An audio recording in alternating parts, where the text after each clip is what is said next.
Alrighty, welcome to another 4-on-4 vintage cube draft where we have once again opened the most beautiful flower in the world, Black Lotus. Love starting with Black Lotus for more than just the obvious reason. Well, the first reason is it's a great first pick. Might be the best card to first pick in the entire cube.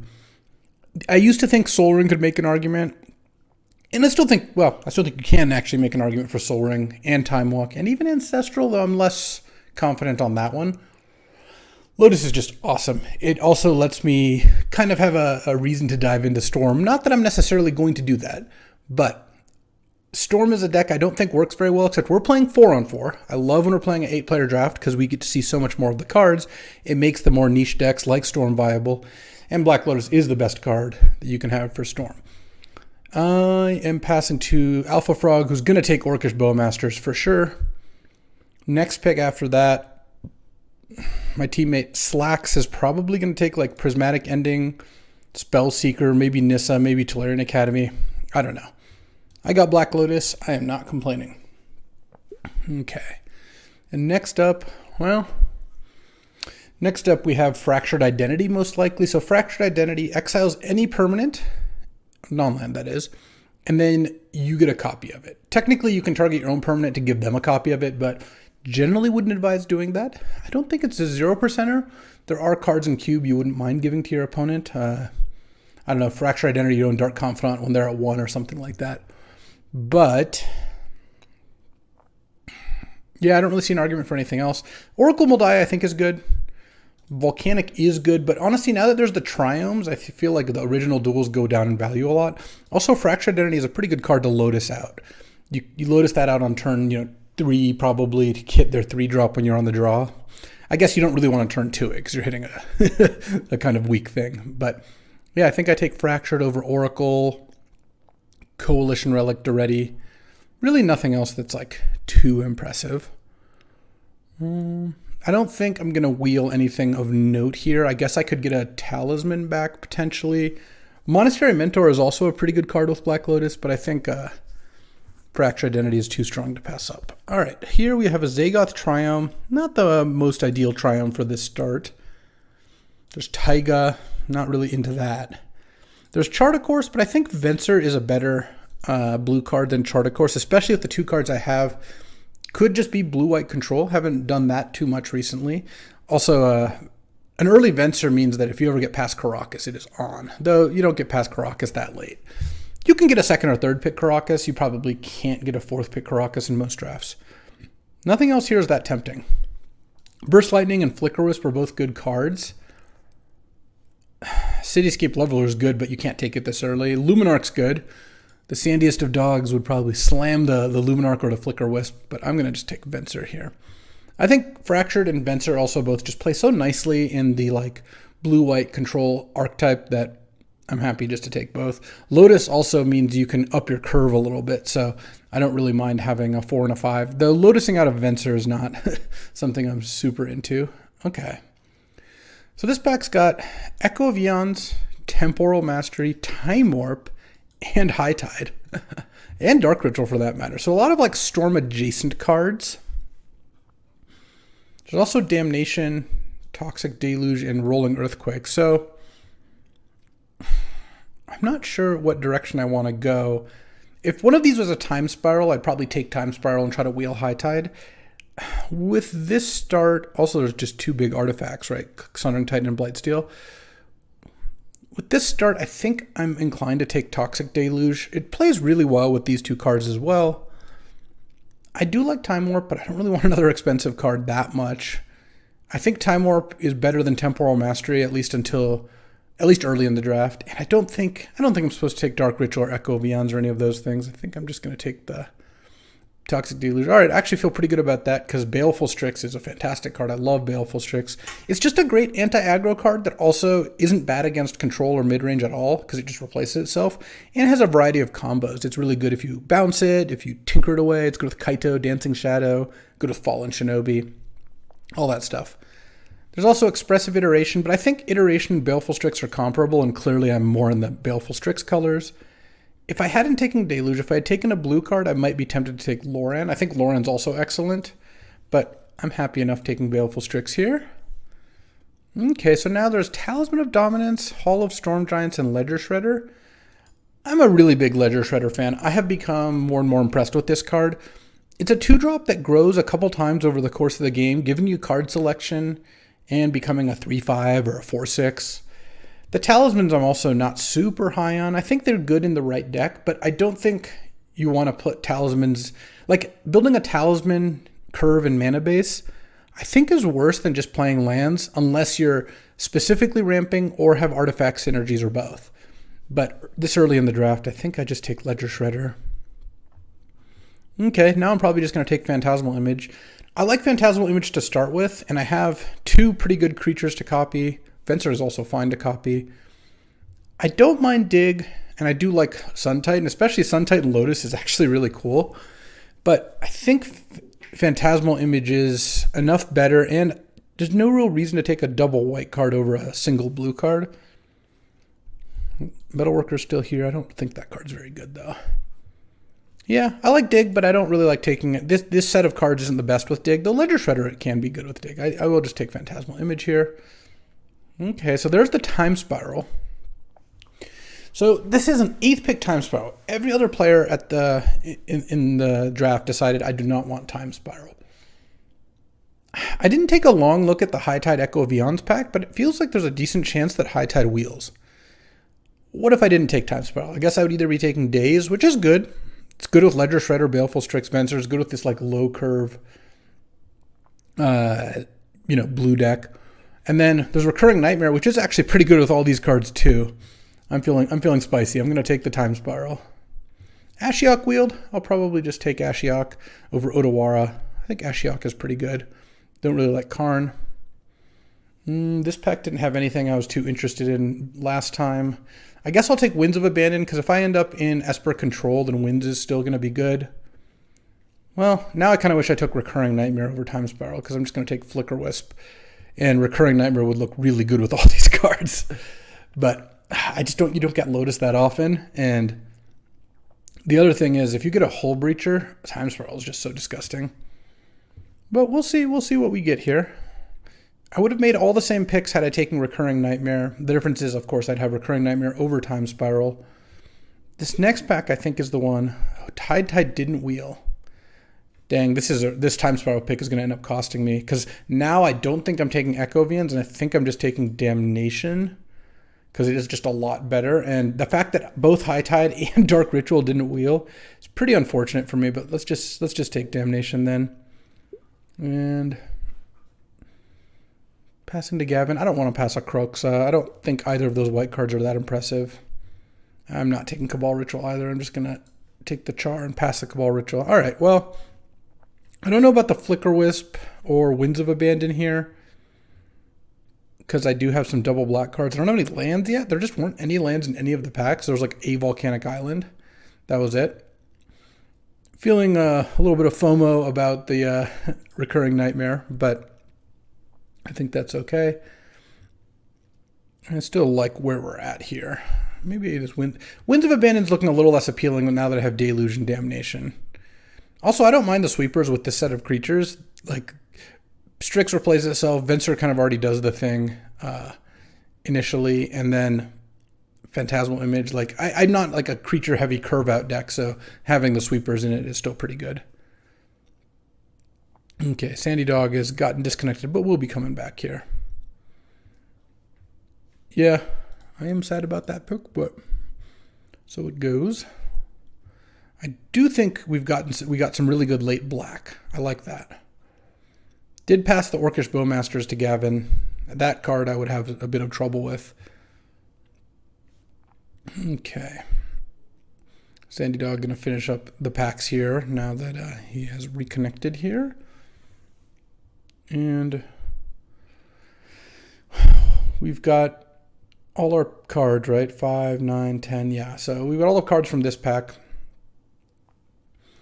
Let's see what we open next. Not wheeling High Tide is a little surprising to me. The thing is, Time Spiral High Tide is like such a good combination. Oh, wow. Okay, so this pack has some good stuff, but I'm kind of interested in this Skull Clamp. There's also a bunch of lands. Colonnade, I think, is better than Hallowed Fountain. I actually think Creeping Tar Pit's better than Colonnade, and I'm more blue-black, so I guess it would be Tar Pit. I would take Tar Pit over Gonti. So, and there's also the Wandering Emperor, which is solid, but I'm looking at the Skull Clamp. This actually is not looking like that great of a Skull Clamp deck.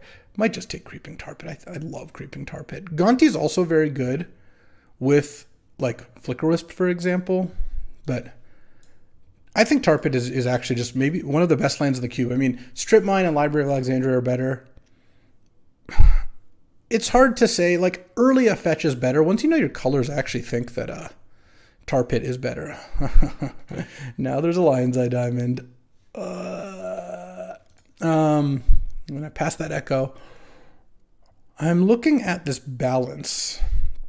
I could take Snapcaster. It is good with Fractured if you have 7 mana. It's okay with the Wraths, I guess. Balance is just a really good card, and I have a Planeswalker already, and it's good with Lotus. I mean, look, Lotus is great with everything, but Balance it is a combo. It's a card you can put into play that doesn't get affected by the balance metrics. There's also Upheaval, but even with Lotus, I don't really like Upheaval. I think I'm just going to take Balance here. And let's see what we get. Not big into Bolas's Citadel with what I have. There's Elspeth Conquers Death, but I think I'm just in for Spara's Headquarters. A blue-white land, even if it's a tap land, is pretty good. The green part doesn't matter too much. It's fetchable by a lot of fetches. There's Enlightened Tutor for Lotus, but that's not a very good play. There's Badlands and Trop and Fiery Islet. Badlands is the closest probably to being played here, but even then it doesn't look that good. And there's Body Double, but I think Body Double is worse than just taking Spara's Headquarters here. Gavin likely cutting black this pack, but I don't know. Oh, interesting. So there's Snuff Out. There's Miscalculation. I like both those cards. There's also Smuggler's Copter. I'm kind of interested in taking Smuggler's Copter. That actually is a good combo with Balance too, because it just sits on the battlefield. I don't have tons of creatures yet, but Copter's kind of busted. Also, it means that passing to Salvado, I don't pass a busted colorless card.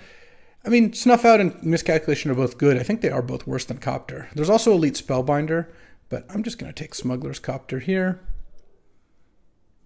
Well, there's Yawgmoth and there's Path. I have tons of removal, though. Pretty hard to pass up a Marsh Flats. Also, a decent chance that something wheels here because this pack has just all playables. All right.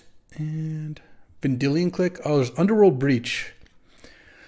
Could have had a good LED Lotus Breach deck, but not wheeling the High Tide really threw me off of that plan. And Vendilion Click is looking excellent here. There's also Duress, but now that I have Smuggler's Copter, I'm pretty into just taking more creatures, and it's good with Flicker Wisp if that comes up.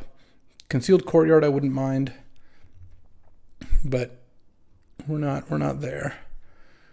I think Vendilion Click's going to be better. Also, if I don't play the Flicker Wisp, I just have 2 single white cards in my deck, and that's not that hard to manage, and all blue and black cards. So, also I don't have that many black cards either. I have Baleful Strix, Ashiok, Deluge, Damnation. I have 4 black cards.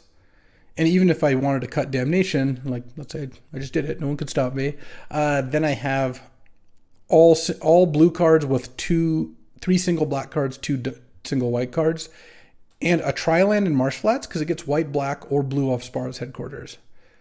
Oh man, I hate passing Fiery Confluence. This is the best card in the pack by a lot. There's also Collective Brutality, which I don't really think is that good. Adonto Vanguard, which I don't think is crazy to play. I'm passing to Salvado. I didn't get past any red cards. I think I'm just going to hate the Fiery Confluence. It's just way too good. Oh, Trinket Mage for Lotus is great. I do have to pass a Bonfire, but Trinket Mage for Lotus, and then if I pick something else up, that is awesome too. Okay, that was pick 8 here. Okay, it's 15, so 12 playables so far. That's not bad. Also, I have a bunch of playables in my sideboard if I need them. So what were the big kind of like pivot points in this draft? Had I taken Recurring Nightmare, I would be pretty happy because it's just good with these cards, but, you know, I would probably have roughly the same deck. Had I taken Echo of Eons and stuck to the Storm thing, then I would have taken Lion's Eye Diamond and Breach, but I haven't seen any red. I'm going to take Wandering Emperor here. I just hope my mana can work for it. Wandering Emperor, I really like. passing 3 good red cards, 4 good red cards, though not all for the same deck. These 3, the Den, Goblin Guide, Hazoret, actually all 4 go in mono red. Hazoret and Goblin Guide go in mono red specifically. Den and Pyromancer can go in almost any red deck, Den especially. Then Boseiju is also a good card, or Boseiju, apologies. Not playing Dream Halls, I might play Shadow Spear. You can Trinket Mage for it, and that is actually reasonable. There's matchups where that's good. I don't know that I would main deck it. But having that as an option is decent. I'm getting to enough creatures for this Smuggler's Copter too.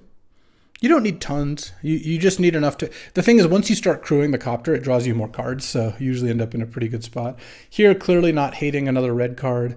I guess I'll just take the Bolas's Citadel. I don't think this deck's going to play Enlightened Tutor. Doesn't really make sense to me. I guess I'll take Crucible. Maybe I'll just open Strip in pack 3. Passing a green card, a red-green card, and a Hogak. Oh, this actually looks like a Dark Confidant deck. Okay, nice. Pass 2 good green cards. Maybe Salvato's red-green, I don't know. Didn't see a lot of green or red in pack 1, I don't think. But, all right, well, you know, the Wandering Emperor I'm probably going to want to get in there. So let's try to make this Flicker Wisp work. Oh, Duress came back? Wow, what a delight. I like Repeal too, but Duress is fantastic. That was a nice pickup. Okay. I feel like I'm in good colors here.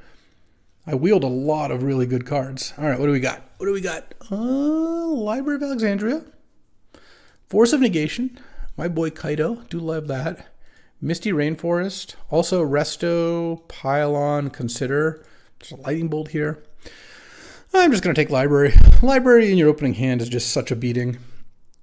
As much as I would love to take Misty here, it's not even a black land right now. I'm not going to wheel Force. I actually could wheel Kaido because you have to be 2 colors to play this card. And I think I like this card a little more than most people. But even if I don't, Bolt's going to go for sure. Sylvan, Force, let's say Kaido's 4. Witnesses 5. Misty 6. Resto 7. I might get Pylon or Consider back. Someone might also take Xander's Lounge. Yeah, there's some pretty good wheeling outs here. Okay. This pack has another fetch, Bloodstained Mire, which is also... Wow, that's not even a 2-color fetch in this deck right now. There's also Brainstorm, with currently 1 fetch and Bob, and Trinket Mage, I guess. There's Fatal Push, which is very good. There's Reprieve, which is good. Yeah, there's also Mother of Runes and Thraben Inspector. Good card like Questing Beast too. How am I at on removal? I have some sweepers. I don't have much in the way of hard removal. I have Venser, I guess, Wandering Emperor, Baleful Strix. Reprieve is really good. I might just take Reprieve. This card's good against everyone. Fatal Push is also pretty good, but I think Reprieve is going to be really good in this deck. All right, so now there's Scrubland, which would just be a black-white land, which is good. Recruiter of the Guard, which would be solid. It gets a lot of creatures. Riftwing I'll try to wheel. Atrox is honestly not outrageous to take because I have the Spara's Headquarters, so I could actually cast it, especially with Lotus. But I think I'm just going to take Teferi. I like all these other options about the same. I think, especially with Lotus, having another good card I can just slam seems pretty good. And I do like Teferi. All right, I'm probably just going to take Underground Sea here. I'm already at 18 playables. Passing Craterhoof, so I guess Salvato's not playing green. And Gavin doesn't play green all that often, though he's certainly capable of doing so if that's what he opened. There's also Metamorph, Glasspool Mimic, Mesmeric Fiend, Silent Clearing. So there's actually a lot of cards I wouldn't mind wheeling. Oh, Teferi Time Raveler is busted. I'm going to take that. Over Lingering Souls, which is sad, but I think Time Raveler is very good. And, oh, Parallax Wave? Actually, I'm going to put Teferi there. There's also Talisman, Dark Six Shores, Seachrome Coast, but I'm a huge Parallax Wave fan, and I think Parallax Wave is just kind of busted, so I'm going to take that. Yeah, this is where we're at. I think Night's Whisper is better than Fact or Fiction. I also just took a 5-drop and a 4-drop in Teferi Parallax Wave, passing Treetop Village, passing Thespian Stage to the Depths player, but I think that's okay. That was pick 7. We get one more new pack. We're not missing anything specific. Yawgmoth's Will is kind of interesting. I don't have a lot of spells that go to the graveyard is my biggest problem. Because, I mean, Yawgmoth's Will Lotus is obviously great. But what am I playing out of my graveyard when I do that? Just things they've killed, I guess? what else would I take? Sandy Dog's on my team, so Thalia is less of an issue, and I don't think Gavin's that likely to play Thalia. I could take Unlicensed Hearse because it's just a good card. I could take Haywire Might to go as far as Headquarters and Trinket Mage. I think I'll take the Yogg-Will. Just, I don't know if I'm going to play it, but it might. Oh, so Resto wheeled, so did Xander's Lounge. And then the rest of the stuff's gone. I think I'm at 26, 21. Yeah, I'll just take Resto.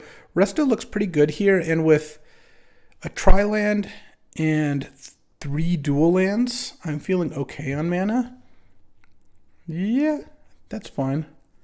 Oh, Thraben Inspector came back? I do like that. There's Relic to Trinket Mage for, but Thraben Inspector is just a really good card. Passing Questing Beast to go along with that Craterhoof, unfortunately. And now this is 17 lands. Really solid Esper deck. Yeah, I mean, I would have liked to pick up a Recurring Nightmare. And also, the balance is not looking as good in this deck. I might still play it. Like, the card is really good in the right spots. And I have 4 Planeswalkers. So, balance with a bunch of Planeswalkers is really strong. Also, Smuggler's Copter and Black Lotus both hide. Plus, Parallax Wave all my creatures away, balance all their creatures away, then Parallax Wave come back is pretty nice. Now I think I pass the 3 green cards and just take Recruiter of the Guard, which can get everything, right? Can't get Resto, but it can get, I think, every other creature in my deck. Yeah, that's pretty nice. All right, I'm just going to take the Craterhoof now. I could be hating from my team. I don't think that's very likely, and I don't feel like I'm going to miscondemn that much. Oh, I will play Giver of Runes. It would be nice to get one of those lands back. Maybe I just side out the balance. No, I have a lot of Planeswalkers. All right, I guess I'll take Pestermite. All right, because this is, I need to cut 2 cards, basically, now that I picked up Giver and Thraben.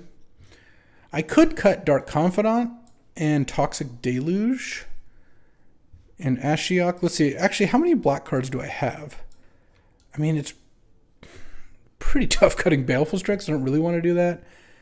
So this would put me at 20 lands, which means I want to add in like 3 cards. Oh, at that point, though, Winds of Abandon is starting to look a lot better. In fact, I should just be playing that regardless. I don't think playing Shadow Spear is crazy. All right.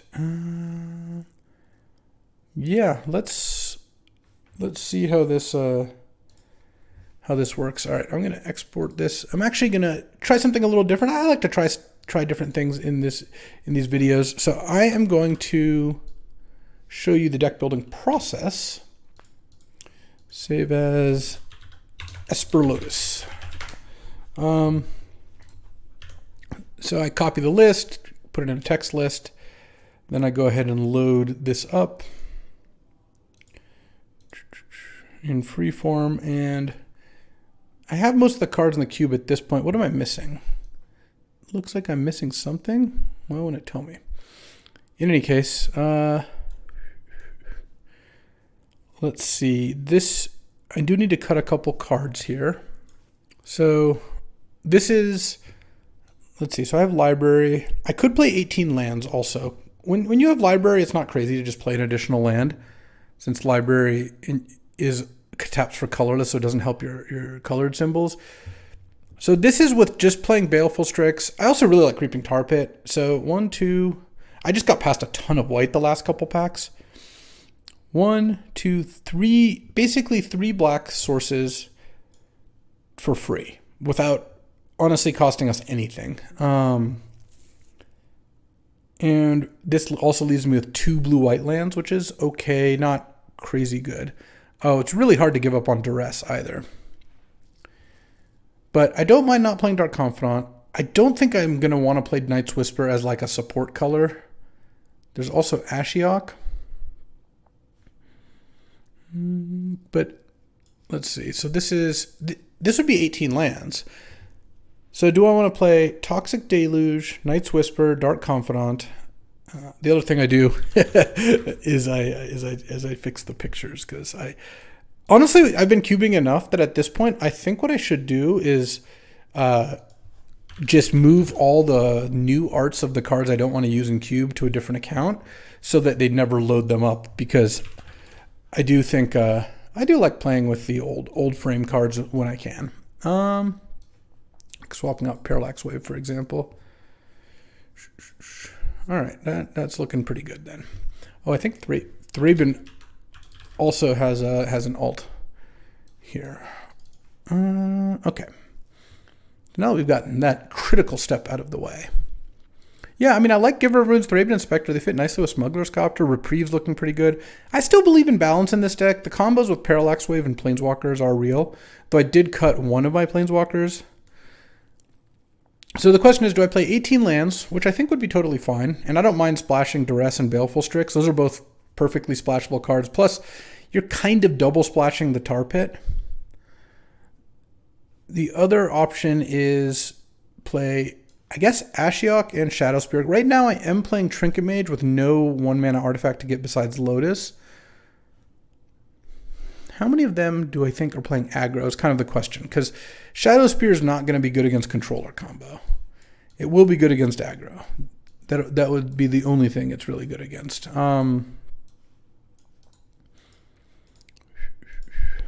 But we'll see. I'm kind of thinking, the other thing is I could just take out Trinket Mage. It does get Lotus, so I mean, obviously that's good. I don't really want to play it with just one target, but maybe when I side in Shadow Spear, I side that in. The other thing is splashing Deluge might still just be great. Deluge is such a good card. So if I could do this and still play 18 lands, I'm leaving out Damnation. I'm leaving out Yogg-Will. I think I might side in Yogg-Will in like attrition matchups, because if you end up in a spot where you're just all trading a ton of cards, casting a big Yogg-Will when you just have a stacked graveyard is pretty nice. Yeah, this looks pretty good. I don't think, because like, let's take a look at our mana here.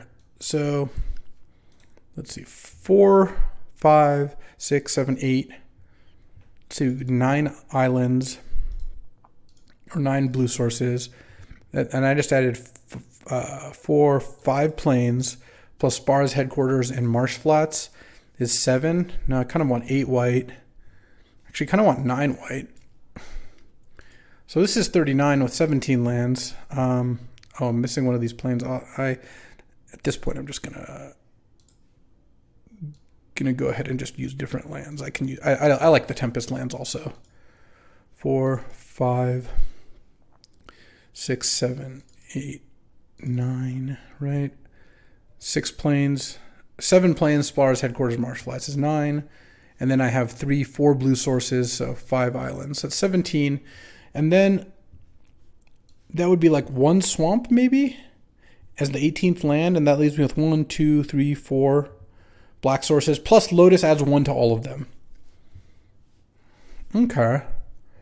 The only other thing is maybe I cut 1 blue source, but I have 2 double blue cards, and I do like Ledger Shredder early, but I don't think I can go below 9 white sources.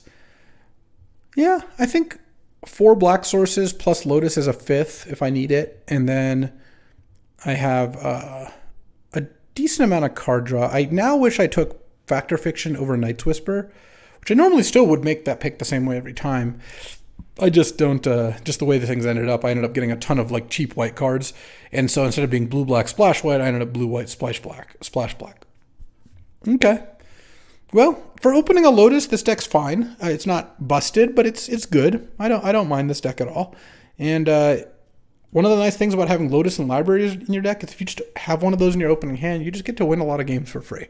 So let's see how this goes.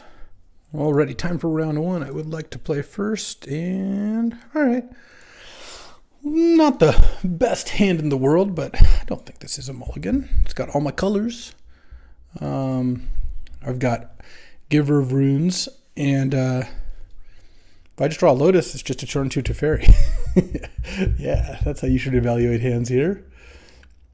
My teammates, by the way, have Jesse's on a blue-red combo deck with Through the Breach, Time Warp, Mindslaver, Emery, Show and Tell, Time Twister, Tolarian Academy, and 27,000 Talismans, plus Ulamog, Cityscape Leveler, Emrakul, and Mirror Battlesphere. Just missing a Tinker. Oh, cool. They played a Soul Ring, and I drew a land. Just like we drew it up. Let's just go Marsh Flats. I didn't end up with a Brainstorm or anything, so I'd rather filter my land out. And I didn't play the Spar's Headquarters because I'm going to cycle that thing. I do not need that in play. So we got a blue-red combo deck on our team. We got Sandy Dog on blue-black, Thoughtseize, Mind Twist, Vampiric Tutor, Sapphire, Necromancy, Snuff Out, some good high-end blue like Teferi, Confluence, Bribery. Cut both Kaitos. I like the deck too. And then my last teammate is playing mono red. So we'll see how this goes. Lingering Souls. Okay. Sure. Let's crack this. Let's get a Swamp. Phantasmal Image, huh? Let's just play a land. There's no real reason to play an Underground Sea because that just gets wastelanded. Don't love the spot I'm in. Is this a sword of some kind? It's kind of what it feels like. Oh, Monastery Mentor. In this kind of matchup, I'm likely to take Giver of Runes out and bring in Balance. Or rather, no, I actually have Toxic Deluge and Balance already in the deck, right? I might change things up to bring in Damnation, Yawgmoth's Will, Night's Whisper. We'll see. We'll see. Also, Ashiok gets a little more appealing, and Giver of Runes gets a little less appealing. All right, cycle this. Okay, that's actually pretty good. Bum, bum. Let's go land go. Because I've got Resto with Giver Protection, and Resto doesn't die to Toxic Deluge. Maybe I can get another card here. The main concern here is if they play a discard spell, but I think this works out otherwise. Or like an Armageddon or something. Hangerback Walker, okay. And Yawgmoth, yikes. I don't like that. So that would have been a good follow-up regardless, but Yawgmoth can just draw 20 million cards now, so I don't love it. So now the question is, do I play Resto? Doesn't do anything to do that, so let's just block the Monastery Mentor and take 4. Yawgmoth's a cool card. Balance would actually be a pretty sick draw still. All right, well, I guess Toxic Deluge it is for 4. And now my opponent gets to draw like maybe 6 cards, maybe 8 cards. If they draw 8, then the Hangerback's gone for good. Yeah, so had I gone Deluge last turn, they would just play Yawgmoth Hangerback, and I would still be in pretty unenviable position, but obviously this doesn't really work very well either. Okay. Oh, I don't think my opponent knows that you can Yawgmoth without targeting. So they're going to draw less cards than they would have otherwise.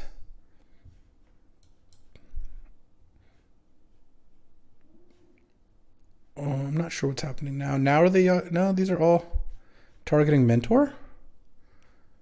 Okay.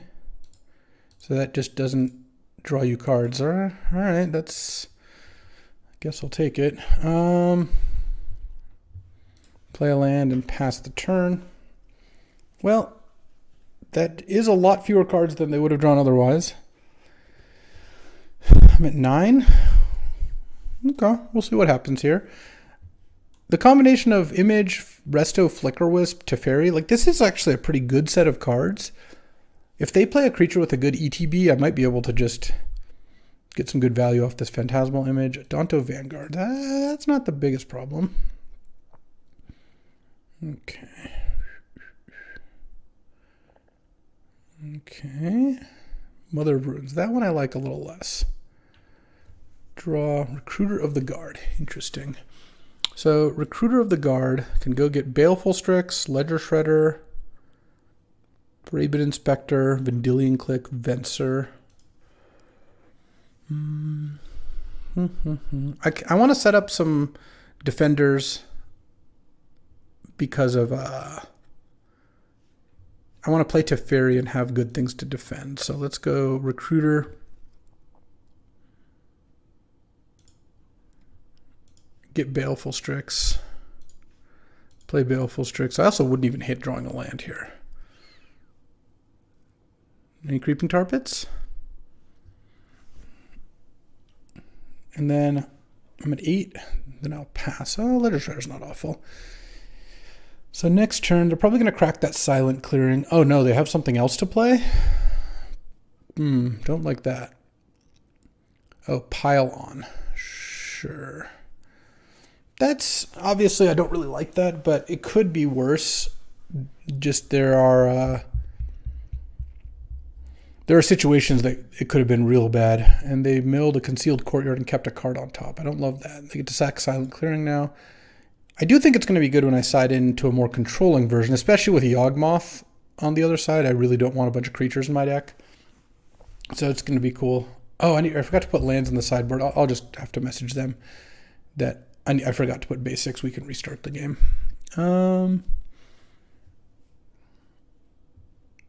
Intrepid Adversary.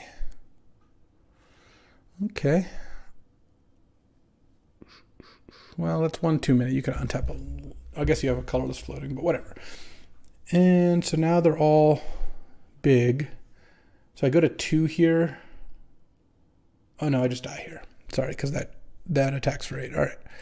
Let me message them. Concede match. Yeah. Just message them just so they know.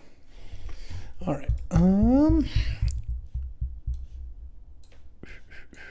I'm just gonna put because I do need to board in some more swamps as part of this plan. I'm out of planes. That's fine. I'll put the other Mirage or planes in here. I'll put. All right.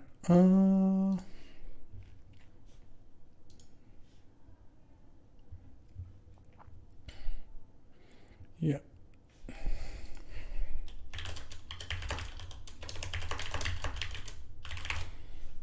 Okay, so I can see game. All right, so game 2.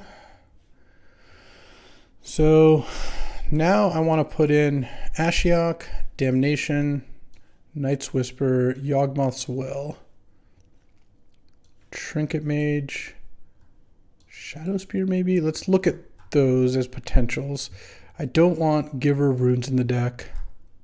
I mean, I still do like Parallax Wave, Wandering Emperor, Recruiter. I'm a little wary of Vendilion Click. Though actually, I wonder if I should be... Oh, Duress looks kind of bad too. Is there a chance that... What if I take out V-Click? Just because it's so bad against both Lingering Souls and Yawgmoth. If I take out V-Click, I still have enough creatures for Smuggler's Copter. I can minimize blue. I could also take out Venser. And then our mana base, I would take out like basically 3 islands for 3 swamps. Let's do 3, 4, 5, 6, 7 black. Still all the white. I think Phantasmal Wound is still probably good. I'm still going to play blue cards. I guess I could just not play Trinket Mage and Shadow Spear and just count on naturally drawing Lotus for Yawgwill. Because this is still 1, 2, 3, 4, 5, 6 blue sources. That is not bad. Don't think I want Dark Confidant. The reason I'm putting in Yawgwill is because now I have a bunch more spells in my deck. Balance, I'm adding Night's Whisper, Damnation, but I have like a bunch of Wraths and Balances. I still think Phantasmal Image is okay. Duress. Soul Ring's going to be a problem, but Soul Ring's always a problem. Yeah. I mean, on the play, I could play Duress over Ledger Shredder. Yeah, maybe that is actually better. But then Smuggler's Copter gets too bad. All right, let's do this. All right. Oh. No, never mind. They don't have to put me on the play. I just conceded game 1, so I can be on the play. Well, I guess I'm glad I kept in Ledger Shredder over Duress here. Okay. So now I get to go Plains, go Island, Shredder, turn 3 Recruiter, turn 4 Resto. I mean, that's a fine start. Hopefully not against a Soul Ring this time.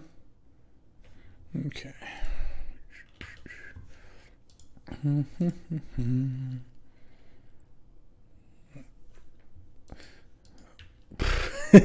Well, I guess you have 2 Soul Rings. You're more likely to draw Soul Rings. All right. Yeah, this is going to be a challenge. Don't love that I haven't seen a black source yet. But there is a chance with this Ledger Shredder out that I get to loot this turn. Maybe I steal this game, and then game 3 I get to be the one with the Lotus or the Library in my opening hand. Both of those would be nice. So, what am I recruiting for? I already have the Baleful Strikes. I guess I could recruit her for like a Flicker Wisp or something. Well, probably don't have very many black sources in hand if this is the play. Oh, I'm going to get you to shred. Gnarly. All right, let's shred. I guess here I discard Ashiok because I also would kind of like Shredder to be a 2/4. And I don't want to discard a land. Okay, let's get Flicker Wisp or Phantasmal Image. I guess it's, or Thraben Inspector. Thraben Inspector is actually not crazy. Flicker Wisp is kind of bad against their squad. Let's just actually take the Thraben. And then pass the turn, certainly not attacking. Okay. Yawgmoth would be a problem here. Okay, they're 1-1 in coin flips now, but they don't have another swamp in hand because they played Silent Clearing. There's no way they have Swamp, Concealed Courtyard, any untapped black source. You would play any untapped black source over this. The one exception, and this is like super narrow, is if you had a black fetch and you had a reason not to want to crack it yet, but that seems very unlikely. Another card that would be good to draw would be Parallax Wave. I wouldn't hate that. No, what are you playing that's expensive? Gideon Ajura. Well, that's actually a good Fracture Identity target at least. So, I don't mind that. Draw. Interesting. So, if I attack with everything, yeah, I think I'm going to go Thraben to threaten playing 2 spells this turn. These both attack Gideon. Maybe he blocks the Ledger Shredder with 4 tokens. Maybe he doesn't.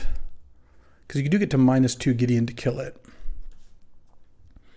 And then next turn I'm going to get to Fracture Identity it. So you're going to pay 4 life to kill Recruiter. Sure. No, you didn't. Okay, well, we take those. Play a land and pass. And now I get hit for 4, but I get to Fracture Identity Gideon. Okay, I won the flip. What I really don't want to see is a second Swamp and a Yawgmoth. That would be unfortunate for me. Gideon's probably just going to -2 to kill the Ledger Shredder if I had to guess, but we'll see. I'm going to keep lands up. There's no reason to crack this clue right now. Honestly, the only reason to crack the clue would be if I really thought I could, like, playing Lotus this turn would be super important. First of all, it's not. Second of all, they could have hand disruption. Oof, okay. That is going to make my life a little harder. Fracture Identity is going to have to wait. So I'm hoping to draw Lotus, I guess, off this clue token. I do get to play Resto next turn. I mean, you probably just Gideon the Ledger Shredder, I would imagine. You could +2 the Gideon, but that doesn't seem like it works out very well. All right. And hit for 4, sure. All right, I am at 16. No more spells, please. Oh man, more plays. Okay, well, I have a lot of decent draws from this position. That's one of them for sure. So if I go Gideon +2, it goes to 8 loyalty. And then you can attack it for 7. could also, is there an advantage to doing it in some other way? Not really, I don't think.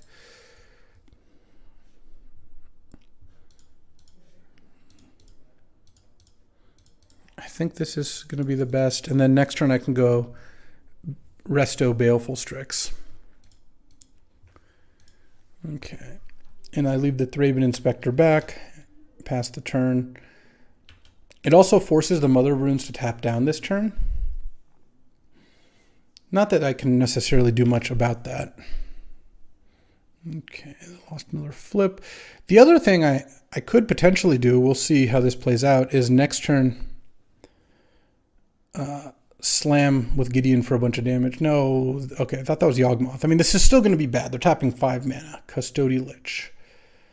Ugh, because now I lose Gideon as well. Okay. Because now they attack for 8. Yeah. All right. Well, now at least a sweeper isn't terrible. I mean, they do have the Monarch, but okay. So I could Custody Lich them, and I would get the Monarch. They would sack a token. They'd get the Monarchy back. I could also Baleful Strix. Let's just go Baleful Strix into Resto. Okay. Pass the turn. I'm going to need them to lose some mana crypt flips. No, that was not a loss. Well, hopefully they're starting by cracking Silent Clearing. That would be at least a decent sign. Yeah, just starting with mana crypt restoring each game has really made this difficult. Because it's not like their plays have been dramatically better than mine, but they've just gotten to they've got to play Gideon on 3 lands, you know, and it just play turn 1 Lingering Souls, turn 2 Flashback. Like it really means they've spent a lot more mana this game than I have. But Resto Baleful Strix is a good combo, and so is Phantasmal Imaging Custody Lich. I also have a Creeping Tar Pit that at some point I can potentially attack with. There's tons of cards in their deck I can't beat right now. There's like Pylon, Yawgmoth. None of those things are beatable. But I also have Toxic Deluge in my deck. I have Damnation once I get a second Swamp. I have Balance. These are all cards that can also help me come back pretty nicely. Oof, okay. Well, this is going to mean I take a lot of damage. So I guess I'm going to take like 8 damage this turn. Most likely. We'll see how they choose to attack. I mean, well, they're going to attack with everything, I think. But I guess they're not going to attack with Mother of Runes. I'm going to Resto Baleful Strix, draw a card. I have a bunch of draws to a Deluge or something. Also, if I draw a Toxic Deluge off of the Baleful Strix draw, then I have a great play, which is Resto blocks Custody Lich. No, it's actually Baleful Strix blocks Custody Lich. I take 12, going down to 4, and then I attack with Resto to get Monarch back, and then cast Toxic Deluge for 2, and it kills all their creatures. I go to 2, but then I'm the Monarch and have no creatures. I mean, Deluge is a really nice card. If I can draw Toxic Deluge, I actually think I'm winning this game. If I draw Balance, it's a little closer, but I get 2 draws at this, so okay. I would like to draw it now so I'd actually know. Unfortunately, now I don't know what I'm going to draw. Yeah,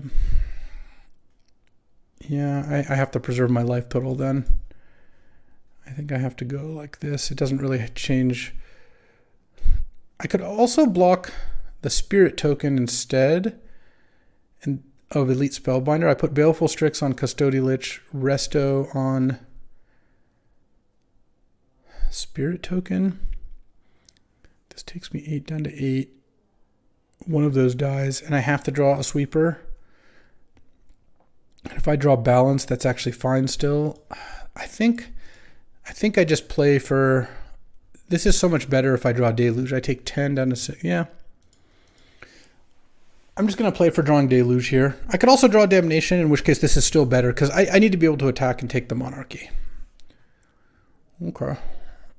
All right. I have 3 sweepers. They'd all be great. None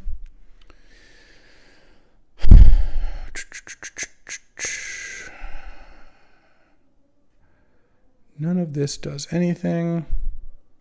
I'm at 6 now. I could Teferi and draw balance, and that is true. I can't Phantasmal Image and draw anything. I mean, I guess I could. What if I have this play? What if I go Teferi, Tuck, Adversary, Phantasmal Image, Custody Lich? They sack a Spirit token. They make Custody Lich. Oh no, they can't make it unblockable because I have 2 different creature types. They can make this unblockable, hit me down to 3. Then I block, go to 1. That does keep me alive, and I might even have a Teferi around at the end of it, and it steals the Monarchy for a little bit. I guess. Yeah, I guess that's fine. So this gives me 2 additional draw steps.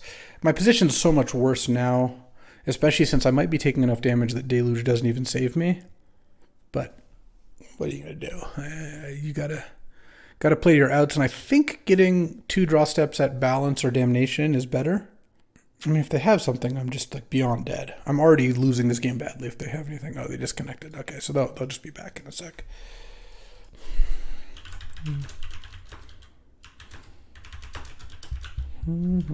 Updating my team. All right. Yeah, likely going down here. Ooh. My teammates are all winning. Yeah. It's funny. There's 2 things going on in these team drafts. One is my own personal record, which obviously I would like to try to make as good as possible because, I don't know, it's competitive. I thrive on competition. The other is how my teammates do and whether we win the draft, which I also care about. All right, and let's play this. I mean, I'm just like unbelievably dead, so I can't really imagine winning this, but if they kill one of my things, I die, right? Yeah, very badly. Okay, pass the turn.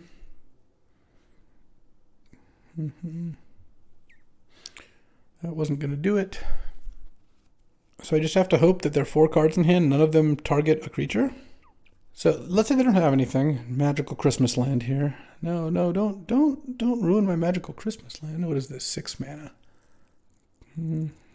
Elspeth Conquers Death. All right, yeah.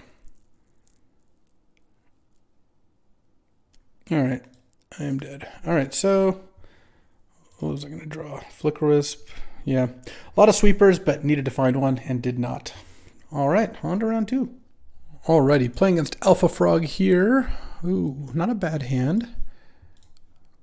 We've got Balance, which isn't a bad one to set up, especially with Wandering Emperor, and against green. So Alpha Frog did end up being green. I guess I'm pretty happy. I hated that late Crater Hoof. Also, Birds of Paradise is one I like to see when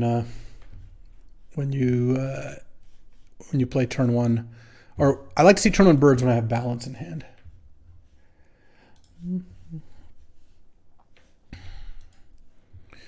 Okay.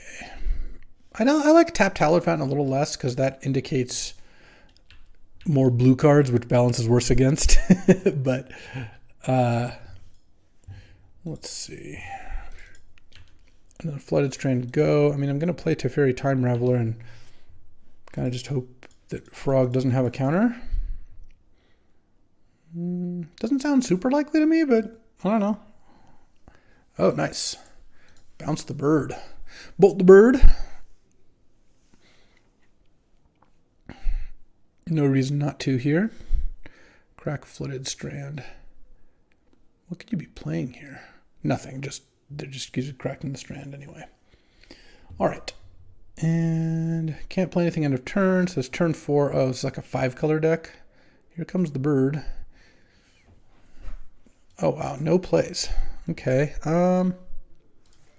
think I just pass because I have Venser and Wandering Emperor up. No real reason to play Ledger Shredder. I also have Reprieve up. The main reason to play Shredder would be if I had Reprieve, if I wanted to Reprieve this turn, because that's a nice little turn. But I think the fact that playing Wandering Emperor is pretty appealing makes me want to wait. I'm also happy venturing whatever Frog's play is here. No plays. Oh, are we going to get Shinobi'd? Okay. I like it. Shinobi off of Birds of Paradise is very neat. I mean, it's not going to work because of Wandering Emperor, but it is pretty cool. I mean, this is just a massive blowout. And then now, I mean, I'm not going to need balance this game, I don't think. There's going to replay the bird. And then I'm going to go, +1. I could duress draw step, but I think it's actually better to go Ledger Shredder, duress and get a counter on this, maybe. I think I discard balance here. Yeah, I don't care if he sees balance. Maelstrom Pulse, Blade Splicer, Fury Solitude. All right. And then put a +1 counter on this, and then pass the turn. And then now I'm going to Reprieve. Well, if he plays Blade Splicer this turn, I'm not going to Reprieve it. That's fine. It's probably going to play Fury this turn if I had to guess. That I will Reprieve. So Fury's still in hand, actually. And then now I have Venser as an option. All right, let's +1 to Fairy then. Yeah, I'll make a dork. Play Thraben Inspector, and then I have Venser up. Little Teferi is so unbelievable.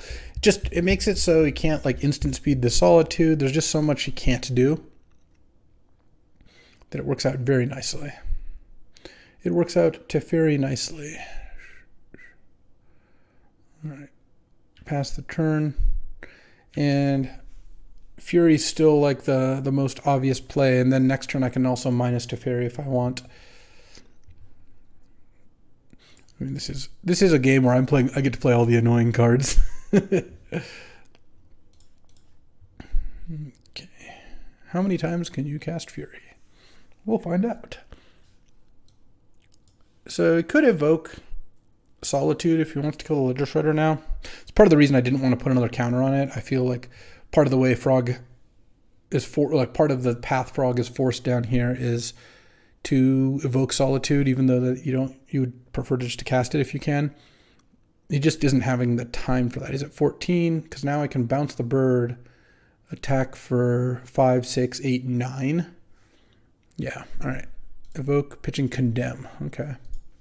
Yeah, that's not very good with Teferi out either. I like Smuggler's Copter. I like Venser, I think. Or rather, Flicker Wisp for Venser. I think, do I bin Recruiter? I guess Flicker Wisp is probably going to just die to Fury next turn. Is my main concern here. Draw.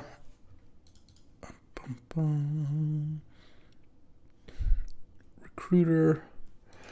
So I can bounce the bird. Teferi goes to 1. Then you just get to kill both my Planeswalkers. I don't really like that very much. If I plus Wandering Emperor on Venser, Fury kills Wandering Emperor and Samurai Token, I guess. And then once again, what can I get? I can get Phantasmal Image. I think Recruiter the Guard for Phantasmal Image on Fury is going to be what I ultimately want to do. So in that case, I'm going to crack the Clue token to start. Oh, that is nice. All right, so now I'm going to put the counter on the Samurai because I want to bait him into targeting the Venser. Actually, it's not even a bait. I'm just going to Venser the rest of the Venser to make him replay Fury. All right. Yeah, and then that should be game because now I can play Copter too. And I think I just +1 the Teferi. I don't know. I guess I could have minused it. It would have been fine too. Ooh, is this not... Are we not starting with Fury here? That's reasonable. No, we are. All right. Resto. And then now, if he has a red card to pitch, he can replay Fury, but again, that's just not very good value. 5 color, bunch of elementals, pitch elementals. Kind of makes me want Ashiok a little bit. I don't really like Duress. I saw so many creatures. I actually kind of got lucky to hit on Duress. Winds of Abandon looks just okay, but I don't really want to board in Dark Confidant. I still think Night's Whisper on the splash isn't ideal. Do I want Yogwill here? Nah. Until I learn a little bit more, I think I like this. So, besides the last match where I boarded in like the whole sweeper plan, the other options I have are against a deck where Shadow Spear is good. I am going to bring in Trinket Mage Shadow Spear. I could see bringing in Dark Confidant. I'm not sure what I would bring it in. My casting costs are pretty chunky. But, all right. Round 2 time here, or game 2 time rather. Oh, we opened on Library. Don't mind that. And, oh, look. Library and then Thraben Inspector. Frog's deck did not look fast enough to punish here. This whole deal. And he's mulliganing. It's going to be tough for him. Might be headed for a 1-1 here. I would certainly bet on me this game, given the information I know right now. Let's see. He knows about balance now, but that is not a big deal. Doesn't know have it in hand, and with a library out, might not be able to play it. The other thing is Folero's mono red deck is just crushing. Here, I'll show you a screenshot of Folero's mono red deck while we're here, because just for completeness sake, I'm really glad Folero drafted mono red because it was so open. Look, Burst, Chain Lightning, Lightning Bolt, great. Dragon's Rage Channeler, Goblin Guide, great. Bone Crusher's good. Shrine, Sulfuric Vortex, Lalia, Rebel Master, Fable, Hellrider, Koth, the One Ring, 2 Double Dragon, Fire Blast, Rolling Earthquake, and even a Wasteland.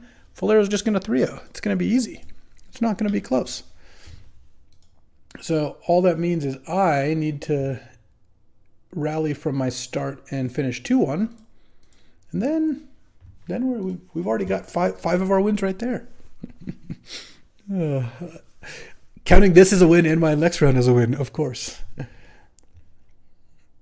Oh, no plays. That is not the way you beat Library. Library Alexandra's quite the card. Oh, we're going to get Bowmastered. Okay. Bowmaster's good. That is a way to beat Library. Okay. Make a 2-2.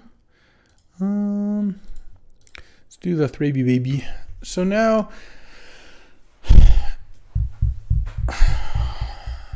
Balance can get rid of these things. Balance Library, as I've had in other videos, as you've seen, if you've seen them, not really a combo because you kind of give back the cards you've drawn. But we'll see what Frogerto does here. I guess Orcish Bowmasters adds a new element. Should I be librarying on his upkeep in that spot? I guess so. Oh my god, never mind. I'm not going to win. Sure. Now he's got the initiative. Okay.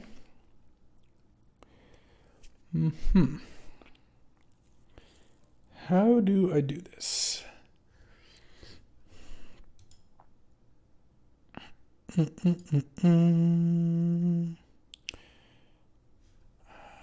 So 4 cards. I guess I'm going to end up balancing the thing away. I think I got a balance here. I'm going to take my Bowmaster hit. Okay. Lotus would be a nice one. So now I have 9 cards. So if I balance, he sacks the land and I discard 5 cards. Or no, 4 cards, because I would go to 8 cards after casting balance. Has no creatures in play. Next turn gets to start doing through the thing. What would I keep if I did that? I guess I would keep 2 land, Venser, Ledger Shredder, and I discard those. What are my other options? I could also go Ledger Shredder to try to take the initiative. Yeah, I think that sounds better to me. Let's just go Shredder, pass the turn. Oh, I should have just played Underground. See, I know my teammate has Wasteland. But whatever. Oh, we're just going to go 2+1/+1 counters. I like it. The beatdowns. Sure. Hopefully it doesn't have a non-creature play here, and hopefully the creature play doesn't kill my Ledger Shredder. Also, Ledger Shredder against Orcish Bowmaster is a little bit dicey. Alright, take 9, I guess. I'm getting Shinobi'd? Sure. Yeah, I mean, go to 6. Exiles Baleful Strix and Swamp. Baleful Strix makes my life harder too. Okay, I mean, I am going to library now. Go to 5. Alright, so draw. Oh, Parallax Wave. I told you Parallax Wave is busted. Alright, this is just a completely different animal now. If he doesn't have Solitude, I actually think I'm back to winning. No Solitude? Okay, I have the initiative. I have regained the initiative, or not even regained, just gained the initiative. Guess I'll get a... Do I have a swamp? Oh, he exiled the swamp. I mean, it doesn't matter too much. I was just kind of curious. 3 blue. I guess I'll take island. Is there a reason to do this now? I don't think so. I'll discard Spara's headquarters here. I'm going to Parallax Wave those things.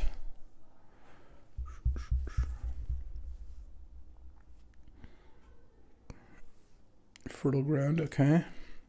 That's annoying. That's good against balance. Into White Plume. I'll put that in the stack, but in response, Parallax Wave out the Bowmasters, the token,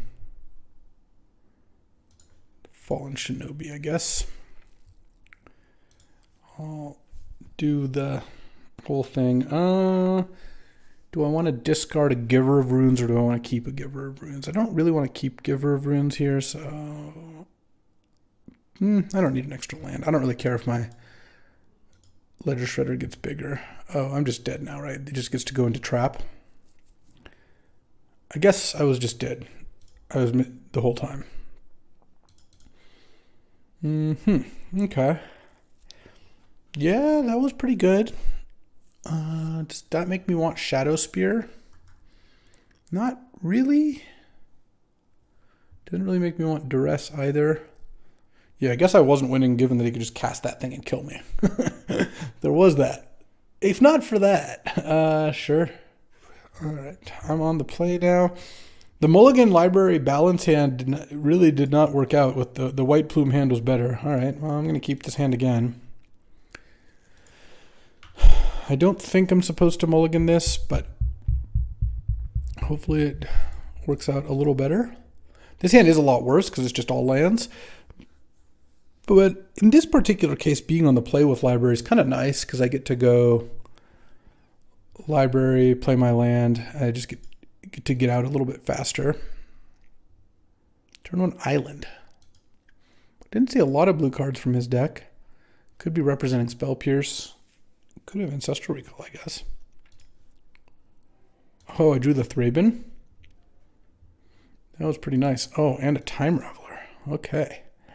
Now we're cooking with gas. This hand became really good. I drew a 1-drop and a good 3-drop. Don't play Black Source. Don't play Black Source. Okay, nice. Talisman. Okay. I don't have very many 2-drops here, but do I want to play Teferi? It's kind of the question. Oh, he did have Ancestral. He did. You sly dog. I think I just go Teferi here. I still have the option of librarying next turn, but I think spending 3 mana this turn is going to be good. I have a bunch of plays. I don't think I'm supposed to keep the library. Plus, bouncing the Signet or Talisman when he's got millions of cards in hand, I think it's going to be for the best. If he doesn't have a cheap play here,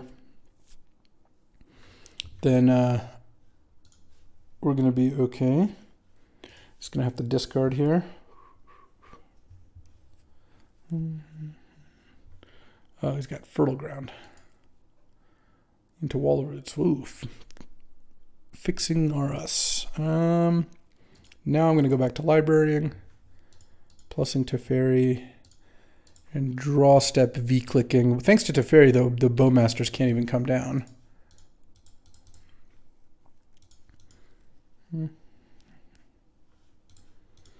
Okay. Click you. You can't play anything.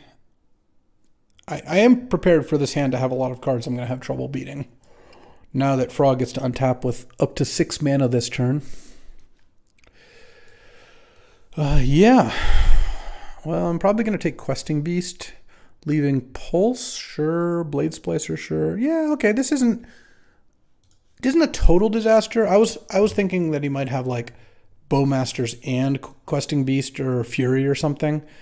Because now he's going to get to make good plays this turn, but the library still kind of is trucking along. And also, now that I know about Fallen Shinobi, I can avoid it a little bit better. Temple Garden. I mean, he's going to get to make 2 plays this turn. That is going to be good, like Blade Splicer plus, I guess, Ether Channeler might be the joke, as it were. Mm-hmm. Yeah, you got to put a counter on the wall first. Make a 1/1 flyer, almost assuredly. Okay. Because of that Shinobi. My Shinobi. Only 1 black mana next turn. So I'm kind of feeling draw with library, play Ledger Shredder, play Phantasmovich, copy Channeler, bounce the Golem token. I have 2 blockers for the bird. I have plenty of blockers. Yeah, this wipes out the Shinobi chances and puts a bunch of good stuff on the board. Ooh, I like Resto as well. Play my white source here. Let's shred some ledgers, shall we? I am taking myself out of library range, but once again, you got to make your plays. Toxic Deluge, also a pretty good one. Let's discard an island. Copy Channeler. Bounce the Golem. Pass the turn. And then now... Oh, it doesn't even actually put me away from library. If I want, I can crack the clue and get back up. So it's got 6 cards. He's a little gated on black mana. Can't double spell with black. Obviously, he has 2 cards I don't know. One could be a black source. Could also easily be a card of a different color. But it's going to be hard for Mr. Frogerto to connect with Shinobi, given that I've got 2 flying blockers to 1 flying attacker. Okay, Flooded Strand probably does allow, yeah, it does allow double spell. So now it's like Binding of the Gods, Maelstrom Pulse. Kill my Teferi, kill my Ledger Shredder, I guess. I'm fine doing this like 1-for-1 play where I have a library going. So, I mean, I have to watch out for the Shinobi. Is definitely true. I mean, it's got to kill Teferi now, right? I guess he could kill Vendilion Click, but that doesn't work. Because then if you kill Vendilion Click, I can just Teferi bounce the bird token if I want to. I am 1 mana short of what I want to do next turn, though. Because next turn I want to crack Clue and Library. And but I need to play one of these 4-drops. So, but I do feel like I'm winning this game by a reasonable amount, honestly. Like, obviously there's, lots of swingy cards. This is cube. That's kind of how it works. But I have potentially a library going. I have a Toxic Deluge that can kind of wipe out a lot of what he's got going. The main thing I have to worry about is getting hit by Fallen Shinobi, and Wandering Emperor is a pretty good foil to that. Not that he even has, like, the best Fallen Shinobi options here. Still think you probably kill Teferi. The question is, do you attack with the bird? The bird is the word. If you attack the bird, I'm just going to take it, because next turn I can resto. Oh, Flicker Wisp. That's also a pretty good way to go about things. Oh, that actually makes me much happier. So let's go Crack Clue. Because now I get to draw land, Flicker Wisp, kill your bird. And then I have 3 blockers. You can play Fury, but you can't play, because this is tapped, right? Yeah. Also, if he evokes Fury and then plays Shinobi with those cards in hand, it would be pretty difficult. All right. So this goes and gets a forest. I do have to block both things, but I have 3 blockers back, so I think that that's enough. I could also just give up and cast the Shinobi. Not the worst play in the world, but not really a winning play given the current circumstances. Plus Flicker Wisp plus V-Clicks, just a 2-turn clock. So, okay, casting Shinobi, Taiga, cast Talisman. All right, yeah, I think this was definitely a library game. I've libraried every turn but one. It's turn 7, so I didn't do it on first turn, and I didn't do it on one other turn, so I've drawn 5 extra cards off library once I use it here, which I will. Oh, I even drew another play. Okay, so all Frog's creatures gain Death Touch next turn, thanks to Binding the Old Gods, but I'm not too worried about that. Also, I no longer have to block everything because the Shinobi's already in play. Copter, pass the turn with Resto or Wandering Emperor up. I could draw step Vendilion Click, but I don't think that's better than just leaving the mana up for this stuff, because part of the risk is, like, if I draw step Vendilion Click and then he plays, something good, I'd rather have these up to respond. All right, we are in fact 1-1. Let's head on to round 3. Alrighty, that was a nice little grind. I did enjoy that. Next time, or rather, the records of the team are right now. I'm 1-1. That's 1-1, not 2-0. Slacks is 1-1, 2-2. Folero's 2-0, 4-2. Sandy is 1-0, 5-2. So we're in great shape. I'm playing against Senor Salvato, the real LSV. I'm going to keep this hand. I'm a little less happy about this than I would be normally, because I am playing against a red-green deck that's very assertive and has Minsk and Boo and Moxjet, or I guess red-green-white deck, actually. So sitting around librarying may or may not work. I think this is still, of course, a keep. Okay, library, go. Oh, he mulled to 5. Well, I like my odds. Mulled to 5 on the one hand. The other hand, turn 1 Sylvan is pretty good. Okay, let's draw. All right, let's play the Tar Pit and pass the turn.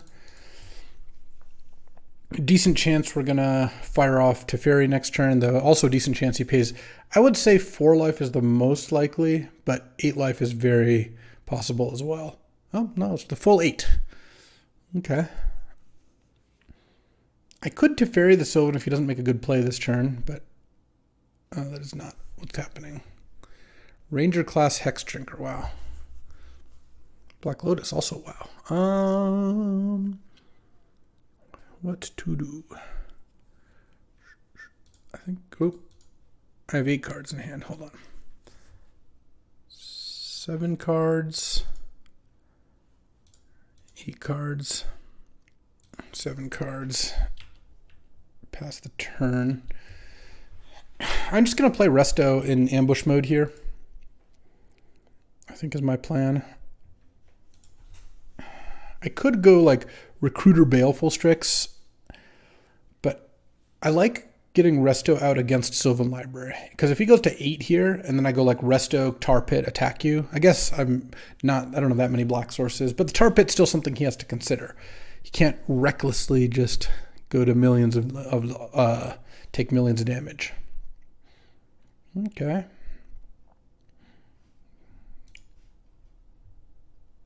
All right, I'm just going to go for it. Don't think I have much of a choice here. I mean, this is the play I made. Does he have Path? If he has Path, that's annoying. Oh, Dismember going to 4. Okay.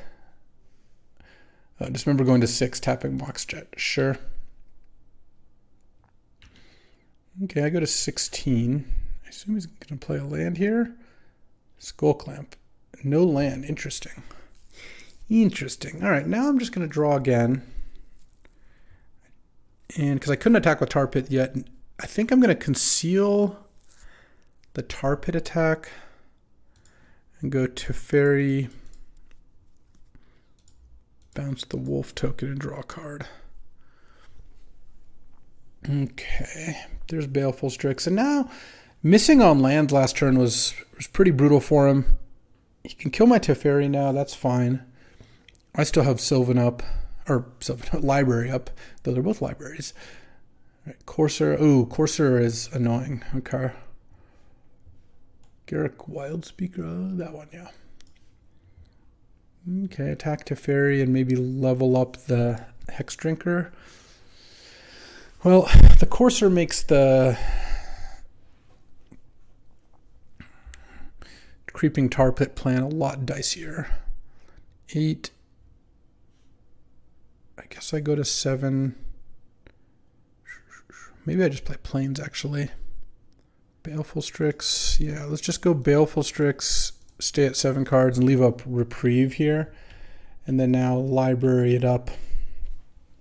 And set up maybe like a kicked Winds of Abandon or something along those lines. So now he's going to Sylvan. He's going to draw. I mean, he's going to get to go Sylvan Courser, which is a lot of value. I kind of want to stop that. Oh, man, Exploration as well. Okay, so he drew Pest Infestation and putting back the Inspiring Vantage now. I am going to get to Reprieve the Garrick, though, which I assume is going to be the play this turn. I mean, obviously we don't know. All right, let's draw, Reprieve, draw, do attack with both. It's a question for Mr. Salvato. I'm going to block the Hex Drinker here. Don't think I blocked the Courser. Also, I do want to get my only Pest Infestation thing target out of the way. All right. Now what? Now what? Don't know what's in his hand. I know he's going to draw a Pest Infestation. Plus maybe play a land. I kind of want to go Ledger Shredder Recruiter. Yeah, that sounds kind of nice. I still think I keep the Underground Sea back just so he doesn't know that. Well, let's see. Let me see if I recruit for anything else. Phantasmal Image is an option. Flicker Wisp.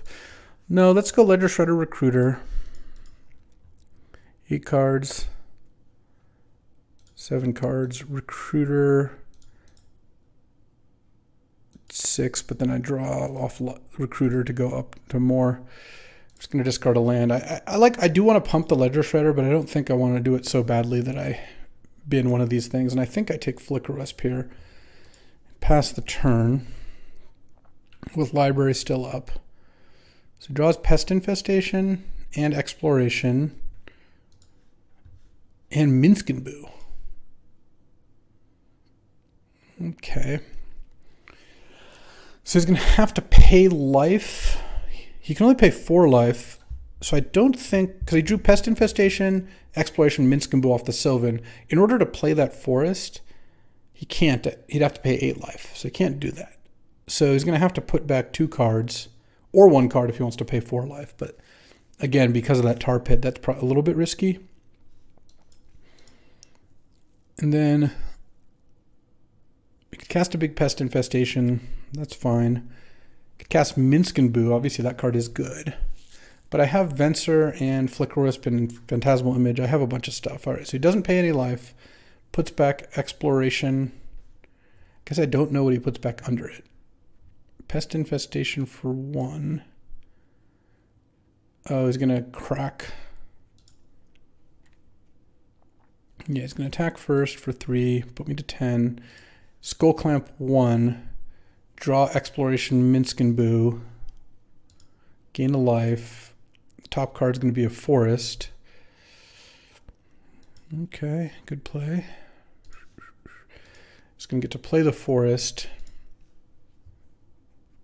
Hopefully there's not another land. Okay, there's Augur of Autumn. So and now if he plays Exploration, I get to trigger Ledger Shredder. Okay, now in response, I will library. Okay. Yeah, I don't really want to discard one of these spells, though I do want to grow the Ledger Shredder. I also kind of want to Fracture Identity the Minsk and Boo more than anything else. I have Venser now. Now might be a time to stop librarying, as loath as I am to do so. I could Phantasmal Image and Thraben Inspector and still leave up Venser. So why don't what if I Phantasmal Image the Courser? Is it 10? Yeah, that actually sounds kind of nice. Because I do want a Venser. I would like to get rid of that Courser. I could just Winds of Abandon the Courser. But then he just plays Augur and it's kind of the same thing. No, I guess it shuffles the Augur away. Maybe I go Winds of Abandon, Thraben Inspector, leave up Venser. That sounds kind of nice. But then that's giving up the kicked Winds of Abandon, which I think is also going to be pretty good. I could also Fracture Identity something. This is tough. I have a lot of good options. I kind of want to get some creatures onto the board. How can I do that? What's the best way to do that? I don't think Flicker Wisping Recruiter is all that good. I kind of want to Flicker Wisp the Venser. I could also just go Venser, Flicker Wisp, Courser. Sorry, Venser, Courser, Flicker Wisp. No, that sounds kind of bad. I could also Phantasmal Image the Ledger Shredder. That actually sounds better. All right, let's do that.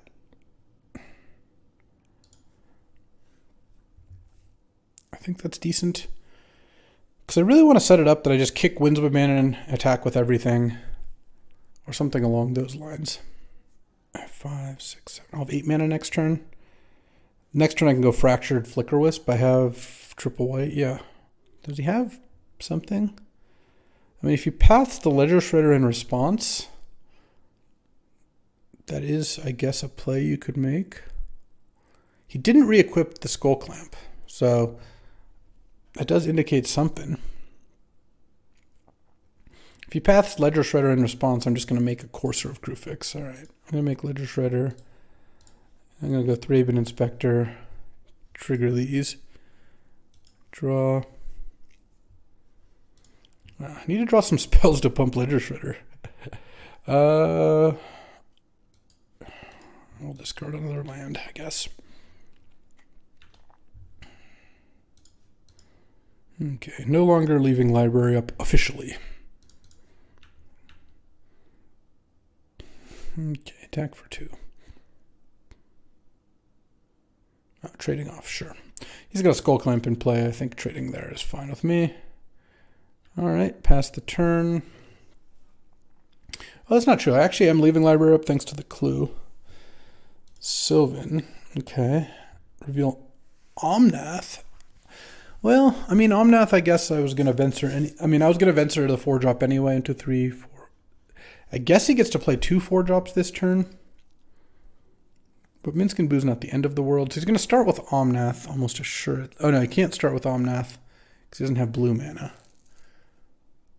So if he wants to do that, he's going to have to play the Trop first, sure.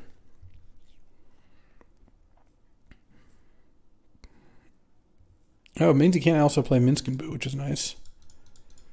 Alright, well, Omnath actually still in hand. Oh, you know, it's possible that flickering the Venser to bounce the Inspiring Vantage might actually delay both Minsk and Boo and Omnath. Something to keep in mind here. He's going pretty hard here, but I actually don't feel like there's a lot of things that would break the game in Salvato's favor for sure, if indeed it's not in his favor now. But I do feel like I'm actually doing an okay job here. Also, this creeping tarp, it has to be pretty scary for him. Like, he knows that thing's coming for him at some point. 7 cards in hand. Minsk and Boo, Omnath, Augur, Skull Clamping the Courser. No attack.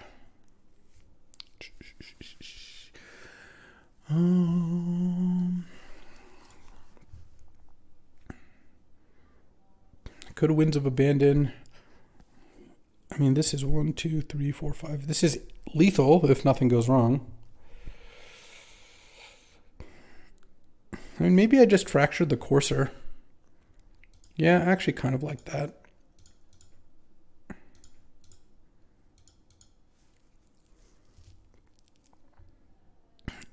Oh, I guess I should have left double white up in case my top card is a land that's not a Plains.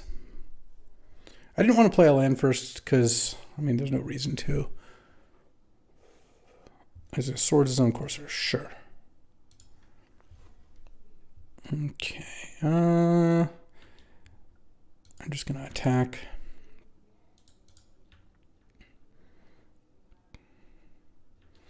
And then go Flicker Wisp. I could have played this first to trigger the Shredders, but then I do 2 less damage off attacking with the Venser, so that's less good. Discard Giver. Discard Copter. Flicker Venser. Venser comes in, we bounce Inspiring Vantage, and that one has a real drawback right now. All right. Now I think he's in a world of hurt, because he gets to Sylvan. I don't get to see anymore, but he gets to Sylvan, but I've got tons of attackers in play, and I have Winds of Abandon, Creeping Tar Pit.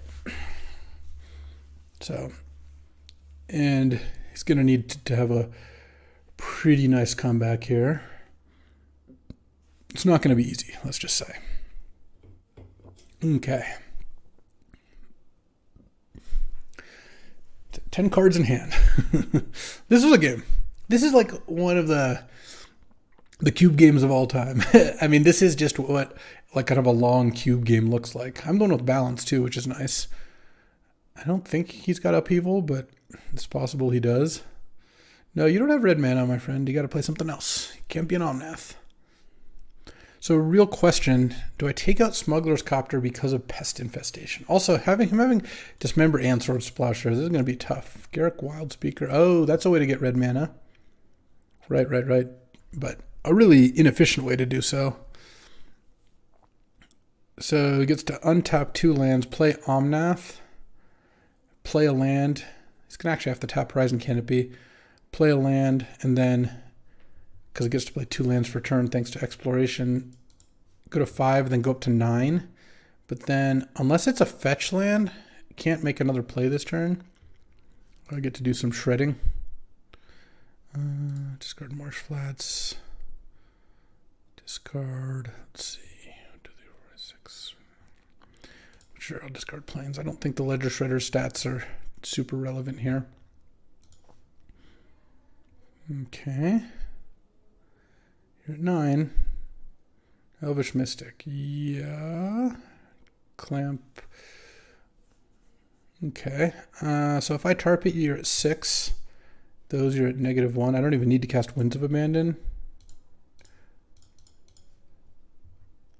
I mean, I can cast Teferi. I don't care if he knows about that one.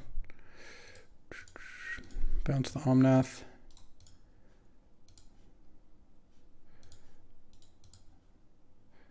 Salvato with everything. All right.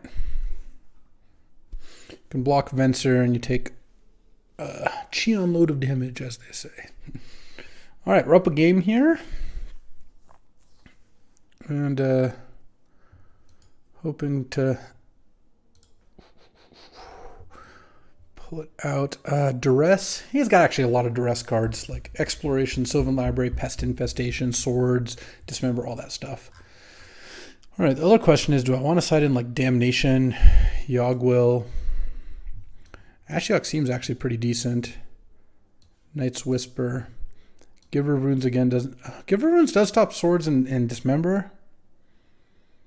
I kind of want to just take out Smuggler's Copter. I don't care if he Pest Infestations the Baleful Strix, but getting the Smuggler's Copter. All right, so I put in those. I need to take out like 2 more cards. I kind of don't love it, but I could take out Recruiter. I think I might just go take out Plains, take out Island, put in 2 Swamps, and let's see, does that get me to 4, 5, 6 black? No, I don't think I can take out Venser, and at that point I'll keep the V-Click in as well. I think I'm just going to have a kind of medium mana. 1, 2, 3, 4, 5, 6. 1, 2, 3, 4, 5, 6, 7, 8 blue, and 4, 5, 6. So I think I just need to take out a blue and put in another black. Definitely want Deluge. I might just take Recruit of the Guard out. I feel like I don't have enough time to do all that. It's kind of what I'm feeling. Duress is okay. Balance, he's got a lot of Planeswalkers for Balance, but Balance is still really good, I think. Oh man, Jesse's Emrakul got solituded. Maybe I just can't afford the Knight's Whisper. I think I'm going to keep the Yogwill though. All right. This matchup seems hard. I mean, Emerald to 5 in that game was super close. Emerald to 5, I had Turtle and Library, and that game was super close. Okay, well, I'm going to keep this hand. No Moxes, no Elves, no Nothings. All right. Elves, I guess. All right. I mean, Library, the opening hand every game is good. Probably going to not Library turn 2, because I'm probably still just going to go turn 2 Reprieve. I'm not able to play a turn 3 Ashiok this way, but I think that's a concession I'm willing to make. Oh, interesting. Yeah, I think I just have to do this now. Okay. I hit the Garrick, leaving Oracle and Hexdrinker. Okay, well, at least I hit, and B, I do have a lot of creature removal in my deck, so killing Oracle and Knight is not like impossible. All right, miss on lands, Dismember, but now he's going to get to use Knight of the Reliquary to get another shot at it. Okay, so Dismember's gone. He's going to get a Forest maybe. I'm assuming he's not getting a Strip Mine or something. That would be tough. Horizon Canopy and missed on lands again, but gets to play Hexdrinker. Sure. Island. Oh, draw. Okay. Interesting. Land. So if I play... It's going to play Golos next turn, so I guess I have to play my Plains and pass... Which land do I discard here? I guess I have to discard Plains. I have a lot more white, not a lot, but I have more white sources than black, and I can't discard Island, and I don't think I want to discard any of the spells. All right, so he's going to crack Knight again. If he keeps missing on Oracle, I don't mind that. Okay, Pest Infestation, sure. So this is going to be Golos, and I'm going to Reprieve it. I kind of feel like I'm actually battling pretty nicely here. Oh. Yeah. Do I Reprieve it or do I just Damnation? It's got Hexdrinker and Skullclamp in hand. I think I Reprieve it and then wait one more turn here. Yogwill. That one's not like super exciting. Actually, I also don't care if he draws Pest Infestation too much. I guess I could Ashiok, but if I Ashiok, all it does is a mill 3, gain 5. Yeah, that's probably fine because it also stops him from using Knight of the Reliquary. All right. Miss on Oracle. Minsk and Boo. Don't like seeing that one. There's 4 cards in hand. His hand is Pest Infestation, Golos. Oh, this is actually really nice because look, there's a chance. I guess he's going to get to Skull Clamp. All right, miss on lands, miss on lands, miss on lands. He missed on lands. He can play Minsk and Boo this turn, I guess. Yeah. I'm going to get to Damnation, and he's going to play Hex Drinker. Okay. Oh, his hand is now Golos. Oh, no, he's going to get to draw off Oracle. So I'm not going to strand him. But he's going to kill Ashiok with the Knight. And I guess I'm going to Damnation here. Okay, now if I draw Lotus, this Yogg-Will is going to pop off nicely. Yeah, let's go Damnation. So it has Upheaval in hand and Minsk and Boo. But I can battle Minsk and Boo. So his hand is Upheaval, Pest Infestation, Golos, Minsk and Boo. So I was going to go Minsk and Boo. Make a hamster. I'm gonna do a good job fighting that though with Venser and Resto. Okay.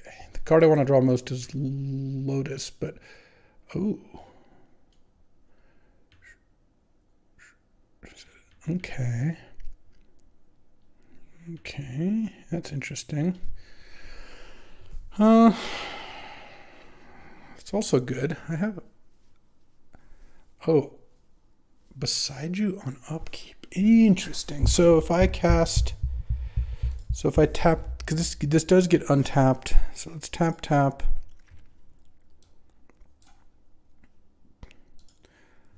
Let's get Island. Yeah, I have to get Island. All right, luckily I have one more. Island, V-click U. Upheaval Golos. How much do I care about Upheaval? I guess I care about Upheaval more than Golos. And then play a land. And then pass. So now he has Golos and 2 unknowns in hand. So I guess he's going to maybe attack with the thing first. And then try to -2 it. I think I'm just going to bounce the Minsk token now. Or the Boo token, rather. Okay, so that's gone. So this doesn't come back until his upkeep. So now he can play Golos. But then I can go Fractured, the Minsk and Boo, make a token, attack in the air. I could also Resto Venser. I've got some pretty nice tempo positive plays here. So my teammates are 2-0, Falero and Sandy just crushing. Jesse went 1-2, slacks. So, and I'm 1-1. So I need our team needs 1 win out of 3. My match plus Sandy and Falero's. I think I've got a good chance of getting this one, but we'll see. Can also, if he wants, go Golos, fetch a land, Skull Clamp Golos, -2 the Minsk and Boo, to deal 4 damage to one of my creatures, or to me, I guess. I think I'm just gonna Fractured Identity the Golos. All right, yeah, I just plussed it. All right, so now, because now I get to go, this kills everything, right? I Fracture Identity the Golos, make a Golos and attack that for 5. I'm at 10 facing down Raging Ravine and Treetop Village, and I don't care too much about that. Okay, I don't have any special lands besides everyone's favorite Tar Pit. Okay, kill Minsk and Boo. And now I feel like I'm in the driver's seat here. Very, very, very cube-like. Augur of Autumn, okay. Oh, I guess I don't get to see the top card. Animate Raging Ravine? Yep. Do you have the land? He does. To equip this Skull Clamp. Do I go to 5 here? No cards in hand? Yeah, I go to 5. Because if I block, he just gets to draw 2 cards off that. That seems not ideal. Land. Let's go. No. Winds of Abandon the Augur, I think. Didn't play a land last turn. Let's see. I'm at 5. I could also animate Tar Pit. I think I might just do that.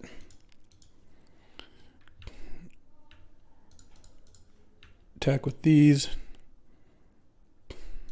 Take 9. And then I have Resto Venser.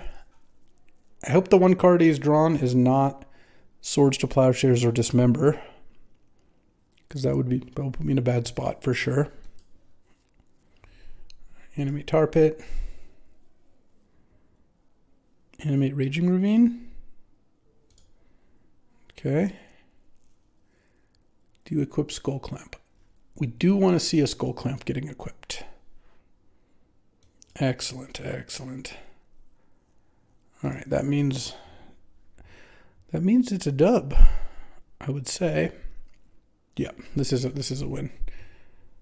Because I get to go Resto, bounce before blocks, Resto, bounce the Treetop Village, block Augur with Resto, block Raging Ravine with Venser, attack back for 12. Boom, 2-1. I won the match. We won the draft, just like we drew it up. That all right, not the like sweetest, most ridiculous Lotus deck, but this deck was fine, totally fine. I drew Library a lot. I drew Lotus a decent amount. Those cards combine nicely with my pretty fair mid-range cards, but had a lot of the cards I really do like. Deluge, Parallax Wave, Baleful Strix. Venser was excellent with Resto, so really just a lot of awesome stuff, and that carried us to victory. Thanks for watching, and maybe next time I open Lotus, I'll stick with the Time Spiral plan, but I tried. I did try. Alrighty, welcome to another 8-player draft here on Magic Online. We're drafting some Vintage Cube, as always. And, we got a Mox Pearl. Alright, we're slamming this. This is Alpha Frog's Cube. It's officially on Magic Online, so I've really been enjoying getting to draft it in the queues. And we're taking a Mox Pearl over Birds, Memory Lapse, Vendilion Click. Yeah, this is obviously more than fine. And, ooh, was that a Time Twister I see? That it is, that it is. It's funny, for a long time, Time Twister was like, kind of the fake piece of the Power 9. Of course, it's the Lotus and the Ancestral and the Time Walk and the 5 Moxes, but maybe we should have Time Vault or Library of Alexandria as the 9th one.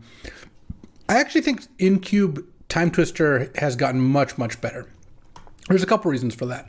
One is that I think combo is a little bit better supported with like Lion's Eye Diamond, Underworld Breach, these cards getting better. And then cards like Exploration being added. Fastbond, of course, was been before, but still, that kind of thing. And then the other is this new angle, and this is a really big one, of Orcish Bowmasters, Hull Breacher, and then Leovold and Narset, all that punish your opponent for drawing extra cards. So I think, especially given that I started with a Mox Pearl, I'm happy to take Time Twister over Jace and Skull Clamp, and then maybe Chromatic Star will wheel, you never know. Okay, so this pack has some pretty good stuff. It's got Miscalculation and it's got Flooded Strand. These are the 2 cards I'm looking at. Oh, one more reason I think Time Twister's gotten better. Tolarian Academy has gotten better. There's a lot more cheap artifacts in the cube now, and Academy Time Twister is a very strong combo. So, back to the question at hand. Flooded Strand versus Miscalculation. I think Miscalc's better than Fire Ice, especially early. And, because I don't know that I'm playing red yet. I do have a Mox Pearl, which makes Flooded Strand even a little more appealing. I think I'm going to take the Strand. I like Miscalculation a lot, but I like on-color fetches a lot too. Oh man, Atraxa and Coveted Jewel. Also like Talisman, I guess, or him and Thraben Inspector. So this is a tough one because I love Atraxa. I tend to not pass Atraxa much, but I think Coveted Jewel is also really good. I think Atraxa is enough better. There's a lot of cards that work with Atraxa.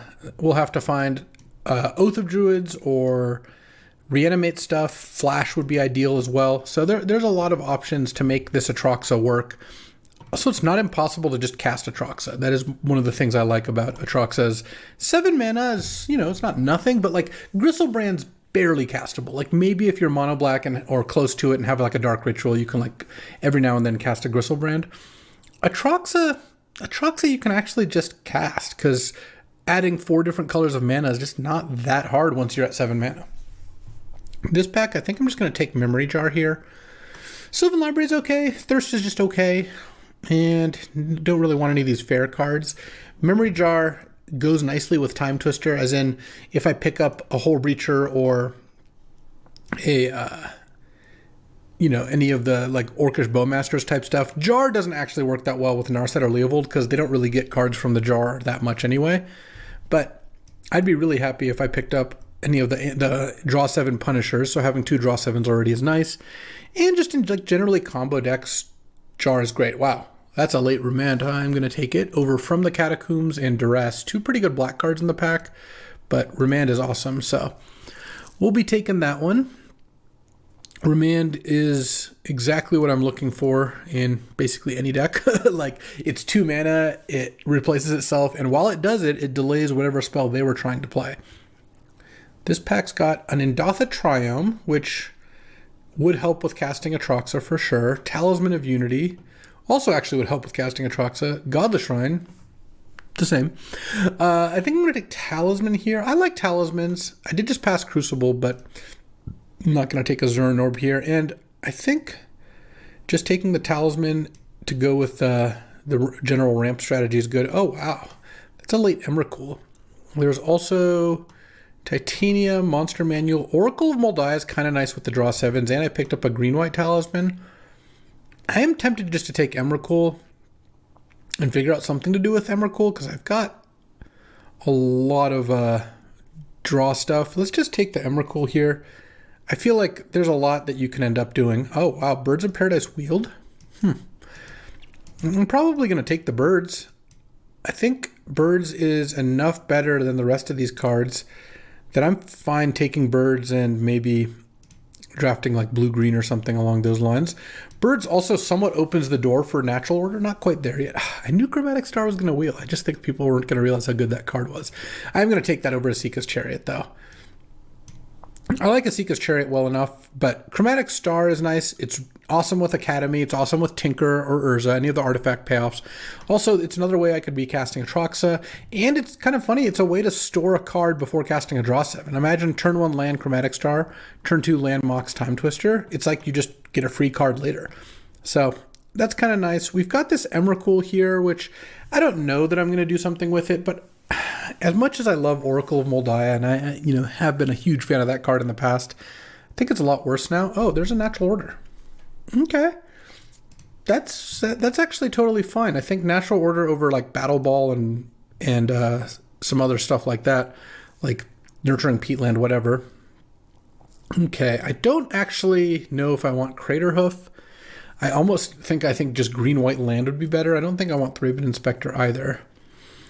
I do know I have Natural Order, though. No, I should take the Crater Hoof. If I've got Natural Order, and now I take Voice of Resurgence as a card that can sacrifice 2 Natural Order, I think having Crater Hoof and Atraxa as the 2 targets kind of covers all your bases.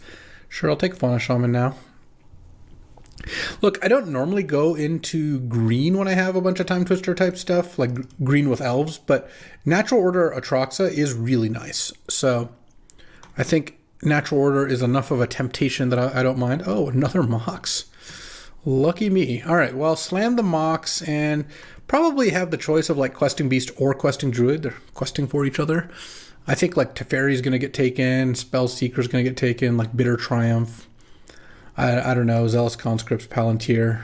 But I'm, of course, thrilled to get a Mox, and I would still go for Tolarian Academy. Tolarian Academy Natural Order don't often fight side by side, but they could here. This pack is a big step down. There's a Dak Fade-In, but I don't have any red yet, and I don't really have a strong reason to want to add red. There's a Gitaxian Probe is always fine. Generous Ent could be good here.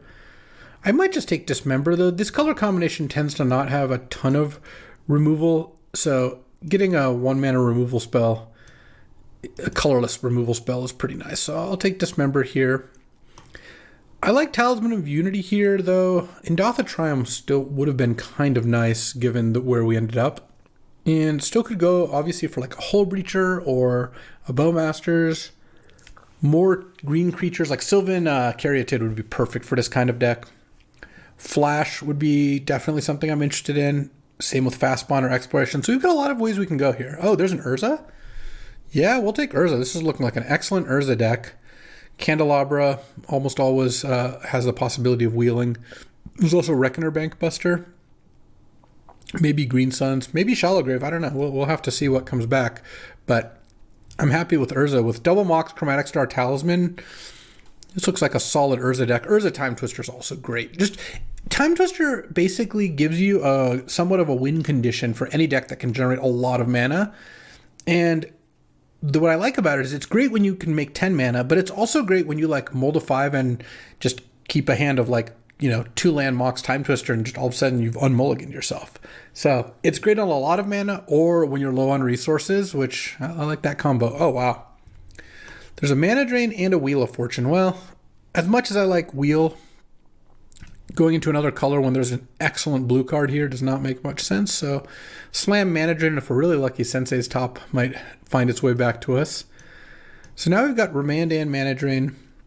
We're also not a lock to play Natural Order here, of course, though I think having Birds of Paradise and Natural Order and a Trox is already making me pretty tempted to do so.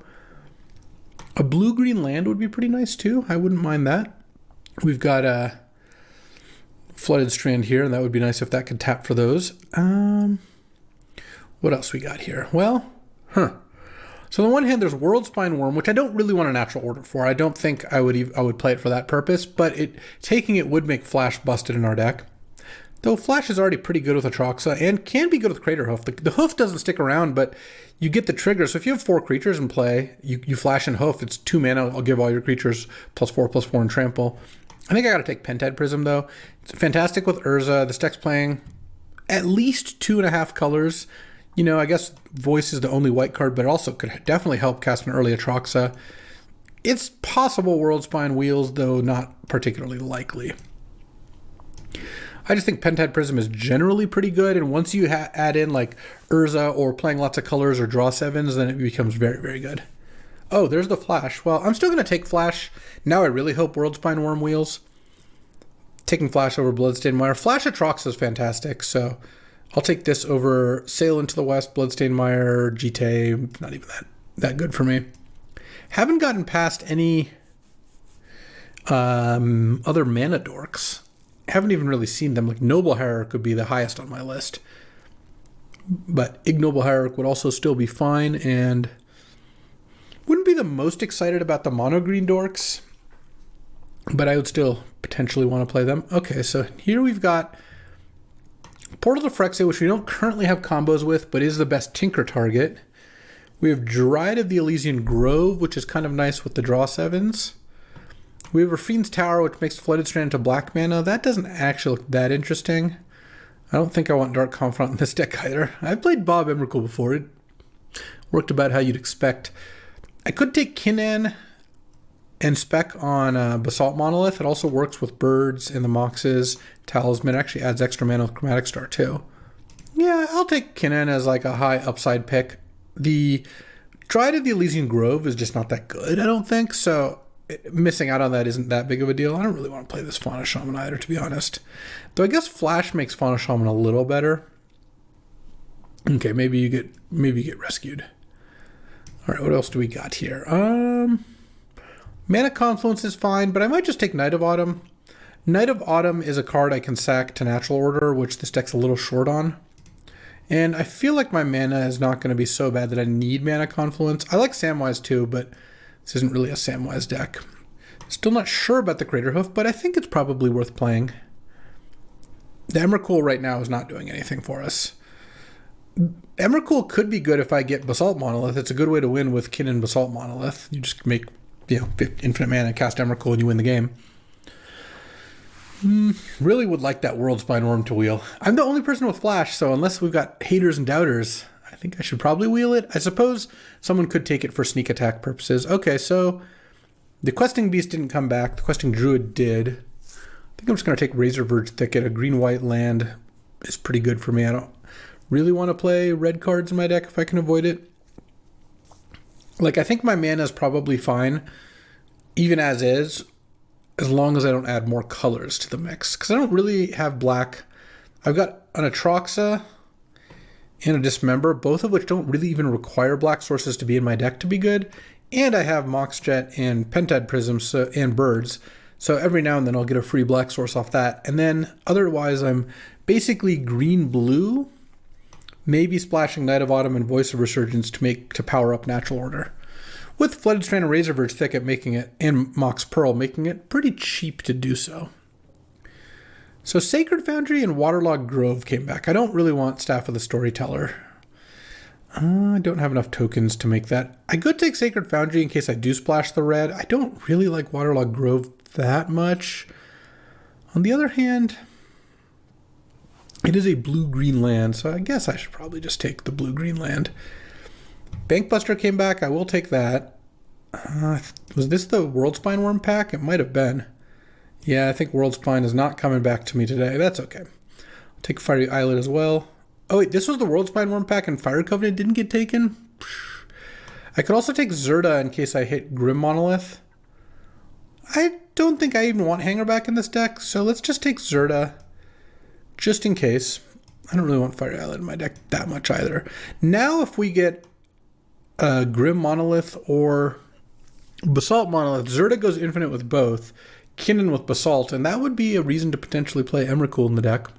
Alright, well, I like how this is going. We've opened 2 Moxes, we have Flash with Atraxa, no World Spine sadly. We have an Urza, and we have a bunch of good early plays. We also have Mana Drain and Remand, so really no complaints here. We have a couple different things that, could work out. So we've got like the Zerda Kinnan and in Hope for Monolith of various types plan. We've got Black Lotus again, and there's a Tolarian Academy. How brutal. I guess I'm going to take Lotus and not wheel Academy, but I will wheel Auriok Salvagers. Almost assuredly. 1, 2, 3, 4, 5. Yeah, I'd be shocked if Salvagers didn't wheel. Well, there's only so much I can say when I open Black Lotus. So yeah, all right. We've got some plans here. So no Academy, but Lotus is fine recompense. And maybe I run the Zerda, Emrakul, Kinnan thing. Maybe I don't. Maybe I do have the Knight of Autumn and Voice of Resurgence and Fauna Shaman with Natural Order. Honestly, there's a lot of different ways this could go now. Here we have Mind Twist, Library of Alexandria, Show and Tell to Fairy. This isn't the worst Show and Tell deck, but honestly, Show and Tell Emrakul just doesn't win that often. I think I'm just going to take Library of Alexandria. This is a sick Library of Alexandria deck. Having all these zeros means you can just library and draw a bunch of cards and still not even really be behind because you can just play a Mox and all of a sudden it's like you're back on curve. So I'm happy enough just taking that. Let's see, if the Natural Order stuff doesn't work out, I guess we're pretty short on cards then. If we're not playing Natural Order or Kinnan or Zerda, I don't think it will be difficult to find ways to win here. I could use one more kind of meaty card to flash in, like an Atali or Archon of Cruelty, though. Archon of Cruelty is not that good if you can't follow it up by reanimating it. Yeah, that World Spine would have been nice. I guess, knowing I was going to get past Flash, I would have taken Pentad Prism or World Spine over Pentad Prism, but draft is easier if you know what's coming. Okay, there's Basalt Monolith. I think I just have to take it now. Adding Basalt Monolith adds basically a couple different combos. So it makes both Kinnan and Zerda go infinite in terms of mana, which means I can just cast Emrakul and win, or I can use Urza and spin infinite times, or I can crack Jar and hope to get there. But I'm going to take Basalt Monolith. I just can't risk someone else taking it, even if I'm giving up like a Time Warp or whatever. But easy Basalt Monolith. Oh, and I could follow it up with Through the Breach. Now I kind of wish I had taken that Sacred Foundry, but we'll make it work. So Through the Breach means Emrakul's all of a sudden a win. Through the Breach Atraxa is also great. And Through the Breach Craterhoof is not that bad either. passing up another Talisman. I guess I would play Delighted Halfling in this deck, and it would be good in this deck. Delighted Halfling. I've got all these Moxes and stuff. Let's just take the Through the Breach. Just having more cards that win the game is pretty nice. Because this deck, I think, it's going to have tons of mana. It's got double Mox Lotus. I kind of wonder, how good is this natural order? Like, because right now we're at 30 cards, so we had 10 lands. We'll end up on 14, basically 16 land plus Lotus and all these other things. So we're like fine now. But let's say I get a couple more cards that support the like Breach Flash Urza plan. Then I'm going to have to cut cards, and at that point, maybe I cut the natural order stuff. All right, so there's Exploration, which has gotten worse because I picked up an expensive card like Breach, but I think Exploration gets worse once you have the more Lotuses and Moxes you have. How does Displacer Kitten work here? So with the Basalt Monolith out, it's 3 mana every time you play a spell. Blinking Urza is pretty good, but that's about it. I guess Blinking Night of Autumn is like kind of something. I'm just tempted to take Taiga because it casts Zerta and Through the Breach, and I'm already looking at cutting cards. Let's just take a land, make the deck more consistent. Oh, Lorien Revealed is perfect. I mean, it only gets blue, but that card is just a busted card. It's just an island that's a split card draw 3 is really, really strong. And when you can go fetch a dual land, it's even better. Even if I can't do that, I'm still pretty happy taking it. Note, we haven't passed up any small green creatures. It's looking less and less likely that I want this natural order in my deck. Now that I have Breach and Flash, I'm not that worried about having a way to use Atraxa. So let's take these out for the time being. So now this is 18, 19, 20, 21 land. So yeah, now we've got some extra space. Oh, there's a Lion's Eye Diamond too. Yeah, if I slam Lion's Eye Diamond and the Salvagers comes back, which at this point it really should, I'm the only person with both, then I'll have multiple ways to win off that. Because also Salvagers is infinite mana. Chromatic Star, you draw infinite cards. Salvagers Lion's Eye isn't infinite mana, but if you have a Chromatic Star, you can then get to draw your deck, or again, Urza in play lets you win, and Salvager's Lotus lets you win a million different ways. Okay, so here I'll just take a blue-green land. I don't really think I want Metamorph or into the rest of these cards. All right, Salvagers. Unfortunately, this is blue-green land is not Lorien Revealedable, but that's okay. Yeah, this is looking great. I don't need that natural order stuff, I don't think, at all.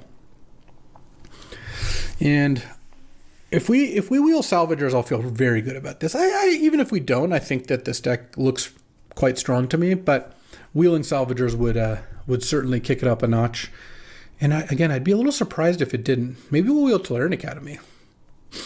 I don't think so. I don't even want to get my hopes up for that because I don't think that's happening.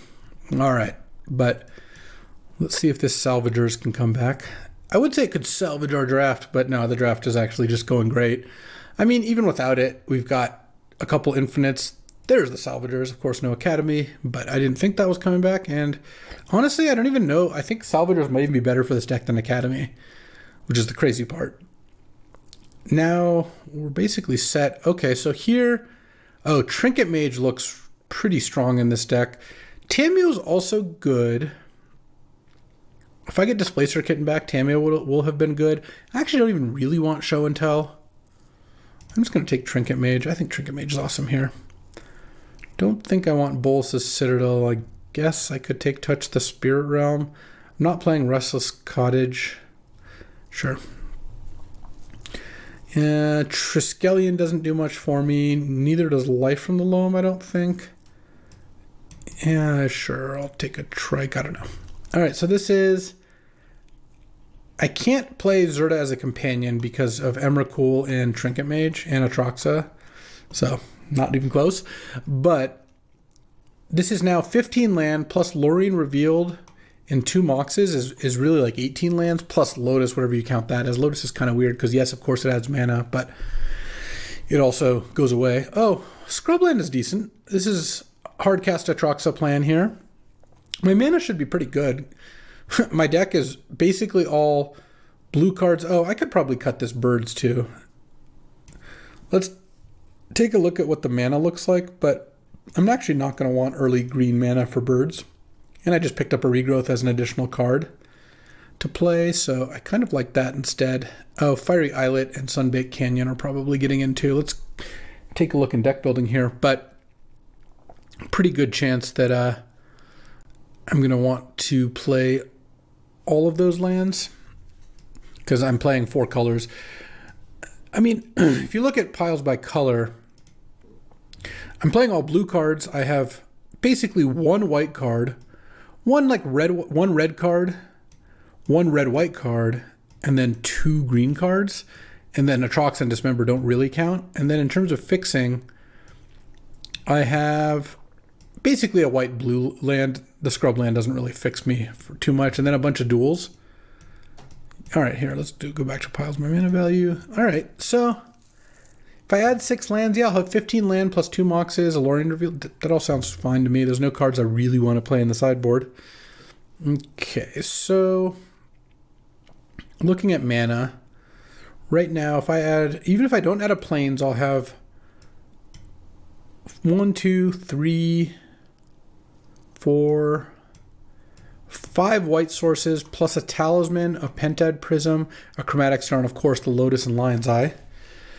And then, so I don't really even need a plains here because I only have the Salvagers and Zerda. For red, I have Taiga, Sunbaked Canyon, Fiery Islet.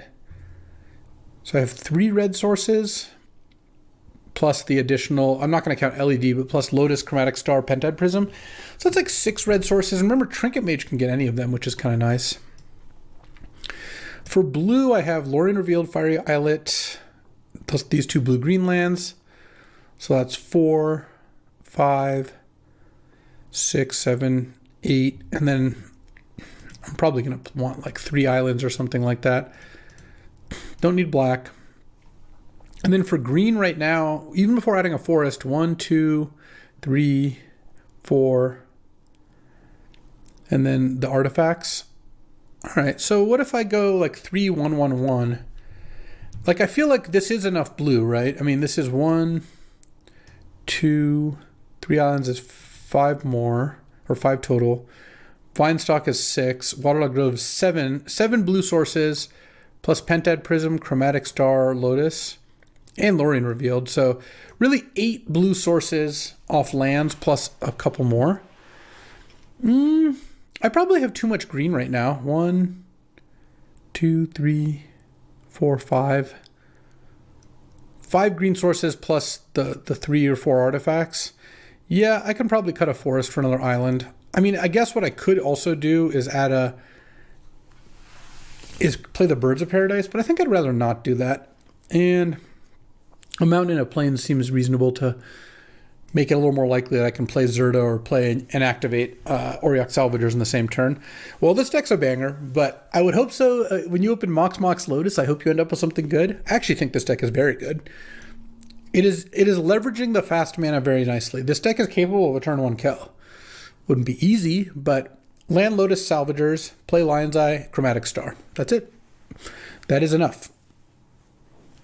Or Lotus. Let's see. How am I casting Kinnan or Basalt Monolith? I guess I'd have a Lotus and a Mox and play Kinnan or Zerda and Basalt Monolith would do it. All right, this hand looks great. I'm going to lead on Library of Alexandria Go. Hope my opponent doesn't do anything to turn 1 that I have to deal with or it takes a card out of my hand. So I don't want to see Swamp, Duress You, or Inquisition You. Okay, Ketria Triumph is great. And then turn 2, I drop to 7. Library up to 8. Play Razorverge Thicket, pass. I haven't drawn a land yet, which is a little unfortunate. But now I actually think, well, we'll see what they do, but there's a chance if they don't play a creature that I want to stop on my upkeep. Oh, Lotus. A Lotus Mirror, because this is league drafting, remember. Hopefully this is something I can dismember. Oh, it's a Goldspan Dragon. All right, well, they get a treasure out of the deal, but I spent 1 mana to kill their Lotus tout play, so that was pretty nice. And then I draw off Library and play Island, and I just pass the turn because I have Remand up now. I mean, this is just now going perfectly. I get to remand them, and then hopefully I end up drawing something to flash in. Fable of the Mirror Breaker, yeah, we'll remand that. Remand when you've got library going is pretty nice. And now because I've drawn Lion's Eye, I don't need a library on upkeep or anything. So I have 8 cards. Let's go to Mountain. Let's draw. What do I want to do here? I've got a lot of options. I have 8. I'll cast Talisman for sure. Do I want to cast Kinnan? I guess I could. Give them something to kill. And then if they don't deal with Kinnan, because I still have 6 cards in hand, so I'll be able to library on my next turn. And if they don't deal with Kinnan, I can draw out a Basalt Monolith. Not that actually does anything yet, because I don't have a mana sink for infinite mana. But it does make my Talisman tap for 2 mana, which is nice. So they're going to lead with Chart a Course, discard an island, and play a Fable. Yeah. All right. Fabled it up. And I just need to find an Emrakul, and I would win, I think, pretty easily. Draw. Zerda. Not ideal. I think I'm going to regrowth the Remand. Oh, wait, hold on. I can just tap the Talisman and play a Flooded Strand, play a Pentad Prism for 2 here. And then I am just going to block the Goblin with Kinnan, because I don't think Kinnan does much for me. I have Zerda, which replaces it. I guess Kinnan lets me pay 7 to activate it. Maybe that's better. Huh. Yeah, that gives me a lot of looks for Emrakul or Atraxa. Yeah, sure. They have a lot of mana. I'll take some more damage. Trinket Mage. Yeah, I'll remand that. I just want to draw cards. I have so many cards that win me the game from this spot that I think remanding here sounds pretty good.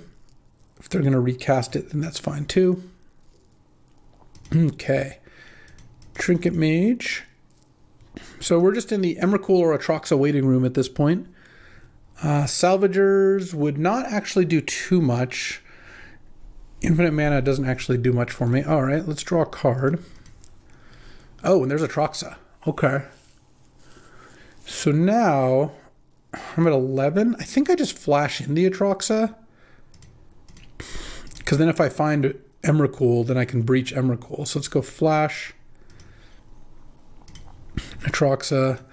I'm not going to pay the mana. And, oh, I found Emrakul and Mana Drain. I found it all. All right, so let's get Basalt Monolith, Emrakul, Mana Drain, Scrubland. Sure. And done. Play Mox. I mean, this is easy now. Go Monolith, tap, untap, Emrakul. Yeah, they get the idea. Nice. All right, it took a second to find something, but once we did, it was pretty easy. Do I want Knight of Autumn in my deck against Fable, Lotus, Trinket Mage, Mox Opal? Kind of feels like once they have Mox Opal in their deck, Knight of Autumn is probably decent. And I can probably afford to cut a land on the draw here. Liddick's probably a little bit mana hungry. I mean, or heavy. I've got currently 14 lands plus 2 Moxes and Lorien revealed, but then also Lotus, Lion's Eye, Chromatic Star, Prism, Talisman, that sort of thing. So we'll try this and see where it goes. Dismember came in clutch there. And that was a pretty good Library of Alexandria game. I killed them on turn 6, and I used Library on turns 2, 3, 4, 5, 6. So 5 extra cards off my land. Library of Alexandria is a hell of a card. What do I got here? Oh, well, this hand is a lot of mana very quickly here. Let's go Taiga Go, I guess. So this hand's kind of interesting. I can get infinite mana pretty soon. Oh, wow, they have Mox and Lotus. How lucky are they? I guess I go Island, Pearl, Basalt Monolith next turn. All right, Trinket Mage for Lotus here. Yeah. Oh, and they're sacking the Lotus. That I don't think that's a very good play. So what they did there is they basically could have just cast Fable, but instead they Trinket Mage for Lotus. They just made Trinket Mage a 0 mana 2/2. I think you can do better with that usually. So I have infinite mana in multiple ways here. So I'm going to cast the Basalt Monolith and then pass. And next turn, if they don't kill the Basalt Monolith, I'm probably just going to go land Zirda, because I don't have double blue for Kinnan and Time Twister in the same turn. And I'll cast Zirda with an island up, get infinite mana, and then cast Time Twister and hope to draw Emrakul or Lotus into a play.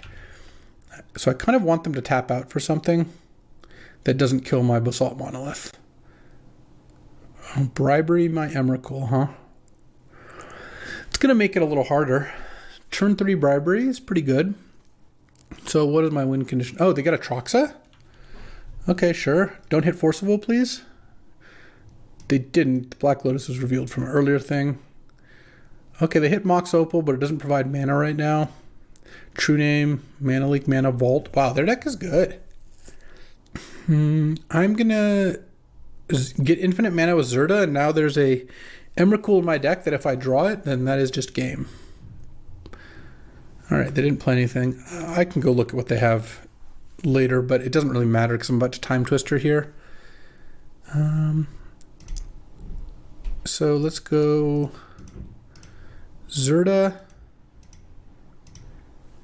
I'm going to play Sunbaked Canyon, actually, because that's an extra draw towards something. I think that's better than having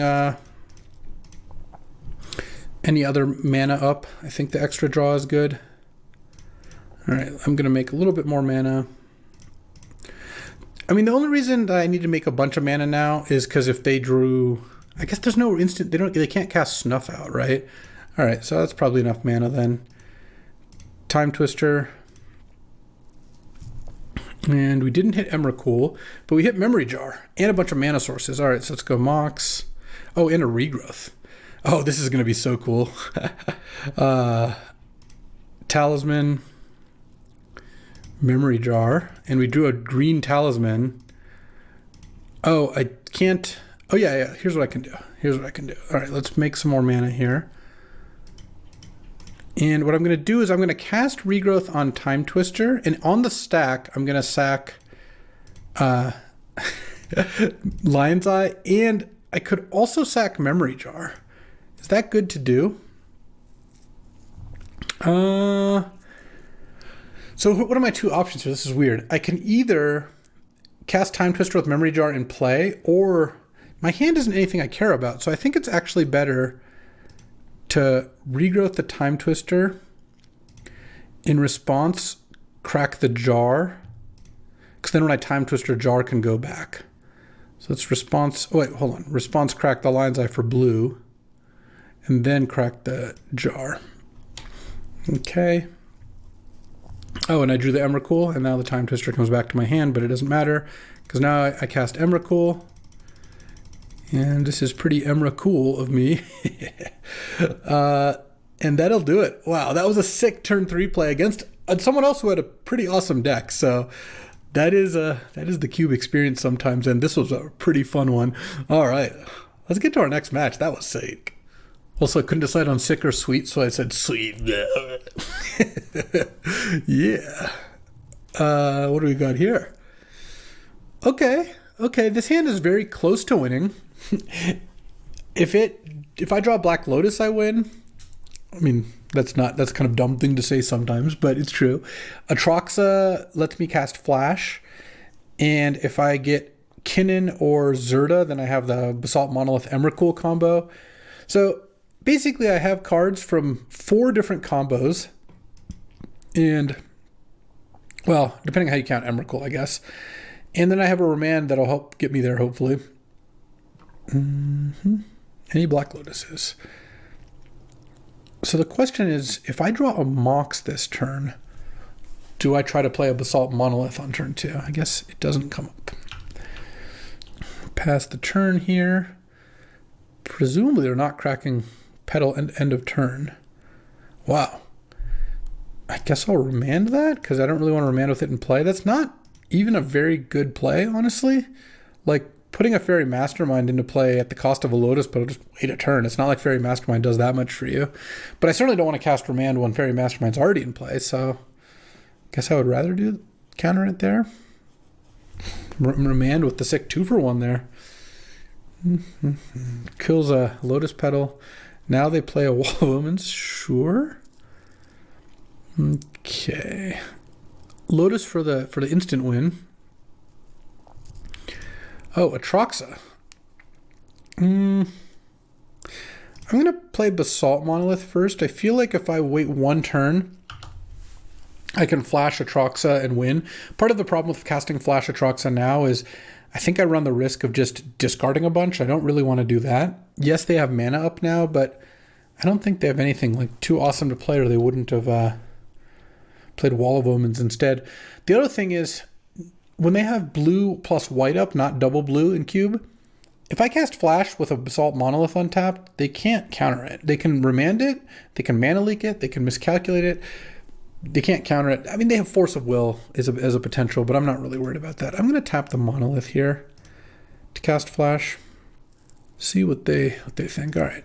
I'm going to put an Atraxa into play. And what do we got? So no Black Lotus, but I got Artifact, Instant, Land, Sorcery. So let's take Instant and Sorcery. Artifact, I guess Pearl. And Land, I think against them, I'd actually rather have Fiery Islet over Mountain. And then I'm going to play the Fiery Islet, play the Pearl, and I'm just going to cast Through the Breach. And we'll see if this works out. Because if it does, I get to Emrakul them down to just a Fairy Mastermind, because what they should do is float the mana and then Fairy Mastermind after the Annihilator trigger resolves. But I'm fine. I think I can beat a Fairy Mastermind. Looks like I can. All right, well, that was game 1. That was pretty good. This deck does some cool stuff. Do I want Voice of Resurgence? Like, in general, that's a card I would want to side in against control decks, but I don't know how many counters they have yet. I could see taking out a land on the draw. I think this deck, I'm fine with the amount of lands it's playing in the main deck. I don't actually want to change that, but when I know I'm on the draw, I think I can go down 1. Ooh, baby. This is a fast kill. I mean, it's not a guaranteed kill getting infinite mana and casting Time Twister, but it's pretty close. It's hard to miss on that. So here's the question. What do I do on turn 1? I guess I don't have white on turn 2 if I crack the Lotus. So I think I'm going to do is go Island Go. Turn 2, I'm going to play Fiery Islet and Pentad Prism. And then turn 3, I'm going to try to go for Salvagers, mana, and all that. We'll see what they do. Okay, Pentad Prism off blue-red. And if you counter it, you counter it. Sacking. My opponent really loves sacking Lotus Petal to make plays that really aren't worth sacking Lotus Petal for. I guess if they're stuck on lands here, they really want to draw. Well, they found an Ancestral. That's pretty good. But sacking Lotus Petal to reprieve is kind of the reverse of what happened game 1, and still, like, not a play I'd be happy to make, I'll say. So now, the Ancestral and didn't draw a land. I guess I'm going to go for it here. Let's see. I cast Auriok Salvagers. And if this gets countered, I can play a Pentad Prism and kind of go from there. If it doesn't, then we've got infinity mana. Okay. Get back Lotus. Play Lotus. Okay, add white. Get back Lotus. So the question is, what do I play first? I think what I do is I cast an Urza pretty soon, because that's just showing them a win condition, because Urza Salvager's Lotus is infinite Urza spin, so at some point I'll spin and hit Emrakul. Okay, sack this for blue, cast Urza. Okay, Salvager's Lotus. Lotus. And then I think once I spin Urza once, because I unfortunately don't have to Time Twister here. Once I spin Urza once, I think that'll probably do the trick. It's funny, the loop with Lion's Eye is actually a little faster when you have Urza in play, because you can tap the Lion's Eye for mana. Lion's Eye doesn't tap to sack, which is kind of funny, which means you can tap it to Urza and do that instead. All right, let's get back Lotus. Lotus. Tap this for blue. Urza. Hit Talisman. Lotus. I mean, I'm just going to keep doing this, so I'll let my opponent decide how many loops they wanna see. I don't mind. I get to spin Urza a bunch. That's pretty fun. Oh, they figured it out. All right. Well, that's a quick 2-0. Let's see if we can speed run our way to a 3-0. Alrighty, time for game 3, or round 3. I am on the draw here, and excited to see my opening hand. You know, when you get to open well and your deck comes together nicely and you get sweet draws, like, it can be pretty fun to just like roll people in Magic. I will say that. What do we got here? Oh, this is a totally fine hand. We have turn 2 mana drain on the draw, which might not be good enough. If they go Mountain Swift Spear or something, then I'm not going to feel great about my chances. But then I get to cast Trinket Mage for Lotus, and I might be able to do something like Lotus, sack it for green, regrowth it, leaving a green floating, sack it for black, and then I have blue and white mana for my lands. Boom, Atraxa. That could be good. Ooh, tapped Overgrown Tomb. Is this the least scary turn 1 play in all of Cube? It's pretty close, right? Like, turn 1 tapped Overgrown Tomb. It's like, I don't have Duress, I don't have Thoughtseize, I don't have Birds of Paradise, and I'm playing 2 colors which are just not that interactive or fast. All right, well, now things are looking a little better for my opponent. Now they have a bunch of mana, they have a Mox. They're going to probably play something pretty decent here. All right, so it's funny. Normally I would be like, oh no, turn 2 Grist, but I don't think this deck cares that much about it. Oh, they milled a Thespian Stage. Nice. Their deck looks sweet. Oh, I drew Flash. Now we're really talking. Okay, so there's a pretty good chance I can win on my next turn. I mean, maybe that's overstating it, but if I mana drain something here and then untap, tap 1 island plus use a mana floating to cast Flash, and then flash in Atraxa with Trinket Mage for Lotus, it feels like there's a pretty decent chance. Oh, wow. Dark Depths, huh? Okay, I'll take 1. So the question now is, if they don't do anything, do I end of turn Flash? I guess I probably do. The problem is, I have 5 cards in hand after that, and I would, let's say, draw 5, go to 10 cards, 11 cards. I might have to discard, but I'm not... The Thespian Stage getting milled means I'm not even scared of, like, a crop rotation win. I'm not scared. I think I'll just wait another turn. And then now I can still mana drain into Flash. And I think that they're not doing anything. So, and I don't really care that their Planeswalker's ticking up. So, Wasteland. You're really going to Wasteland my sack land? I don't think so. I mean, maybe you are. If I tap out, almost assuredly they're going to. Like if I cast Flash end of turn, I don't mind that too much, especially since now I have to cast Flash because I don't have a land to play next turn. I mean, unless they cast something here, of course. Okay, I'll cast Flash then. Put Atraxa into play. And Atraxa... I didn't hit Black Lotus, but I hit Creature Land Instant Artifact. So, land, I think I take Flooded Strand. I could take Kinnan Basalt Monolith. The awkward part is I don't have green yet, but I guess I can Trinket Mage for Lotus. an instant. Do I want Remand or Through the Breach? I guess I want Remand here. So if I don't take you know what? Actually, the Salvager's plan is better. Why don't I just take Salvagers and Mox Jet? Yeah, that's got to be way better. Because then I can take Mox Jet instead of taking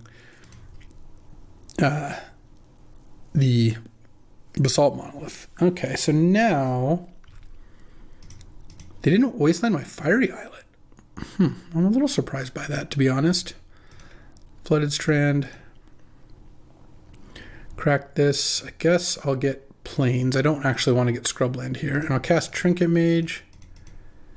Targeting or tapping those, so now they can't wasteland me. I mean, they can, but I don't care if they do. I still think they should have wastelanded me after Flash resolved, but I'm going to get Black Lotus here. And I think I do play the Lotus. I have Regrowth if I really need to. And I have Mana Drain and Remand to help protect it. I just think having double counter up is probably better than not. All right, I will pass. Are they going to crack their Silent Clearing? No, they're going to wasteland me. See, look, if they were going to wasteland me, they really should have done it when I was tapped out. They just let me tap it for mana. Timing is everything. And, you know, Magic's tricky. I have them pretty much locked out here because next turn I'm going to get infinite mana with Mana Drain backup and then cast... I don't even need to cast Time Twister. Actually, I'll regrowth Atroxa, cast Atroxa, and that'll probably find me a dub.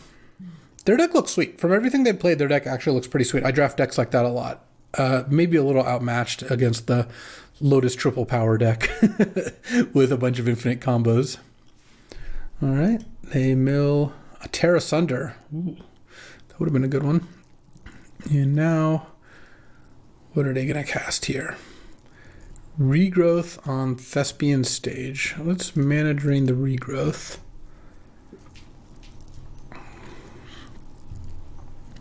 I don't care if they know I have Mana Drain. I assume they're not going to attack here. Doesn't seem like it really accomplishes too much. All right, I drew the Basalt Monolith anyway. I get 2 mana off of that, and I can even remand a Swords to Plowshares here. I guess I can't remand Snuff Out. At least it doesn't really do much to remand Snuff Out, but I think that's okay.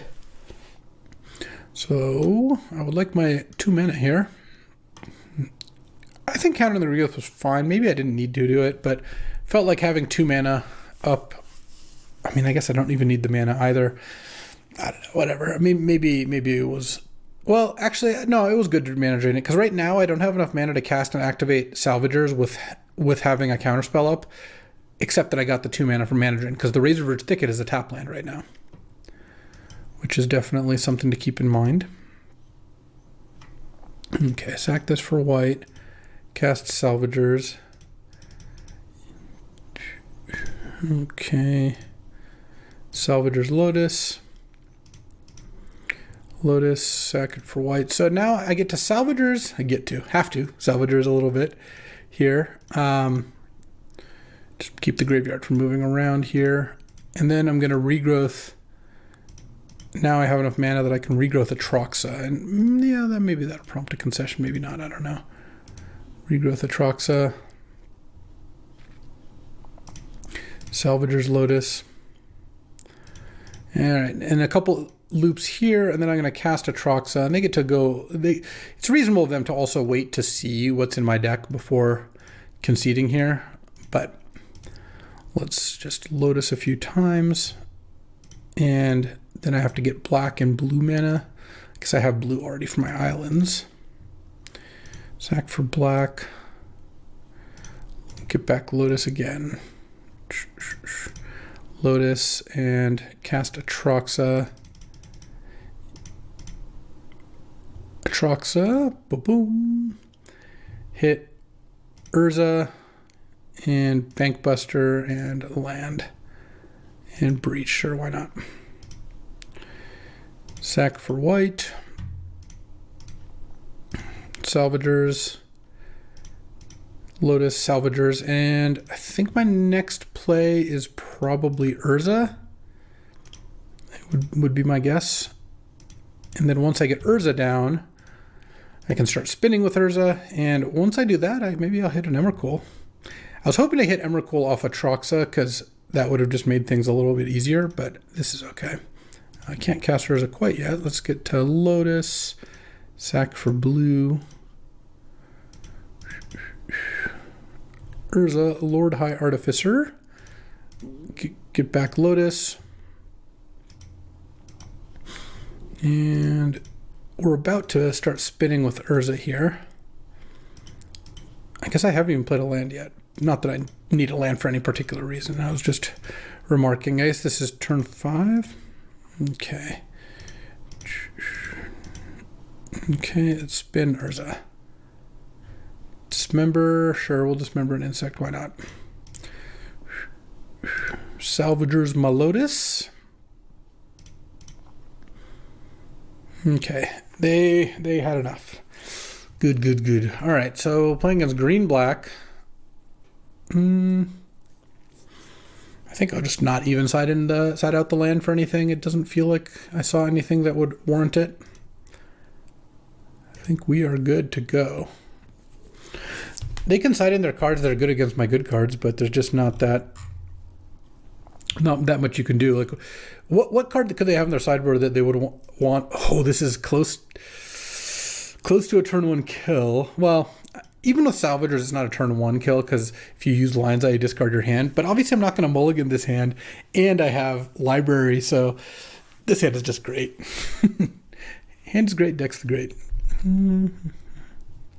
So, put them all to 6. They played a Shelldock. So what is... Not that I need anything, because this hand is obviously just like, I'm not asking for more. I'm just curious, what would be the best draw? I guess if I drew... hold on, let me think. So they're playing black, so that makes me want to play the Lotus. But they're also playing green, which makes me want to hold the Lotus. They have like Terra Sunder. Let's just pass. It's always a debate. If they're blue-black, play your Lotuses when they're, as fast as possible. If they're green-white, keep them in hand. But they don't have green mana here. I thought this would be a Thalia. That would have been a 6 sideboard card. Oh, there's the Salvagers. So I can't actually win this turn, because I can play Salvagers, I can get infinite mana, but I have to discard my hand to do it.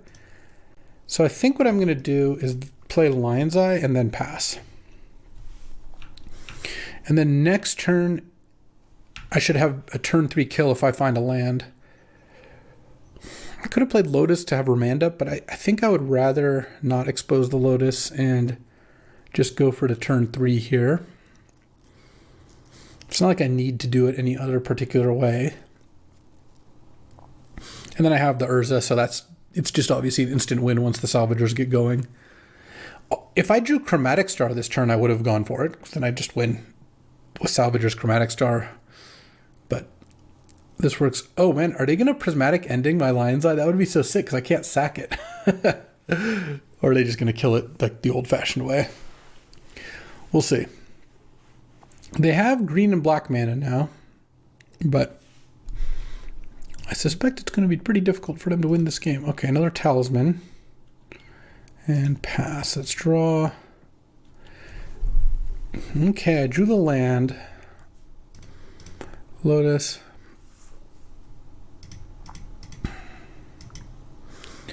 Yeah, I'm going to cast Salvagers here. I'm going to go for it. And they're done. And they are done. That was the fastest concede I've seen. I got to take a look at that deck, though. That deck was just absurd. So,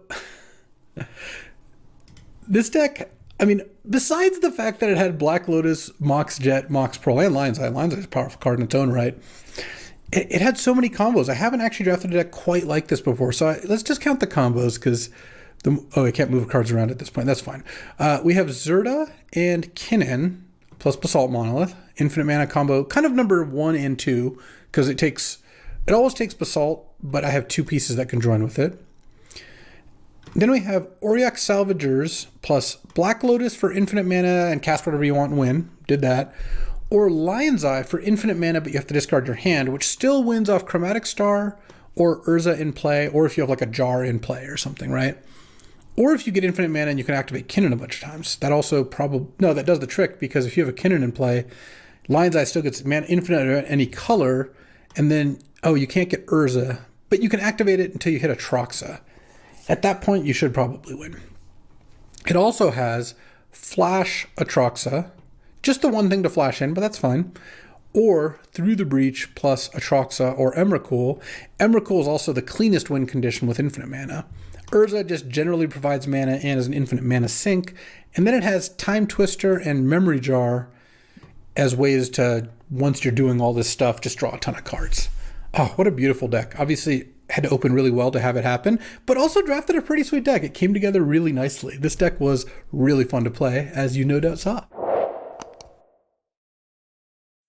Alrighty, time for a 4-on-4 draft here in the Cube streets where we've opened Black Lotus. Oh, you'll love to see it. It's myself, Mati, Eomatic, and Max Smith, battling against Falcon Eye, the real LSV, Luis Salvato, Slade, and Terabad. Worthy opponents, one and all. We're getting passed to by Falcon Eye, passing to Salvato, and yeah, slamming Black Lotus. Oh, this is such a good pack for me. No complaint equity this time, because not only am I first picking Black Lotus, which is obviously fantastic, arguably the best card, I still have Time Walk slightly above it, but honestly, Soul Ring, Time Walk, Lotus, you cannot go wrong. And Salvato's second pick is going to be what? Fiery Confluence? This pack is trash aside from Lotus. That's the way you do it in a team draft.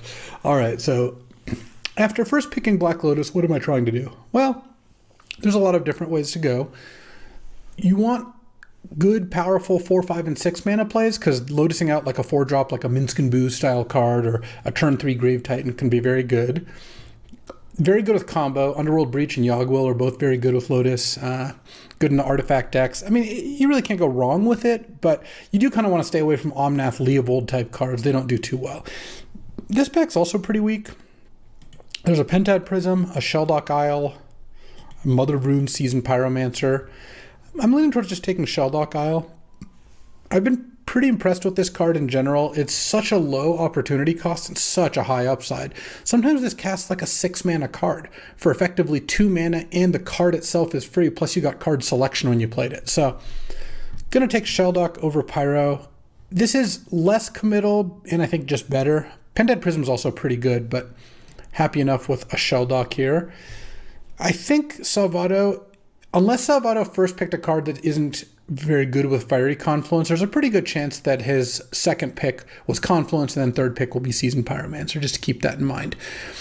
This pack has Reckoner Bankbuster, which I do like. Ooh, a new one, Sir Ginger the Meal Ender. 2 mana, 3/1, but as long as the opponent has a Planeswalker, also has Trample, Hexproof, and Haste, and whenever one of your artifacts dies, it gets a ++1 counter and Scry 1+, plus you can sack it to gain some life. So, solid card. Ren and 6 also pretty good. Upheaval's pretty nice. Upheaval Lotus is a combo, but maybe not as big of a combo as like Upheaval Mana Crypt, because the Lotus gets used up and doesn't get bounced. It's not quite as good as the other 0 mana cards. Upheaval Shelldock's a very good combo, though. If you can put Upheaval under a Shelldock, you almost always just win, because a 2 mana Upheaval is really, really easy to recover from. Also, an Upheaval on their end step can be pretty sick, too. I think I am going to take the Upheaval. It just works well in the kinds of decks I like to draft with Lotus here. And really the other cards aren't that impressive. All right, here we've got Venser and Fire Ice, Breeding Pool. I think Breeding Pool is the best land, so that rules out Jetmir's Garden, Seachrome Coast, and Mana Confluence, because a blue-green land is pretty good, especially since Upheaval does make me want Fast Bond, Exploration, that sort of thing. Fire Ice is just a very solid card. You can really never go wrong taking that card. It's always going to be useful. Venser is kind of similar. I think I like Fire Ice a little more than Venser. And then there's also, I guess, Life Death and Questing Beast are both solid cards. I kind of just want to take Breeding Pool, though. It feels like with Upheaval, I'm pretty likely to be in a place where Breeding Pool is good. Oh, Dark Ritual actually is very appealing. This pack's not that good, and having Dark Ritual plus Black Lotus means that now Yogg-Will, which is a card that you can generally get kind of late, just becomes unbelievable. So I'm going to take Dark Ritual here. I also think it's maybe the second best card in the pack, depending on where you rate Thalia. Obviously, I'm not going to take Thalia, but passing Thalia, though Salvato I don't think is in the best place to maybe use it. It's possible Salvato went down a path that involved taking the Mother runes out of my second pack and then takes the Thalia, but I'm happy enough taking Dark Ritual here. And yeah, still seeing where we're going, but I like this start. I like this start a lot. Obviously, Fast Bond Exploration would be pretty valuable, and general blue cards would be pretty good. I'm fairly sure I'm going to want blue. I would love to see like a 6-pick Yogwill or something where I don't have to waste like too high of a pick on it, but still very good. Okay, this pack's kind of weak, for me at least. Vorinclex is funny, but I don't really think it's a card I want. Hydroid Crisis is okay, but it's not actually that good with Lotus and Ritual. I think you can do better. This is better when you have like Tolarian Academy style, like permanent mana sources, because it lets you use those mana sources for all the cards you draw. Using up all your temp mana on a Crisis doesn't put you in the best position. I do like, Terabad's going to be back in a second, I'm sure. I do like Agatha's Soul Cauldron in some decks, but that's a kind of narrow card, and this does not so far look like a deck that can use it. I just have no creatures of any kind. I'm leaning towards Mosswood Dread Knight because it's just a decent value card. I'm not really loving the prospect, but I don't think I don't think most of these cards are that impressive. I mean, I guess Hydroid Crisis might be okay. I think that I'd rather have the like small ball card that can build up to these big plays and not Crisis, which I think is less of a strong card early and more of a strong card late. With Upheaval, I'm already feeling like my late game has one really big card. You don't necessarily need a ton more than that, though I would play more if they were powerful enough. Like something like Time Spiral is a little more what I'm looking for. Okay, there we go. Yeah, and I'm gonna take the Mosswood Dread Knight. I could see taking Splinter Twin, I guess, but I think Dread Knight's fine. Oh, there's Yogwill slamming it.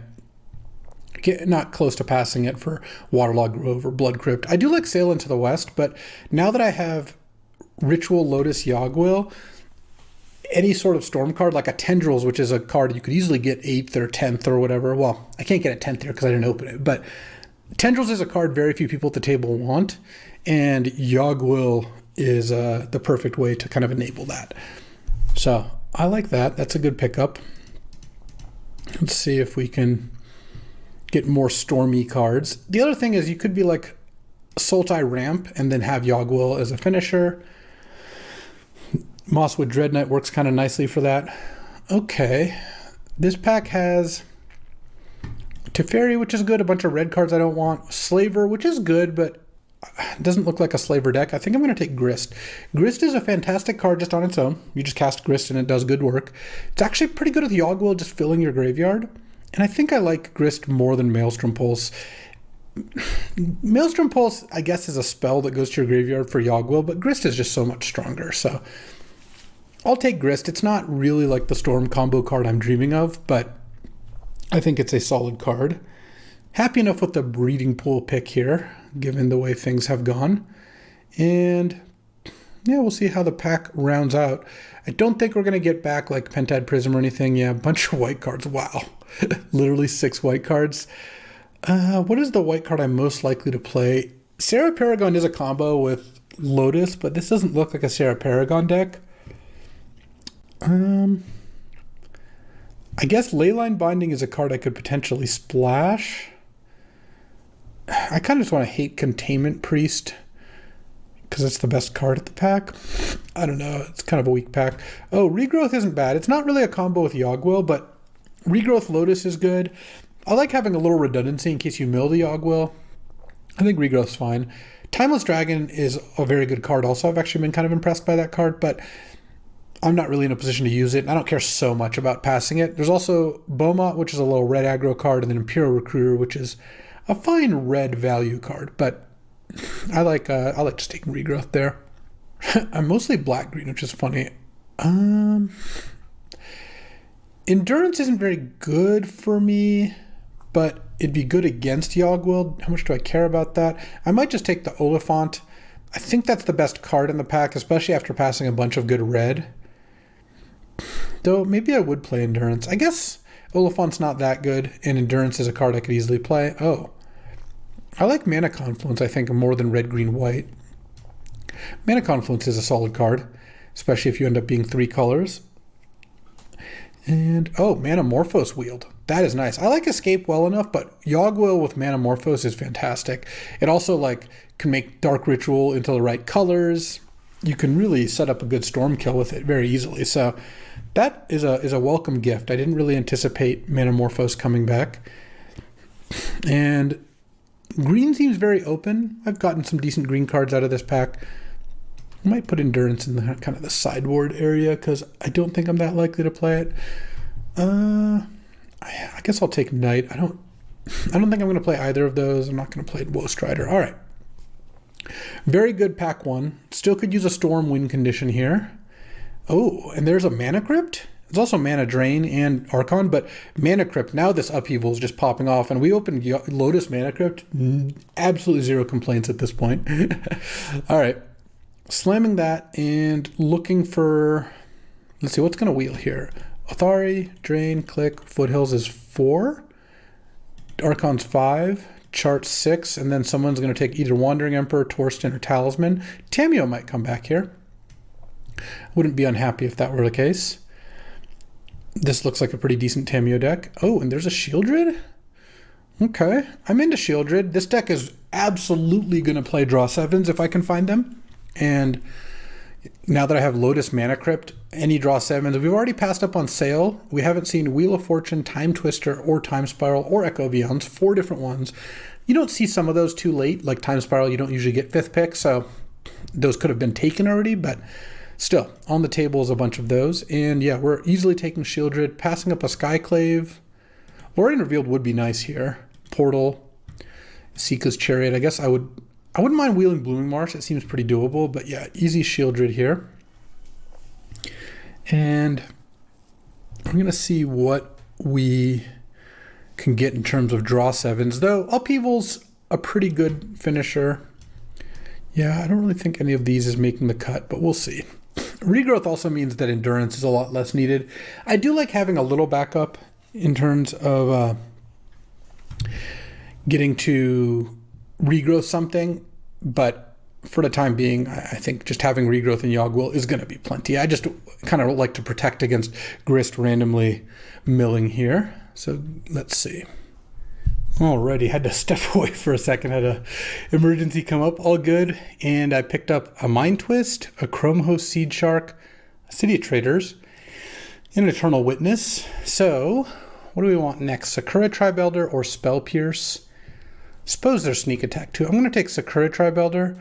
I think Tribe Elder looks pretty good in this style of deck. Ooh. I don't think we're an Oath of Druids deck, given how many creatures we have. Kind of curious about Restless Cottage. Heartbeat of Spring can be good with Upheaval, but I have no untap effects. And I think the Urtai Resurrect is also pretty good here. I guess I could use more lands, and Restless Cottage is a very good land, so just take that. Tamiyo did indeed come back. So did Torsten, Wandering Emperor.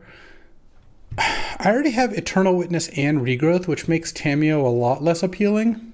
Do I want Red-Green Talisman? That's not the most enticing talisman in the world. I guess Tamiyo can still be solid. It also sets up Yogg-Will kind of nicely. All right, because it mills the cards. And then here, oh, Saheeli is going to be nice. I don't know what my color situation is going to look like, but one thing that's really good with Saheeli is you go Saheeli, play Lotus or Mana Crypt, turn the token into those, and it just generates a ton of mana. Passing a late Unholy Heat, but I think that's okay. Ooh, Blue-Green Talisman or Peatland. I think I'd rather have the Talisman. A double on-color Talisman is pretty nice, and ramping to Upheaval is pretty good. Am I going to play a green-white sack land? So it's basically a forest I can sack. I'm not going to play Omnath. I don't care about passing Omnath or Condemn. I'm just kind of deciding if I want to just hate the Sacred Foundry. I think I do. I don't think I'm going to play a green-white land. Okay. Kaito or Deadly Dispute. I'm not playing Archfiend. That's not really what this deck's trying to do.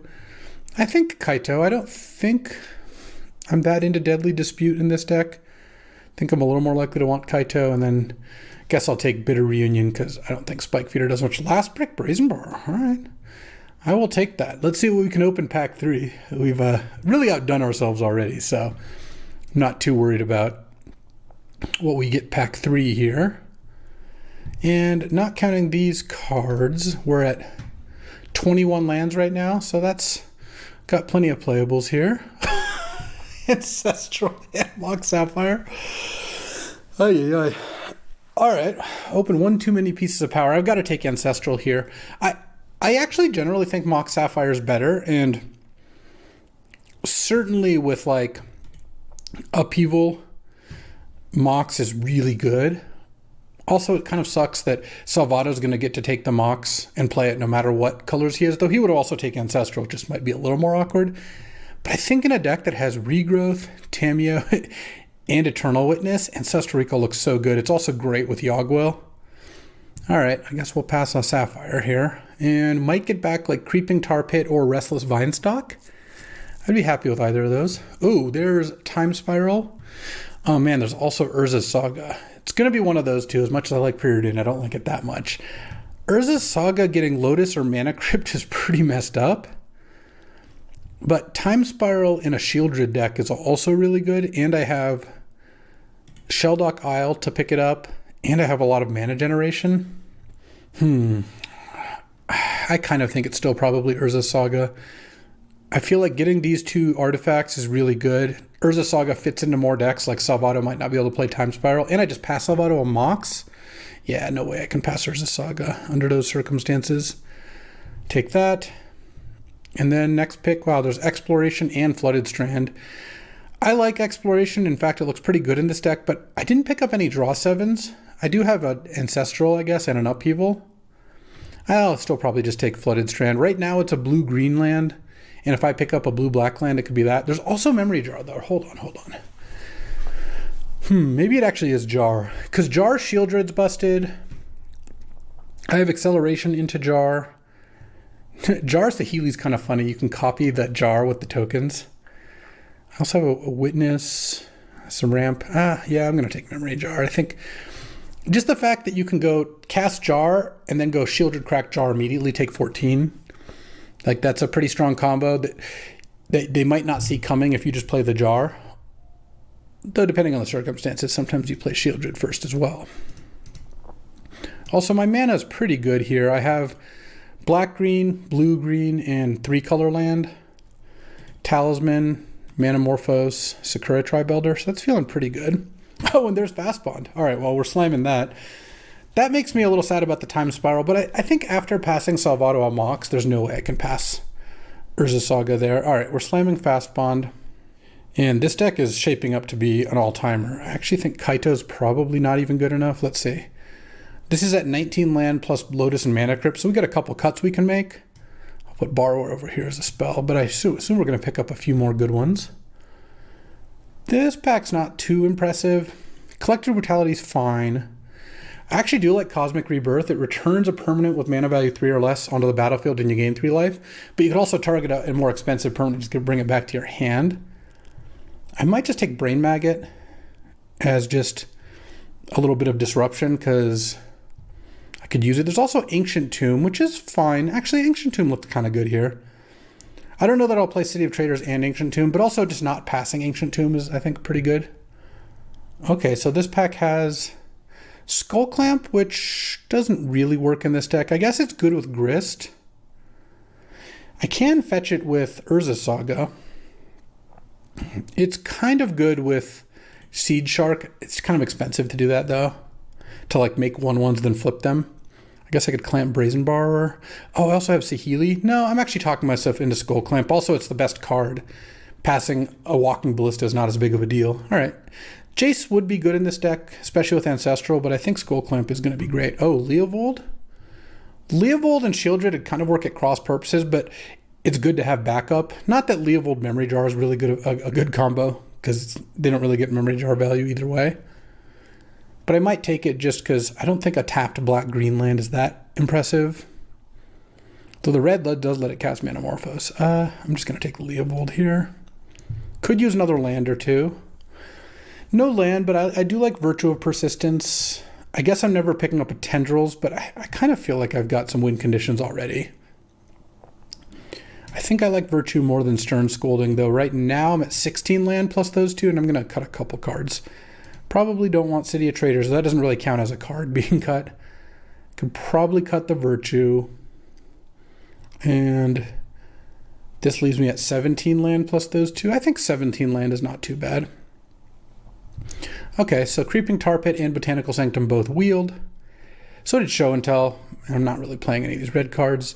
Don't untapped green-blue or tapped blue-black that's also a creature land. I kind of feel like having 2 tap lands already makes me want just the untapped land. Untapped green when you have Fast Bond in deck is kind of nice. This deck is going to have 2 colorless lands in it, so that is one thing that makes me want like slightly more, a slightly higher land count alongside Fast Bond. Now, only if Time Spiral wheeled. I don't think that's very likely to happen. So this is 17 lands. Yeah, I could see running this, especially since I have Dark Ritual, Lotus, Mana Crypt, Talisman, and I have Manamorphose, Ancestral, Mosswood Dread Knight as like cheap card draw. The Mind Twist, I think, was a pretty nice pickup. Just at a deck that has Dark Ritual, Lotus, Mana Crypt. Oh, wow, Preordain wheeled?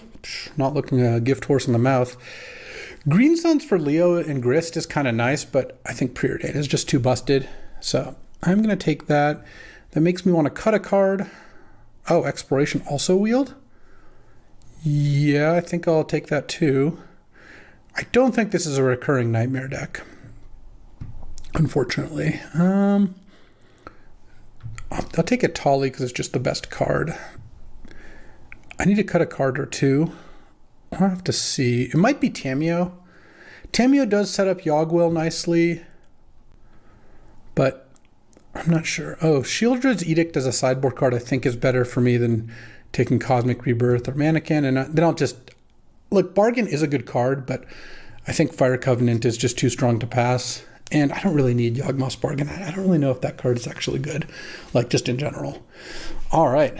This looks like a sick deck. Let's put it together. Alrighty, so ended up just cutting Mosswood Dread Knight and Brazen Borrower. Both fine cards, also not playing the Endurance or Kaito.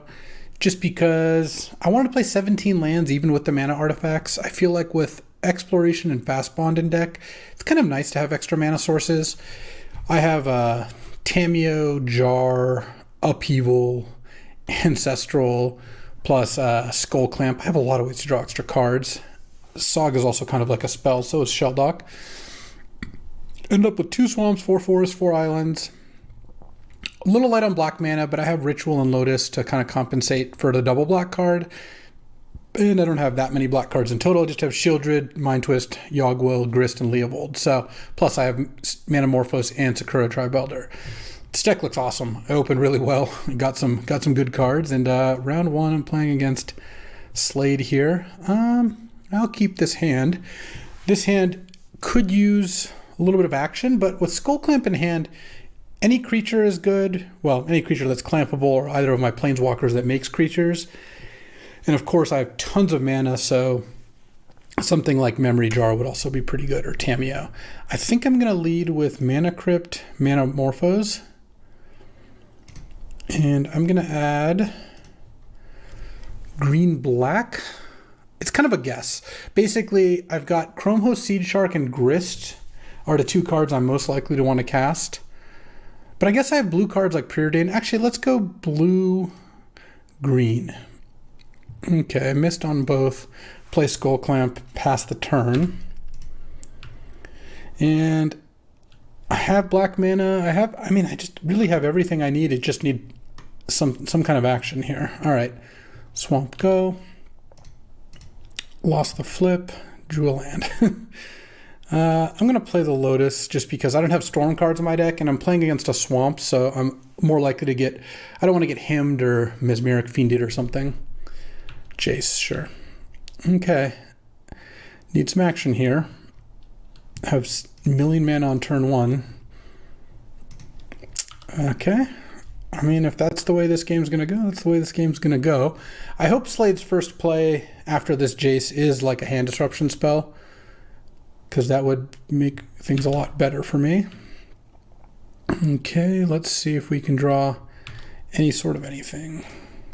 Lost the flip. Okay, Urza Saga with all my artifacts in play, but it gives me Saga token. So far, I've drawn all lands. One has been an Urza Saga, which, especially if it had been a turn earlier, would have been pretty nice, but this still might be good enough to win. I mean, there's a lot of cards I could draw that would win very close to on the spot, like Upheaval, Ancestral. I mean, I guess those wouldn't win straight on the spot, but they'd be very good. Necromancy got discarded. Okay, so you don't have any big creatures. All right, well, let's see if we can win a flip here. Nope. How about every turn we lose the flip and draw a land? All right, pass the turn here. Thirst, sure. I don't think it really makes sense to make a Saga token and equip Skull Clamp. I'd rather not just be vulnerable to something like a main phase Treachery or whatever. All right. Thirst for Discovery. Discarding Necromancy kind of implies to me that you've got another Animate spell in hand, but I guess Entomb's being discarded. There's Time Twister. It makes sense you wouldn't want to play it, given I have 1, 2, 3, 4, 5, 6, 7, 10 mana in play and you have 4. Jace is about to flip here. Discard Chart, of course. Interesting. Mind Twist would have also been great, though it's actually kind of a little late for Mind Twist now. Mesmeric Fiend. Okay, good.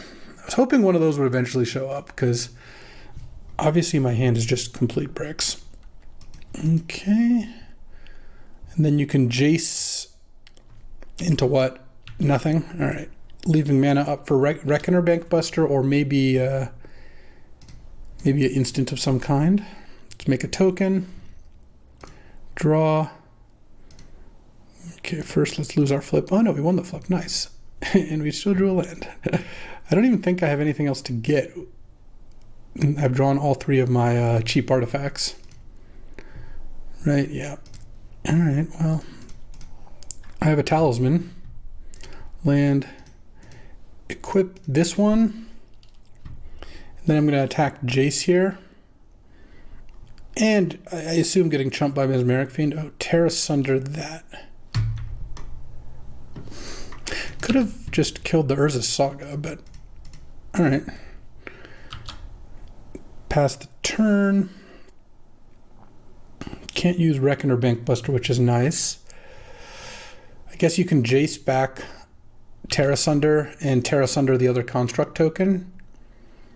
Sure, that is fine. And what do I want to draw then? I mean, Grist would be a good draw because I would immediately get to Skull Clamp the insect. Ancestral would obviously be a great draw. So far, my draws have been a Talisman and 4 land, something like that. Maybe more than that, actually, because I had 1, 2, 3, 4. I had 3 land in my opening hand. Yeah, 5 land and a Talisman. Well, that's how a deck like this can lose for sure. All right, getting hit by Mesmeric Fiend. Can we get action here?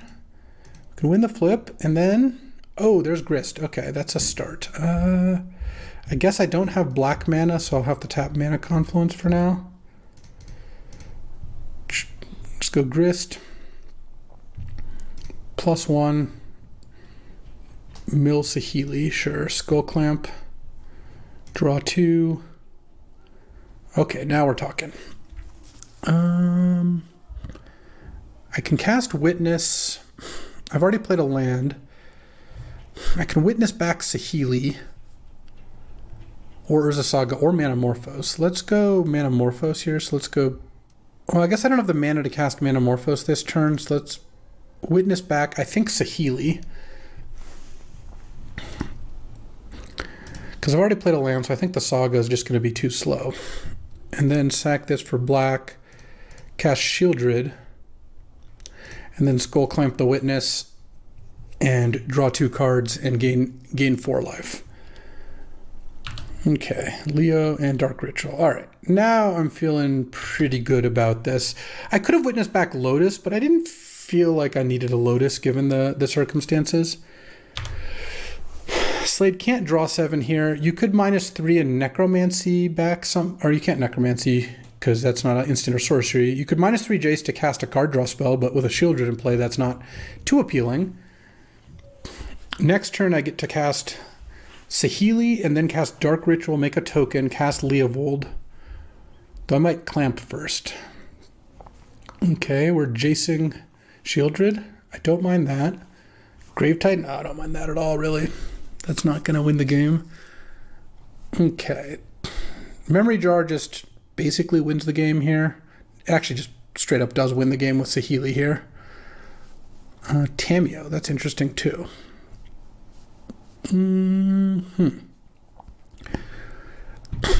I could +1 Grist, but do I want to minus it to kill the Grave Titan? I don't think so. I think I just +1 Grist first, mill Upheaval. So I could Tamiyo back Upheaval, but I don't have quite enough mana to do all that, right? Tamiyo back Upheaval, Ritual. Oh, I guess I could Upheaval. That wouldn't be crazy. But I feel like I can do better here. Because I could Tamiyo +1 look for Lotus, or sorry, Yogg-Will. Because the other thing is if I Tamiyo back Lotus and then Saheeli, the Lotus, I get a lot of mana. Right now I have 1, 2, 5, 6, 7, 8, 9 mana, 11 mana without having played a land drop. 7 mana get Tamiyo. After Tamiyoing I have 7, Upheaval I have 1 floating. Replay a land. Can't replay. Oh, I guess I could just replay Shieldred after going Mana Confluence, Mana Crypt. Is that good? I could also leave a black floating and go Mana Crypt, Talisman, Leovold. Kind of like that, actually. Let's go Tamiyo. Feels like that takes away a lot of Slade's out here. Get back Upheaval. Ritual. Upheaval. And okay, Mesmeric Fiend. All right, Mana Crypt. Talisman. Oh, I guess I could actually just play Grist instead. Is that better? I'm not going to be able to play. I'm going to play Sanctum. I'm not going to be able to play Shieldred next turn, but I think that's okay. Basically, would I rather play Grist or Leovold this turn? I think. I actually think it's probably Grist. Then +1. Mill Seed Shark. Pass the turn. I think I'm going to discard Ancient Tomb. I'm pretty sure I'm not playing that. Island.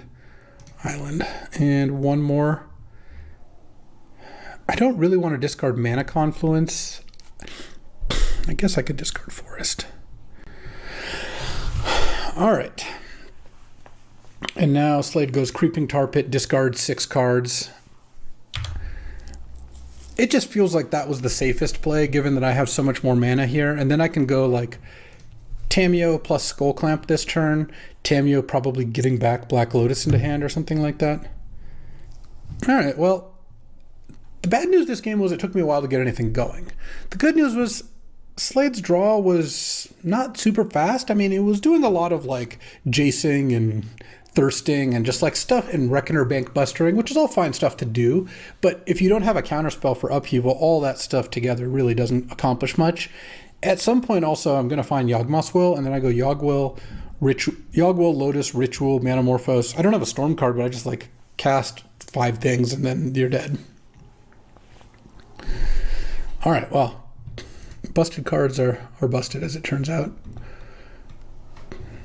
Let's see. Mana Crypt. I guess I am in some risk of Mana Crypt here, but I think with a Shieldred, oh, that's nice too. I'm not at that big of a risk. I still have Regrowth in my deck, so even if I mill Yogg-Will, I could still Regrowth later. I actually do want to get Shieldred out ASAP here, so I'm going to do this. I'm going to take... Oh, actually, you know what? I'm just going to get Shieldred out this turn, I think. I guess I should have played a different land. We switched points, or switched plans here. Let's get back Black Lotus. All right, yeah, I'm glad I played Tamiyo in my deck. Tamiyo Lotus is pretty nice. All right, send for 1. Basically, I should have just played the island, so I wouldn't have pained off Tamiyo, because I wasn't setting up casting Shieldred next turn. I was just casting it this turn. And then Slade can reanimate the Grave Titan, but in some form or fashion, I would imagine. But I also don't really care about that. I've got a Grist to kill it, leaving you with 2 zombies against my Shieldred. Also, Tamiyo +1 naming Yawgmoth's Will can't really miss.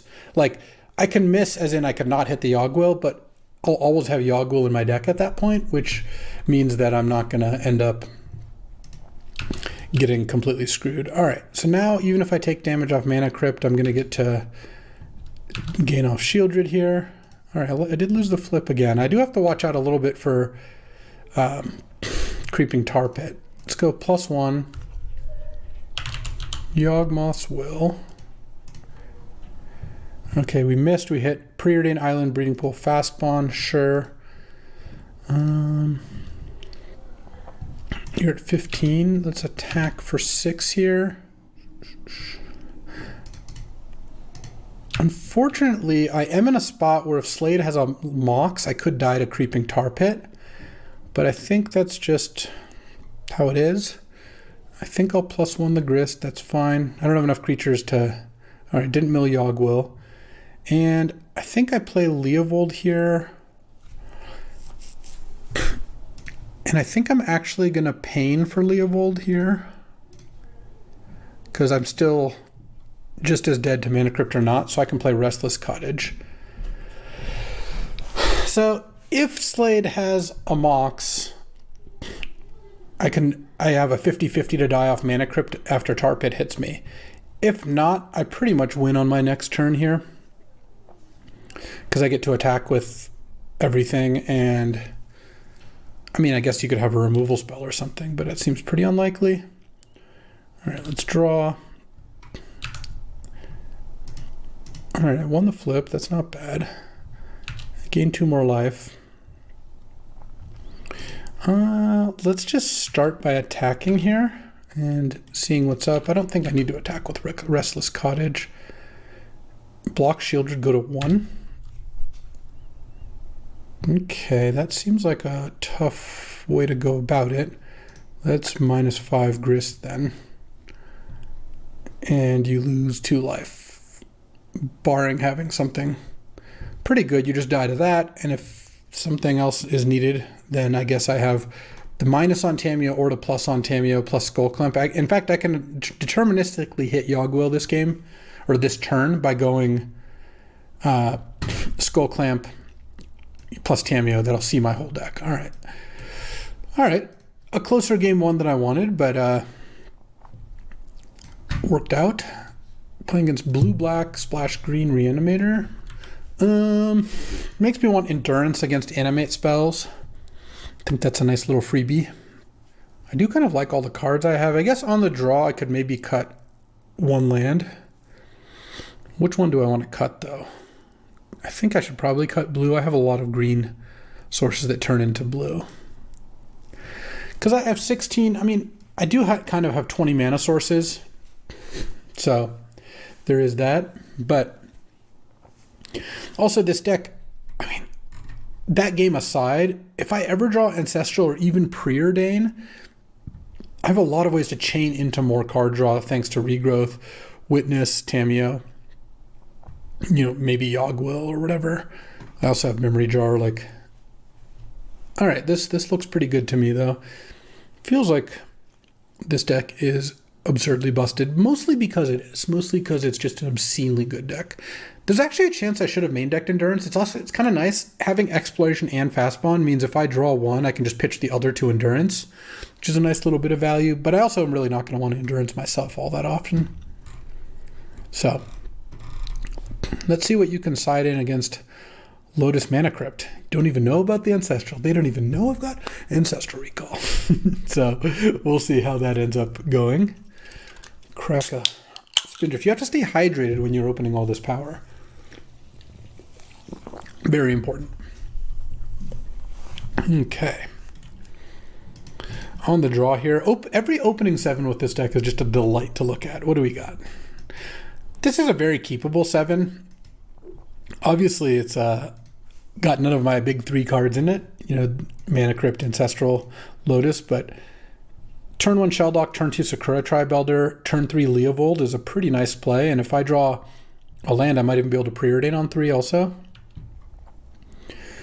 Okay, Ancient Tomb Leovold, what a nice deck. Oh, nice. We can put Eternal Witness under the Shelldock. That's a nice little one to have kind of in the chamber here. Let's see, what's your 2? All right, that one is pretty safe for me, I would say. Ooh, nice. So because of Swamp, that means I can get Island off Sakura Tribe-Elder and then go Leovold plus Preordain next turn. Set up Memory Jar, Tameo. Leovold Memory Jar still isn't really a combo because they're already getting very little usage out of those 7 cards, so that's not that good. But it's still pretty nice to have Leovold. Okay, land. Leo.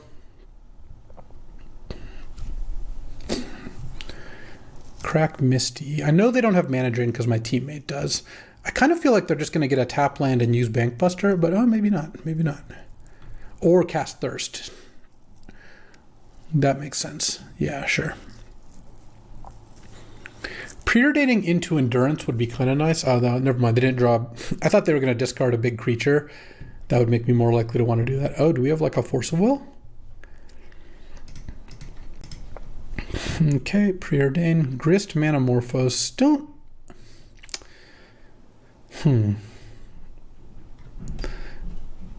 Do I care about... Do I want either of these? 6 mana next turn? I have 8 mana if I want it. I kind of feel like I actually don't want either of these. Oh, I like that. Okay. Let's see if we can set up a nice little Mind Twist here. Or actually, a nice big Mind Twist here. Razor Verge Thicket, sure. You can't use Bankbuster this turn. Maelstrom Pulse the Leovold and I draw a card. Yeah, I will take it. And then I'm going to Mind Twist you for 4 here. A normal land works, but I guess Ancient Tomb will have to do. And yeah, I can play around days by doing that. Mind Twist you for 4. Or is this the time for Force of Will? Who knows? Oh, that's it. Slade gives up easily is my has been my experience, and there we go. 1-0. I'll be disappointed if I could do less than a 3-0 here. Alrighty, time for round 2, playing against the one and only. Well, I wouldn't say one and only because there's 2 LSVs, both in this match. Playing against Luis Salvato, who's on mono red. Yeah, I think I'm supposed to keep this hand. I really would like to draw a land on turn 2. If I did, then I would get to play a Leovold or a Seed Shark. If I brick on lands, things could be ugly. Roberto. Okay, well, at least I have fewer cards. Well, could be worse. I guess I'll put a Regrowth under the Shelldock. Pass the turn. Now if I draw a black land, I can just play a Leovold. Shieldred. So this kind of sounds kind of similar, actually. And that would be decent. Unless Salvato can play 2 cards here, I'm going to get to... Oh, he's going to Chain Lightning me, and then so he can hit with the Robber? Or Bolt me. All right. Exiled Eternal Witness. Well, at least I didn't draw Eternal Witness. Okay, land. I think I play Leovold. Because I don't have any non-creature spells. This blocks both of those creatures, and then it does get to attack with Robber. I block Robber, then he can Eternal Witness back the Bolt, I guess. I think that's fine. Okay, and I go to 8, and then if he kills Leovold, I get to draw a card at least. He might just bolt me, unfortunately. In fact, I wouldn't be surprised, but that's still fine. He traded the robber for a witness and got a bolt back. I guess if he bolts me, I still get to draw. All right, draw. Dead. Yawgmoth's Will, huh? Let's play the Seed Shark. Pass the turn. This draw has not really worked out. If the Shelldock was a normal land, I would feel pretty good about this, but... Oh, Splinter Twin Eternal Witness. There we go. All right. I need to draw... If I draw a land and can upheaval, that actually wouldn't be too bad. I guess it would stop the witness. All right. Block. Go to 6. And then probably just get bolted down to 3 at some point here. I don't think he's going to care about killing my seed. No, he's killing the Seed Shark. All right. Land? I mean, yeah, I guess so.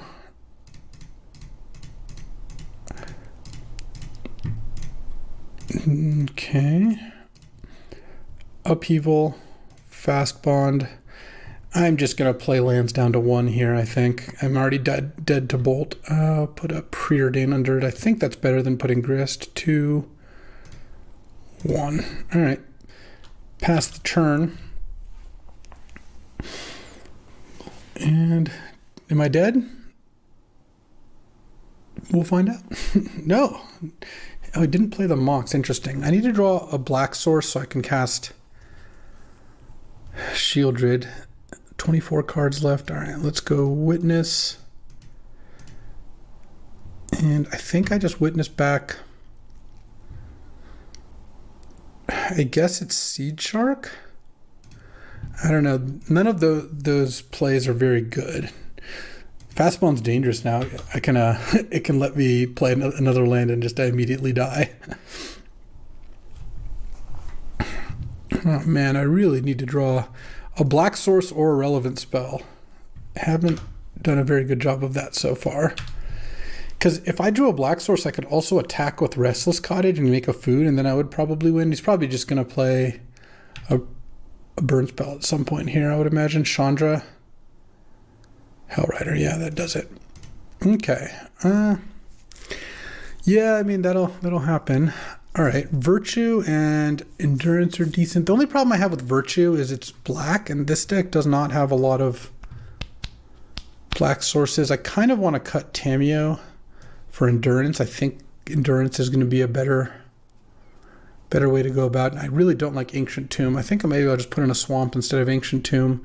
And then maybe if I can fit a Virtue of Persistence in as well, I think I'm going to cut Upheaval. It's just not very good against those kinds of decks. His deck's so low curve, I don't think it's going to be very useful to have Upheaval. All right. I think I like this. I could also put in City of Traders if I wanted, but I don't think so. And I'll keep the Mana Crypt. Mana Crypt is still good enough. All right. Let's go ahead and be on the play again. Yeah, I will keep this hand. Huh. I mean, this is kind of, I guess, how this deck loses is I kept two landers. Let's see. The last one needed to draw an untapped land. It also turned out his hand had a Mox in it. Like, had he not had Mox, I could have probably sufficed with Shelldock being my first draw and then getting to play cards a turn later. The fact that he had a Mox made it pretty difficult. Here, well, let's see. GRC, sure. All right. Forest would be really nice. Another Swamp, huh? All right. I'm still going to get to play a turn 3 Seed Shark now. And then if it lives, I can go Dark Ritual Memory Jar. So I guess that is acceptable. Also, you know, if I don't draw Lotus, Mana Crypt, Ancestral early any of these games, it's going to be more difficult. Metamorphose mocking me here. All right. Seed Shark, and I actually don't think I'm going to block the Dragon's Rage Channeler. If he even attacks, it's not clear to me if he's going to. Xander's Lounge, interesting. Wonder what blue or black card he's got lurking over there. Okay, no blocks. I just need this thing to live one turn, and walking into Lightning Bolt or Chain Lightning doesn't seem very good. Oh, he's got Pestermite type cards. Deceiver Exarch. Yep. Okay. I guess I would like to draw a land then. Well, damn. Not going 3-0 with this deck is a shame, but just two hands. I guess I could have mulliganed. I just don't think I'm supposed to. He's going to twin me? No, Vortex, okay. Vortex is something. Do I have to block now?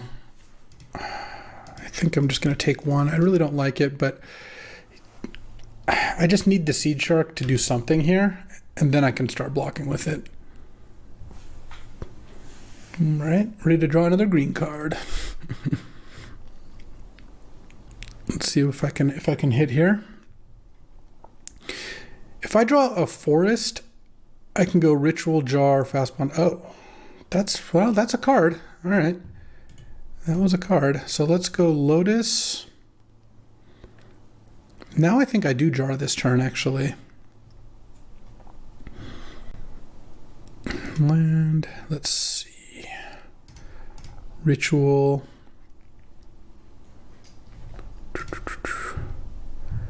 Sack this for green. Manamorphose. Let's add green blue, I guess. Oh. Okay. I could Yogg Will, but it doesn't really net me much, so let's go Fastbond. Jar, leaving a green floating, I think.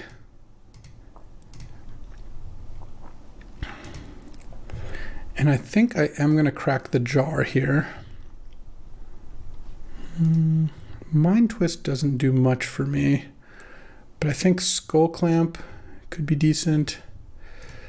Play a land, take one. And I think I'll take one more, go to 13. Cast Endurance on you. And then equip the Seed Shark. And I don't think I'm going to play the extra land. And I think I do pass because he had Twin in hand and he didn't go for it. Amazing. I don't think that was necessarily wrong or anything, but it worked out pretty well for me. Okay, so now what I just have to dodge is a bunch of burn spells. He could have Thundermaw. The funny thing is you can actually block the Thundermaw with Endurance. You don't usually get to block Thundermaw Hellkite. I will block Dragon's Rage Channeler with Chrome Host Seed Shark, I think. Because I don't need to make more Seed Shark tokens, and getting 2 cards is pretty nice. Is this Zealous Conscripts? Okay. Okay, how does this work? Right now he's at 17. He's effectively at 15, and I have 3, 6, 11. Hold on. If I animate 3 tokens, that's 8, 14. But if I play Yogg Will, that costs 3, it gets me back 3, but gets +2, +3. I'm just trying to see if I can win on my turn. I'm assuming he doesn't have Fire Blast. Let me just see. Let's see. Okay. Eomatic has Fire Blast. So we don't die here. Because if we take 9, go to 4, then go to 2 off Vortex, I block the Deceiver. Next turn I attack back for 6, 11, 13. But if I do that, then I'm hoping... The problem with that... I don't quite have lethal. I can Dark Ritual, so let's say I have 6 mana. Yogg will go to 3, land go to 4, Ritual go to 6, Lotus go to 9 mana. Given that oh, hold on. I think I actually have enough. Hold on, let's see. I block Deceiver, I take 9, go to 4, Vortex go to 2, attack back for 11, 5, 11, put you to 6, plus those 4, put you to 2. You die to Vortex, and I get to Mind Twist you, so you die to Vortex. Okay. I think that works out. Okay, go to 2. Botanical Sanctum doesn't do anything. Yogwill. Land. Lotus. Dark Ritual. And I need, so that's 3, 6, 11, 13. I need 8 mana to animate. And that's 3, 6, 8. Oh, but I don't have quite enough to Mind Twist as well, right? Let's cast Manamorphose. Blue.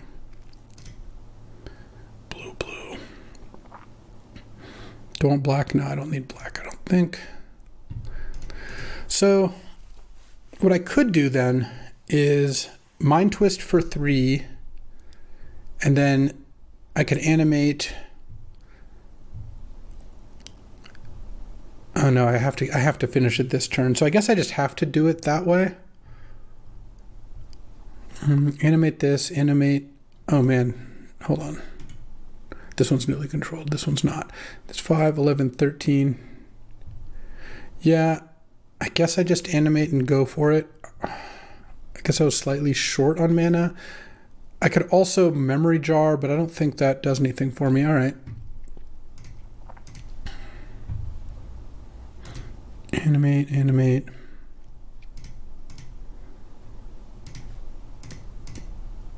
Animate. Oh, I animated the wrong one.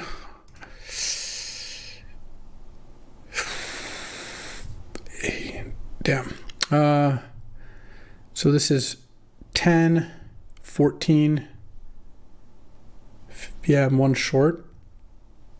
All right. Well, in that case, I guess I clamp this one, draw 2, and lose. Damn.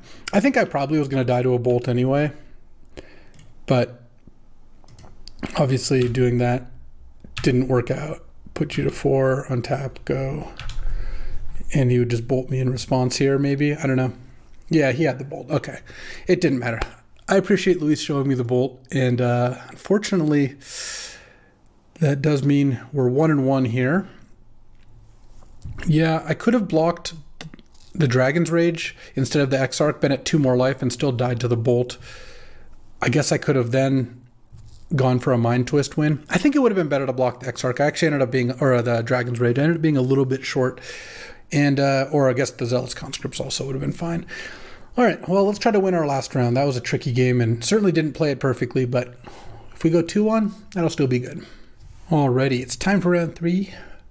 Can try to redeem ourselves. Playing against Esper Control. I'm going to keep this hand. Really will need to find Ancestral against this deck. My opponent's deck here, I actually have a screenshot of the graveyard. Like this is what he played against my opponent. Stern Scolding, Spell Pierce, Remand, Mana Leak, Memory Lapse, and Jace. So that's a lot of stuff. Tamiyo's not bad. I'm going to play Preordain. If I get Spell Pierced, I get Spell Pierced. I like Ancestral. Yeah, I don't mind Ancient Tomb, actually.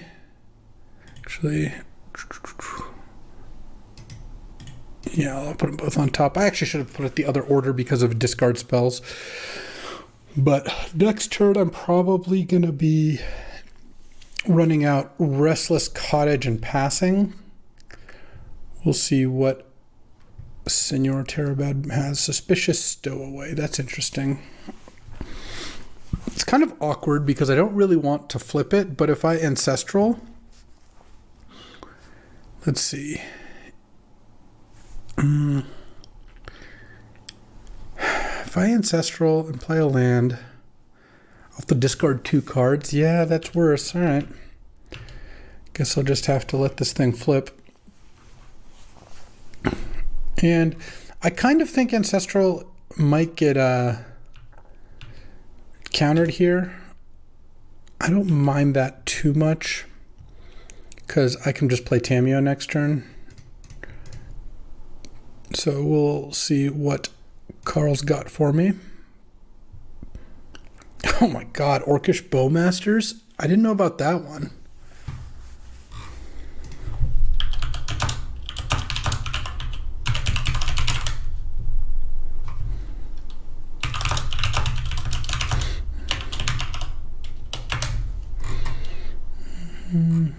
Did I miss them saying that?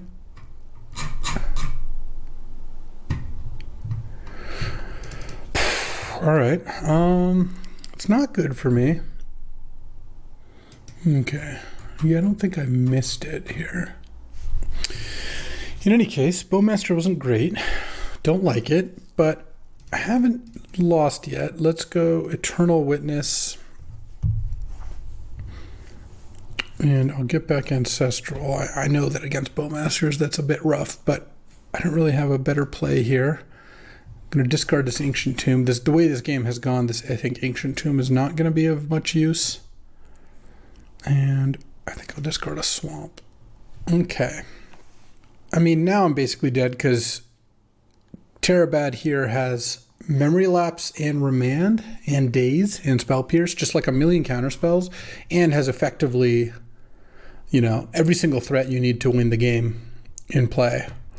Damn, 1-2ing with Lotus Ancestral Mana Crypt's brutal, but what are you going to do? What are you going to do? I guess if I draw Lotus, I could set up something here. We'll have to see what happens.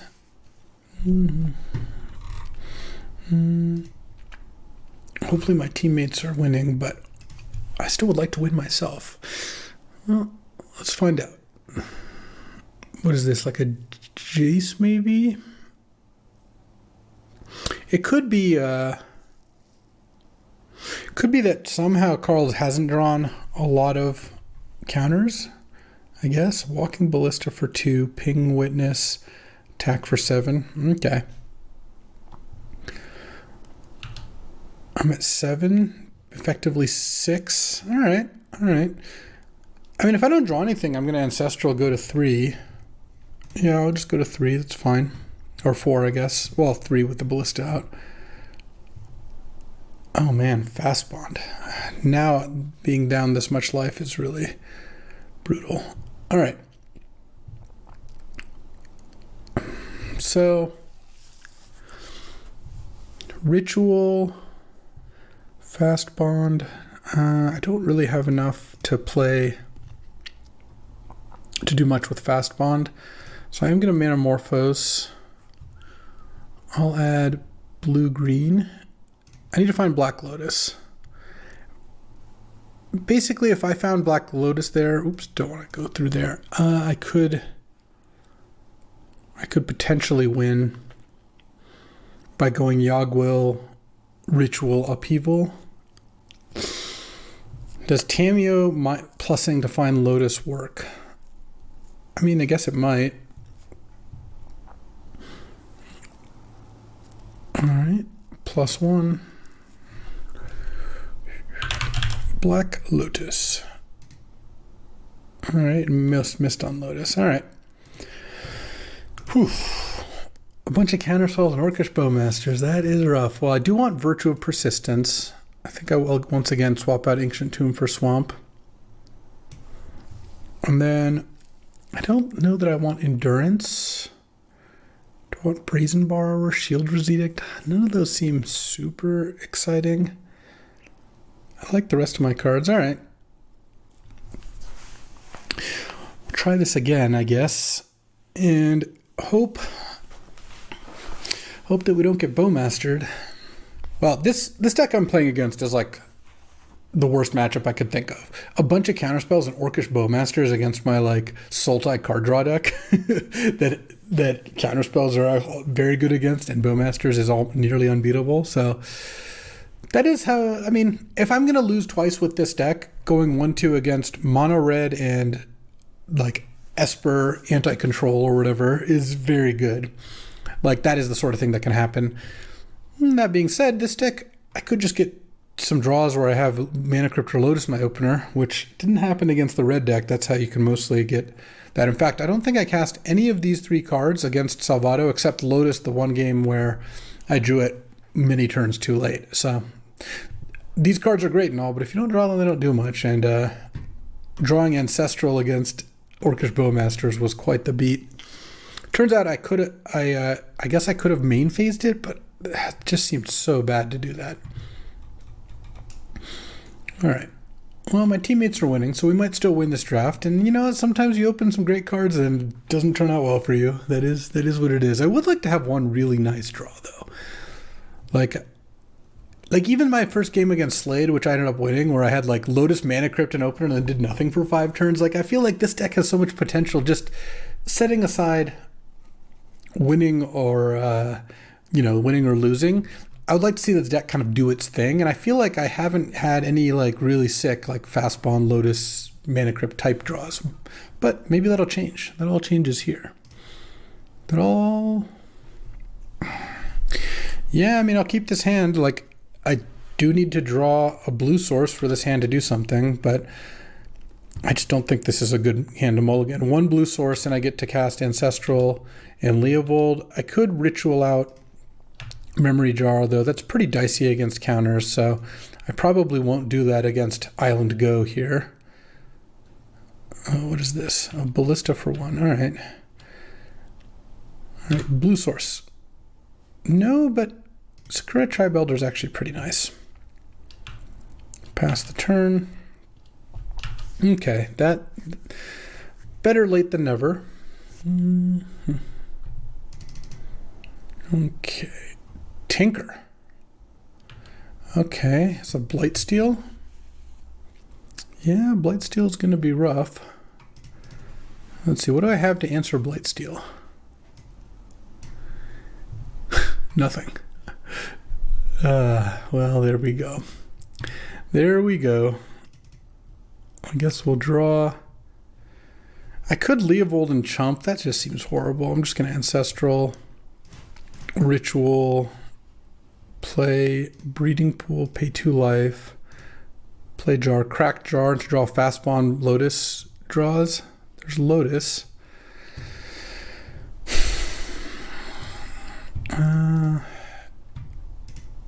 I'm trying to build up to like an upheaval, I guess. It seems pretty impossible, but we'll see. Let's go Manamorphose. I'm going to get green, black, Preordain, I guess, looking for... Oh, there's Fastbond, which at this point doesn't do much for me. Chrome Host Seed Shark also doesn't do much for me. I think I'm going to put this in the bottom, hope to draw Yogwill. No. I mean, I could regrowth Lotus. Does that do anything? No, not really. I guess I'll regrowth. I mean, I guess I regrowth Lotus and then play Shieldred. And then pass the turn, our jar hands go away. I chump the Blightsteel and then, oh, I Yoggle my hand. I'm such an idiot, but not much I could do there either. I assume I'm dead here.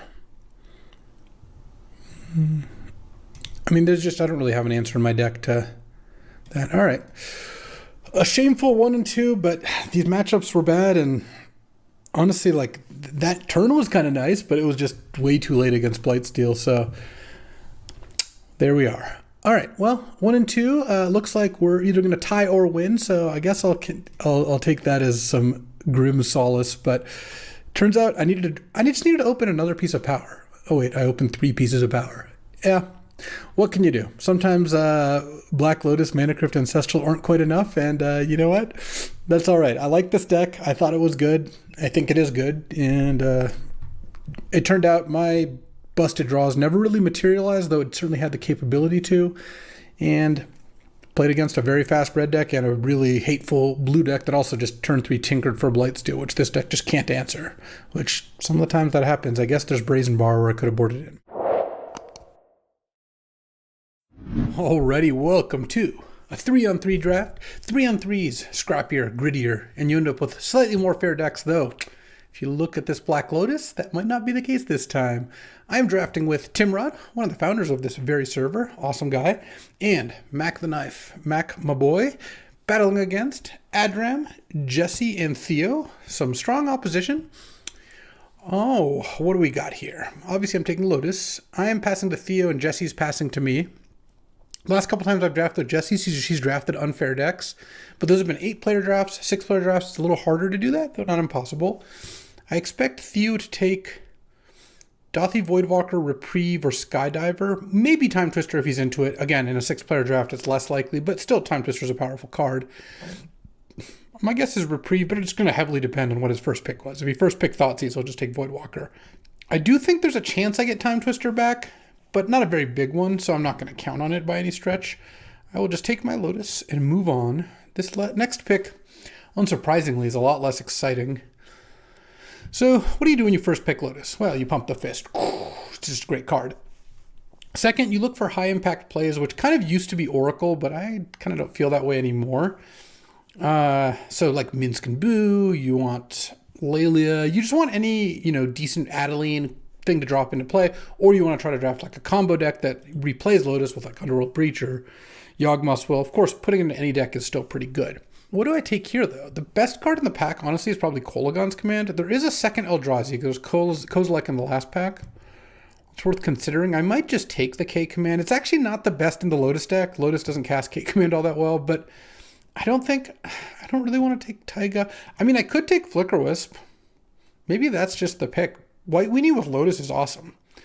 And I haven't been picking up too many dubs recently. I feel like I've been getting beaten down, so maybe I should be the one beating down. All right, well, let's just take the Flicker Wisp and see what's up. It's tough. If I take K Command, I would have definitely taken Inti. I still might, honestly. Inti is a really messed up card. There's also Duress, Force of Negation, and Spell Pierce, but it doesn't... I mean, I could go that direction. And then there's Retrofitter, which obviously I do love that in general. Kind of feel like I should just take Inti and see whether Hero or Containment Priest wheels, because I think Duress, Force, Retrofitter, and Spell Pierce are very likely to get taken, and then maybe Duretti, maybe Hero, maybe Witness, who knows.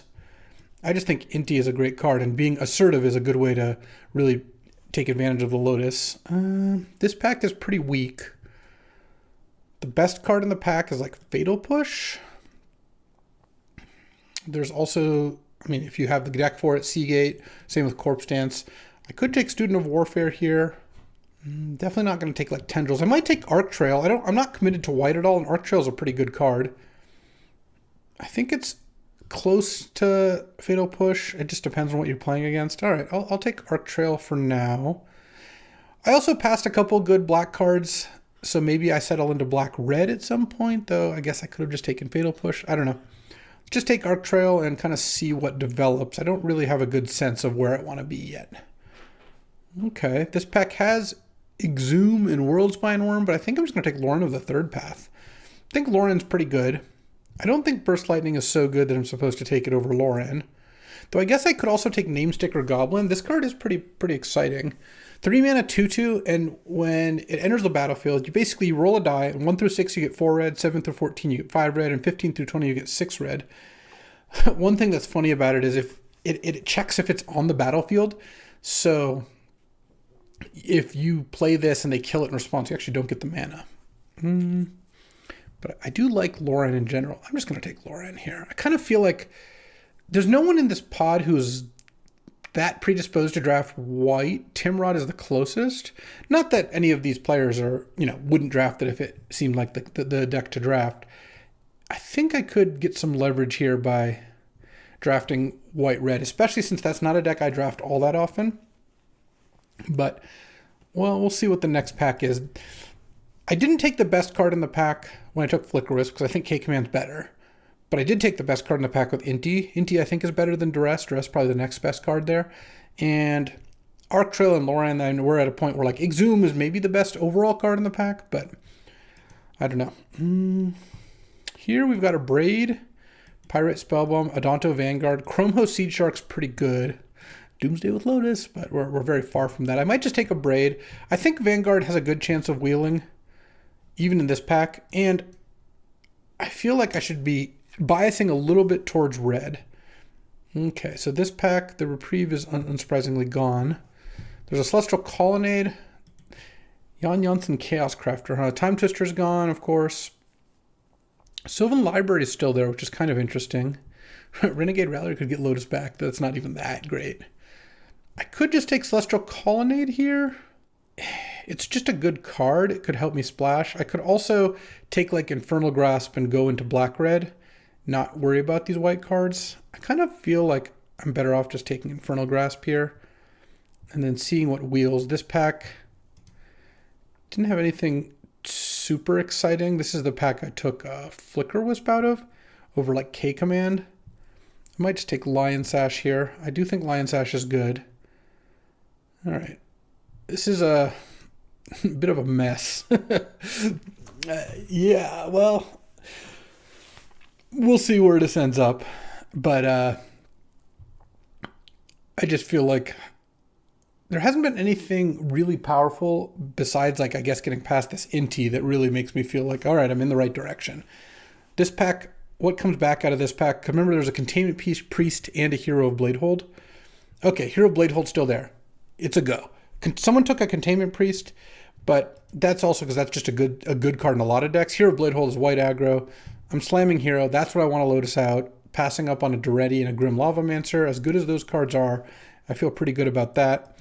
And even if nothing else wheels, this was then a solid pack, though of course I've got to prioritize red-white. Student of Warfare came back. Okay.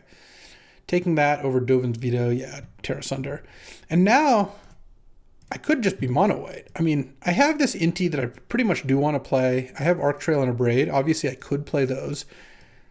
But I basically got, with the exception of Flicker Wisp, all the white cards kind of for free. I just took other colored cards over them, and they all came back. So I think I'm in the right position. I'll take Name Sticker Goblin here. I could take Bazaar in case Theo's going Reanimator. I guess I have two Intis, but that's just an artifact of, not an artifact in the magic sense, a leftover Inti, a Phantom Inti. Anyway, this doesn't even look like a great Name Sticker Goblin deck, but it's actually, I think, one of the better cards in the pack anyway, so let's just take it. Who knows? Maybe I'll get a Manamorphose. Name Sticker Goblin, add 4 red, Manamorphose, Hero of Bladehold. Ooh, what a combo. All right, Adonto Vanguard for free. You'll love to see that. I'll pass a Concealed Courtyard. So right now I've got 6 white cards and 4 red cards. My best card, besides the Lotus, obviously, which doesn't really count, is Inti. I think Inti is better than all those white cards. But I think the fact that no one else is taking white cards means that I should be going into pack 2 with an eye towards just playing white. I don't really want to play against Arasta, but I think Theo's a little more likely to put Graveyard Trespasser in his deck. I guess I have Loran to kind of clown the Arasta. All right, I'll pass you a last pick Cabal Ritual. I think that is acceptable. Oh, last pick Grim Lavamancer. All right. It's good to know, good to know. Guess we're playing blue. All right, well, I'll take Ancestral Recall here. I'm not going to pass it. I'd get Adeline back anyway, probably. I mean, never a guarantee, but I'll take the Ancestral, and maybe I'll be blue-white. Maybe that Colonnade could have been the pick. We'll see, we'll see. I'm going to use Inti to represent my red cards for now, but I'm taking Ancestral. I expect Jessie to take Time Spiral. Seems like her jam. Maybe Dak. Though passing a last pick Grim Lavamancer makes me feel like you're not playing red. So Time Spiral's going to go. Wooded Foothills, obviously that could be a pick too. It's going to go. Dak's going to go. Questing Beast probably going to go. Yeah, I have a good shot of wheeling Adeline based on how pack 1 went. All right. Now I'm slamming Solitude, and if Othari comes back or Sacred Foundry comes back, I'll consider those.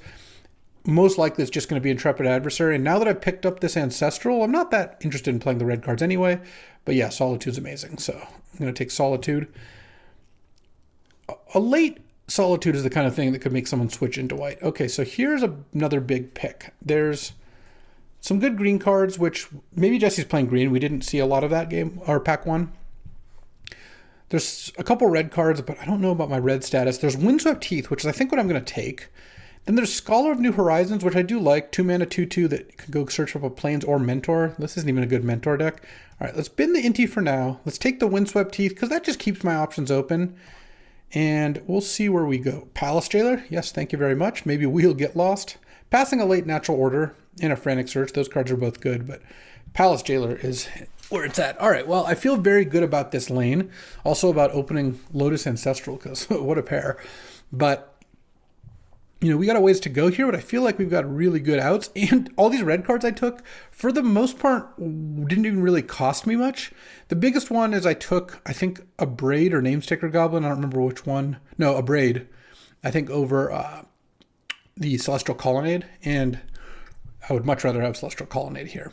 But, I mean, given A, what I've opened, 2 great pieces of power, 2 of the top 4 cards in the cube or something like that, and B, the fact that white seems so open. Oh, now I slam Arid Mesa, because I don't really care which of Cathar Commando and Virtue I get, and 5, 6, yeah, it's going to be hard to imagine not getting one of them. All right, one more new pick. Also, I might be able to play 3 colors now, because if I get the correct duels, like Arid Mesa is already red-white. If I get a, let's see, what would be ideal land? If I get a Tundra and then maybe wheel that Sacred Foundry somehow, I could end up basically playing red-white splash Ancestral, but we'll see where this goes. And the first miss, unfortunately for me, I mean, I could take Inferno Titan. I don't think Jesse's that likely to play that. I kind of want to just take the Tireless Tracker. But I guess that's also passing an Uro and an Ooze and a bunch of good cards. I mean, I'll just take the red card. I feel like there's like a non-zero chance I'd want to play it with Lotus. And Namesticker Goblin in my deck. Yeah, that's the combo. It doesn't really make sense, I don't think, to hate Tireless Tracker when there's a decent green card, though worse than Tracker, but then also 2 good green-black and a good green-blue card. Like, most green decks will just have an option there. There's also a Sinkhole there. It didn't get see. I guess we saw some pretty late black picks that would make it more likely Jesse's not playing black. All right, well, there's Adeline. Got to slam Adeline. Adeline's great. I don't want to run the risk of not having it wheel. Questing Beast didn't get taken, but for the most part, the rest did. Okay, Othari got taken. Now there's Sacred Foundry and Intrepid Adversary, and I feel like Sacred Foundry is the pick. First of all, I could get Eagles in the North or Adversary back. I mean, someone's going to take Bauble and probably Tameo. Siphoner and Dramoka's Commander and Zerner were a little narrow, but I have a chance of getting one of these 2 cards back. And Sacred Foundry, at that point, I'd have 3 red-white lands. That basically unlocks a Braid, Arc Trail, and Inti, with further options on maybe Namesticker Goblin, Inferno Titan, and Grim Lavamancer. And here I'm going to take Scholar of New Horizons, because it can go get Sacred Foundry. So Scholar is a fixer, and if I get a blue-white land, becomes a double fixer.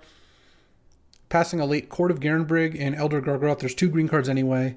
Also, there's enough cards left. I could get a last pick Mentor, Hellrider, or Lava Dart. I wouldn't be shocked to see those. Lava Dart's sick. Discard Lava Dart to Inti and you can still flash it back. That's some amazing value. This deck's looking awesome, by the way.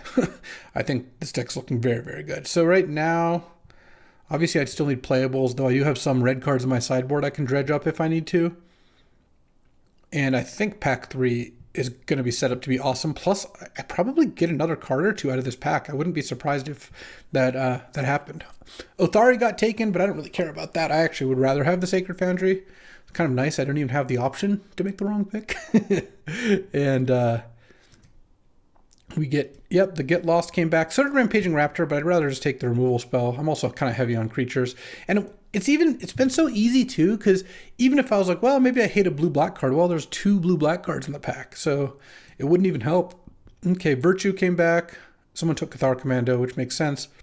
Not taking Ren and 6. I could take Mana Tithe here. The Virtue of Loyalty is a pretty strong card. Do I want Mana Tithe or Virtue? I'm just going to take the Virtue, I think. And here, I guess I'll hate the Uro. Shatterskull Smashing came back? Sure, that's just free real estate right there. All right, passing Thran Spider and Valakut Exploration. And then, sadly, I didn't get the last pick card, Eagles or Intrepid Adversary. I'm just deciding if I want Dramoka's Command here. I think I'll take the Zerner. I'm not going to play Dramoka's Command, I don't think. Oh, I got the last pick, Lava Dart. It's a great sideboard card at the very least. No power? What is this? No. Here, I kind of just want to take Lightning Bolt. I don't love passing Pest Infestation, but I don't think Theo's playing green because pack 2, a lot of green got passed. So that is actually good news. And then there's 3 fetches, plus I'll get some number of dorks back. I mean, Lelia probably doesn't come back. Kind of assume at least 2 of the fetches are gone. Pest Infestation's gone. Maybe Trop is gone. Yeah, I might even get a fetch out of this pack. I might double wheel out of this pack, actually. Yeah, I'm going to double wheel some dorky red thing. I think I just take the removal spell. That's got to be the best. Ugh. This pack's actual bad news because there's like a million powerful cards that I cannot play. What do I do here? I maybe just hate the Mind Twist and pass Theo a Counterspell and a Tinker. Because I'm not going to... There's no card in here that I would play. I don't think there's a single card I would even add to my deck, regardless of whether I should hate draft or not.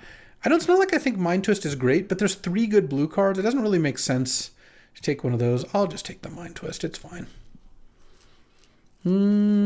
This pack's also pretty bad, so we're getting a little worked here. Like, Spellbook Vendor is a card I would put in my deck. I actually think this card's pretty good. And Sunbaked Canyon's not bad, but I really don't like that neither of those cards are going to get taken.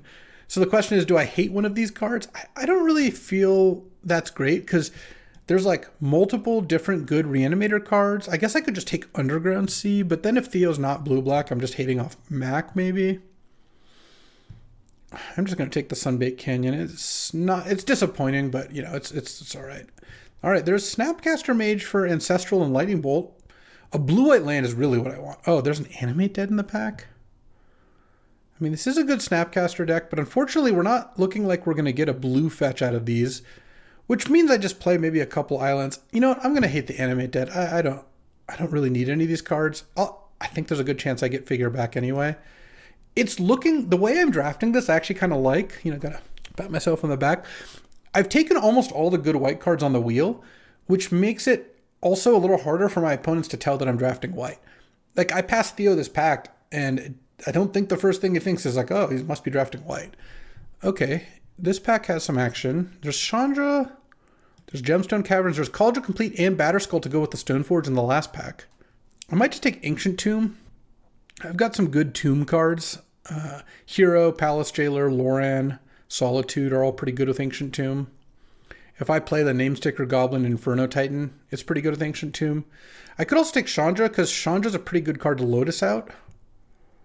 And I'm feeling like with 4 red-white lands, I could just play double red cards. Oh, and that also makes my Namesticker Goblin actually a card.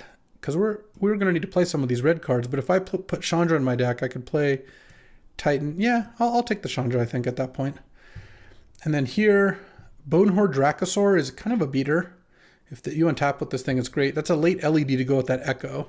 Oh, no blue-white land. Yeah, that's a beating. Oh, well. I might just Oust. Oust is a great card.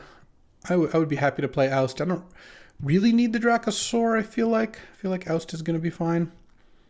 None of the fetches came back. Stoneforge did. I think I can grab the Stoneforge here and get one of these idiots back. Oh, the Portal's still in the pack, but I don't know if Theo took the Portal or not, so I kind of feel like I should just grab Stoneforge.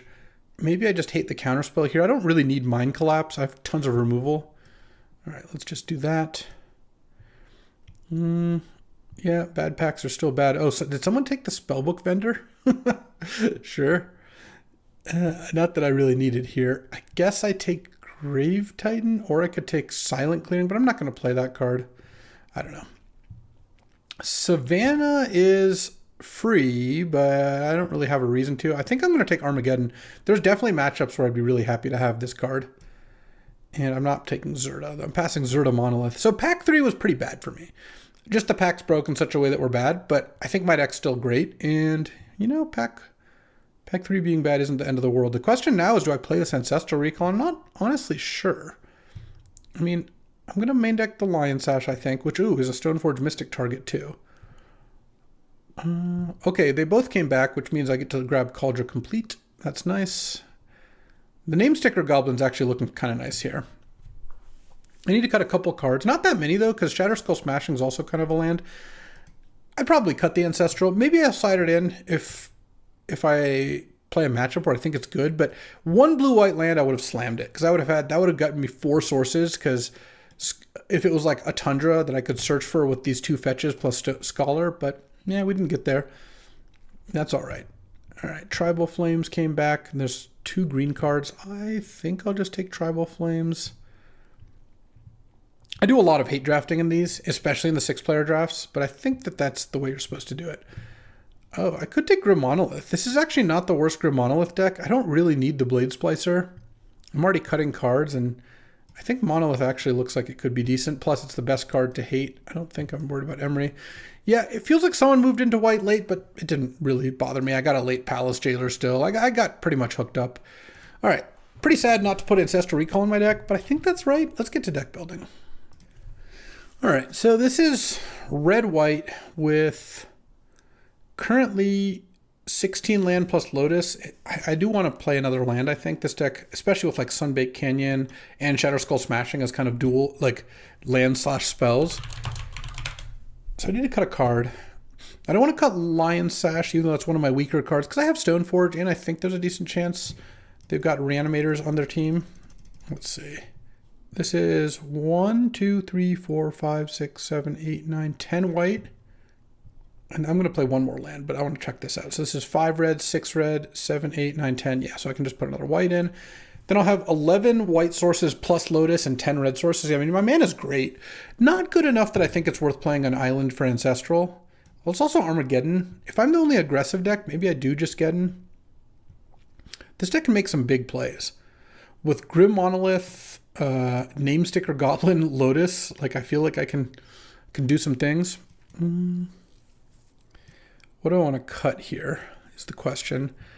I could cut one of my removal spells. Maybe I cut Arc Trail because I have Oust, Abrade, Lightning Bolt, and Get Lost, and I think those are all better.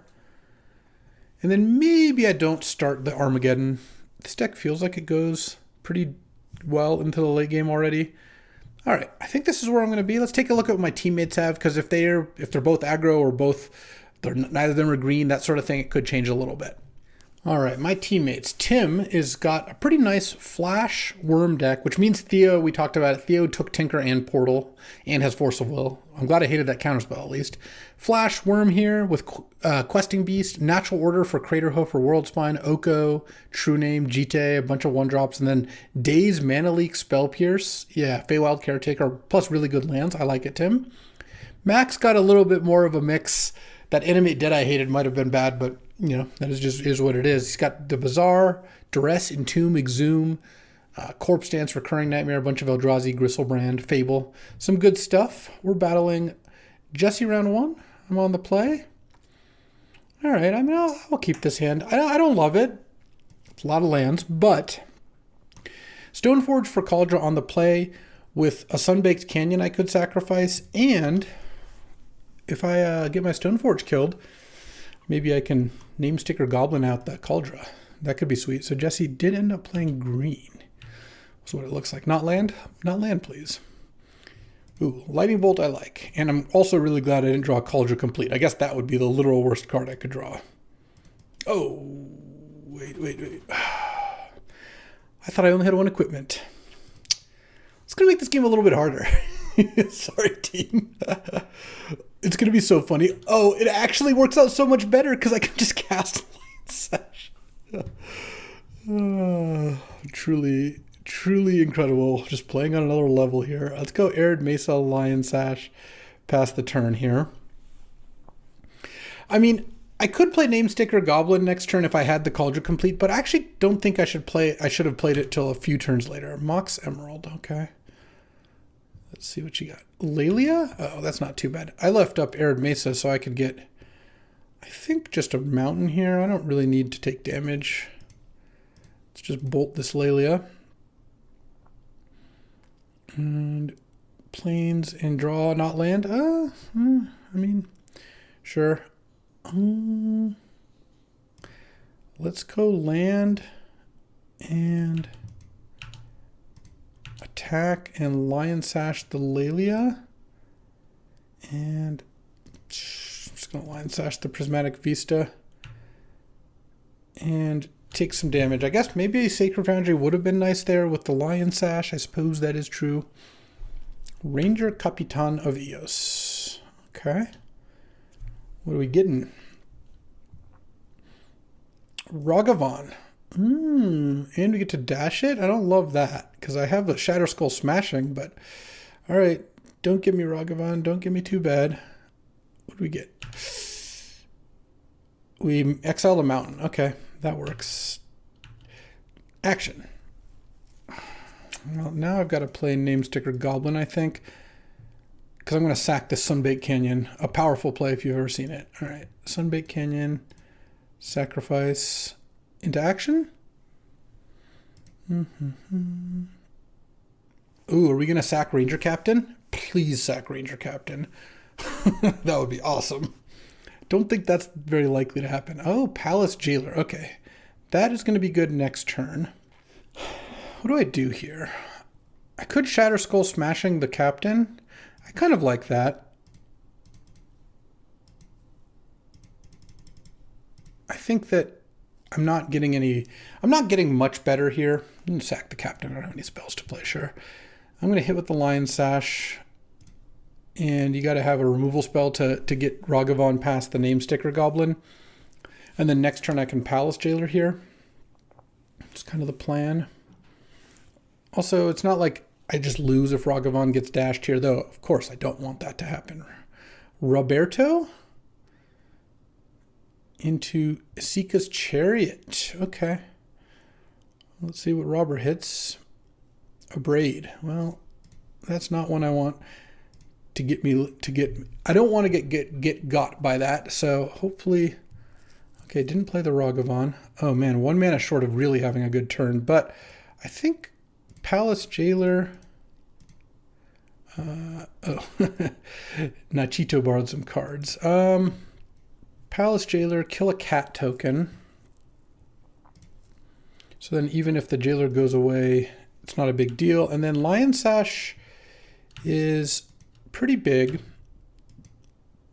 I do need to decide if I want to trade Lion Sash for the Isika's Chariot when it attacks. I'm not going to attack, so I want to keep the Monarch around. All right, well, Grim Monolith isn't great, but at least makes Cauldron Complete or Inferno Titan. Well, I guess I could even cast Inferno Titan already into something. Oh, what is this? Flame Tongue Kavu. Okay, don't love that. Let's get your rubber, I guess. I don't know, it doesn't really matter. Okay, it's going to be a nice little mid-range battle here. So now you can crew the Chariot and attack with Cat and the Chariot. Wow, Flame Tongue was a perfect card here. I'm pretty much just dead now. That's cool. I guess I'll let this hit because I don't really have much of a choice. And then Ragavan's coming down. Oh, Smuggler's Copter. Interesting. And Plains. All right, yeah, that's going to be enough. Unfortunate. We'll see if game 2 goes better. All right, sideboarding here. Arc Trail definitely looks good. Lava Dart, Grim Lavamancer. I kind of want all those kinds of cards. I definitely don't want Armageddon. I'm glad I didn't main deck that. Loran still seems good. I think I'm going to take out Grim Monolith. That's just kind of not the type of game we're playing. I think Namesticker Goblin is still good. Same with Inferno Titan, all that stuff. Lion Sash seems a little mid, honestly. Maybe Student of Warfare is, because also I'm kind of wondering if now's the time. If I take out 2 plains and a mountain and I put in the Ancestral, in this kind of game where you're not getting the game over with quickly, I think it's actually pretty good to board in something like Ancestral. I wonder if that means I shouldn't bring in Lava Dart. The only card I interact well with was Ragavan. Grim, I think, is still pretty good. I like Scholar, I like Stoneforge, Loran. Oh, I guess I could actually take Adonto Vanguard out. All right, I kind of like this. This seems like a nice way to go about things. Let's see if this works out. And they're just going to think I've main decked the Ancestral. All right, I am on the play, and I'm going to keep this hand. I don't love it. I really don't. But I think having blue mana, if I didn't have blue, I would not have kept. Now if I draw Ancestral, I've got that. And I've got 2 removal spells. Arc Trail is also pretty good at sometimes picking up a 2-for-1. And Shatter Skull Smashing is as well. Though, obviously that'll really heavily depend on kind of what the curve looks like. Usher of the Fallen. Well, that's something Arc Trail can get. Come on. Let's not draw more lands, please. I didn't keep a 5-land hand because I wanted to draw more lands. I don't think there's a reason to play the blue. When you play an island in a Boros deck, your opponents are just going to think you have Time Walker Ancestral. In this case, they would be correct. I would rather not show them that information if I don't have to. So I'm obviously hoping to draw Ancestral. I'm hoping this isn't a Ragavan. I kind of want this just to be... I don't like this. I don't like this at all. All right, you can attack me. I mean, I guess if you're just going to pump Usher, then I'll just kill both things. Or Boast Usher, I'll just kill the token and the Usher with Arc Trail on my turn. I kind of wanted to take 2 to hope that Jesse would either play something else that dies to it. Monastery Mentor. No plays, please. No. This is going to be sick. And I'm drawing Ancestral? No. Boom. That's pretty lucky. If that works, then okay. Well, we're back into it. And we drew a removal spell, though kind of a bad one. Get Lost is good near the end of the game. Too early, and it gives them the opportunity to... oh, no land. All right. Let's just play the Lion Sash and pass here and see what's going on. And maybe I can pick up a nice 2-for-1 off the Shatter Skull Smashing. Because next turn I can deal 3. So it would again have to be a 1 toughness creature. But that seems like a thing that could happen. Flame Tongue Kavu is like one of the better cards in this matchup. Here I'm going to go end of turn, eat both your creatures, make Lion Sash into a 3/3. Oh no. When your opponent misses a land drop and then draws a land, it's just so demoralizing. All right, I'll take it. I assume this isn't getting pumped. If you've got no lands in hand, I'd be surprised if that was the play, but it possibly could be. All right. I just thought that would be kind of weird. No plays after that, though. Okay. That is also kind of weird. Are you going to kill my Lion Sash now? Stomp it. All right, sure. At some point that was going to happen. I couldn't really prevent that. Okay, and I'll go get my planes. Draw Ancestral. Come on. I think I'm just going to play a land and say go. It just doesn't really behoove me to cast anything, I don't think. Okay, I'm going to get whacked for probably just 2 here, honestly. Then at the very least a Bone Crusher is coming out, which unfortunately I'm 1 mana short of killing both here. Oh, Smuggler's Copter. Okay, that I don't mind so much. Namesticker Goblin is kind of interesting. Okay, I think I'm just going to pass again. I'm going to get lost the Smuggler's Copter, and then I'm going to go Namesticker Goblin Shatter Skull Smashing to kill Figure of Destiny and Bone Crusher. Ooh. Okay, don't look at Shatter Skull Smashing, please, or get lost. Island. All right, that plays. Bone Crusher is in. Copter is crude. Okay.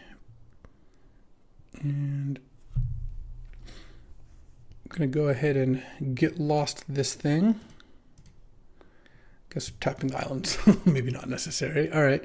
Get hit for 2 down to 11, and then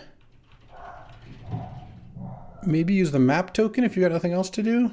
Map token on that, hitting Manamorphose. Okay, so now I have to do 8 damage. So I just need the Namesticker to hit 4, I think. Oh, that's interesting. I still think I want to kill both those things. So if I go Namesticker Goblin here, let's see, 5, cast Shatter Skull Smashing. So I'll do 4 and 2. Done. Oh, I remember now.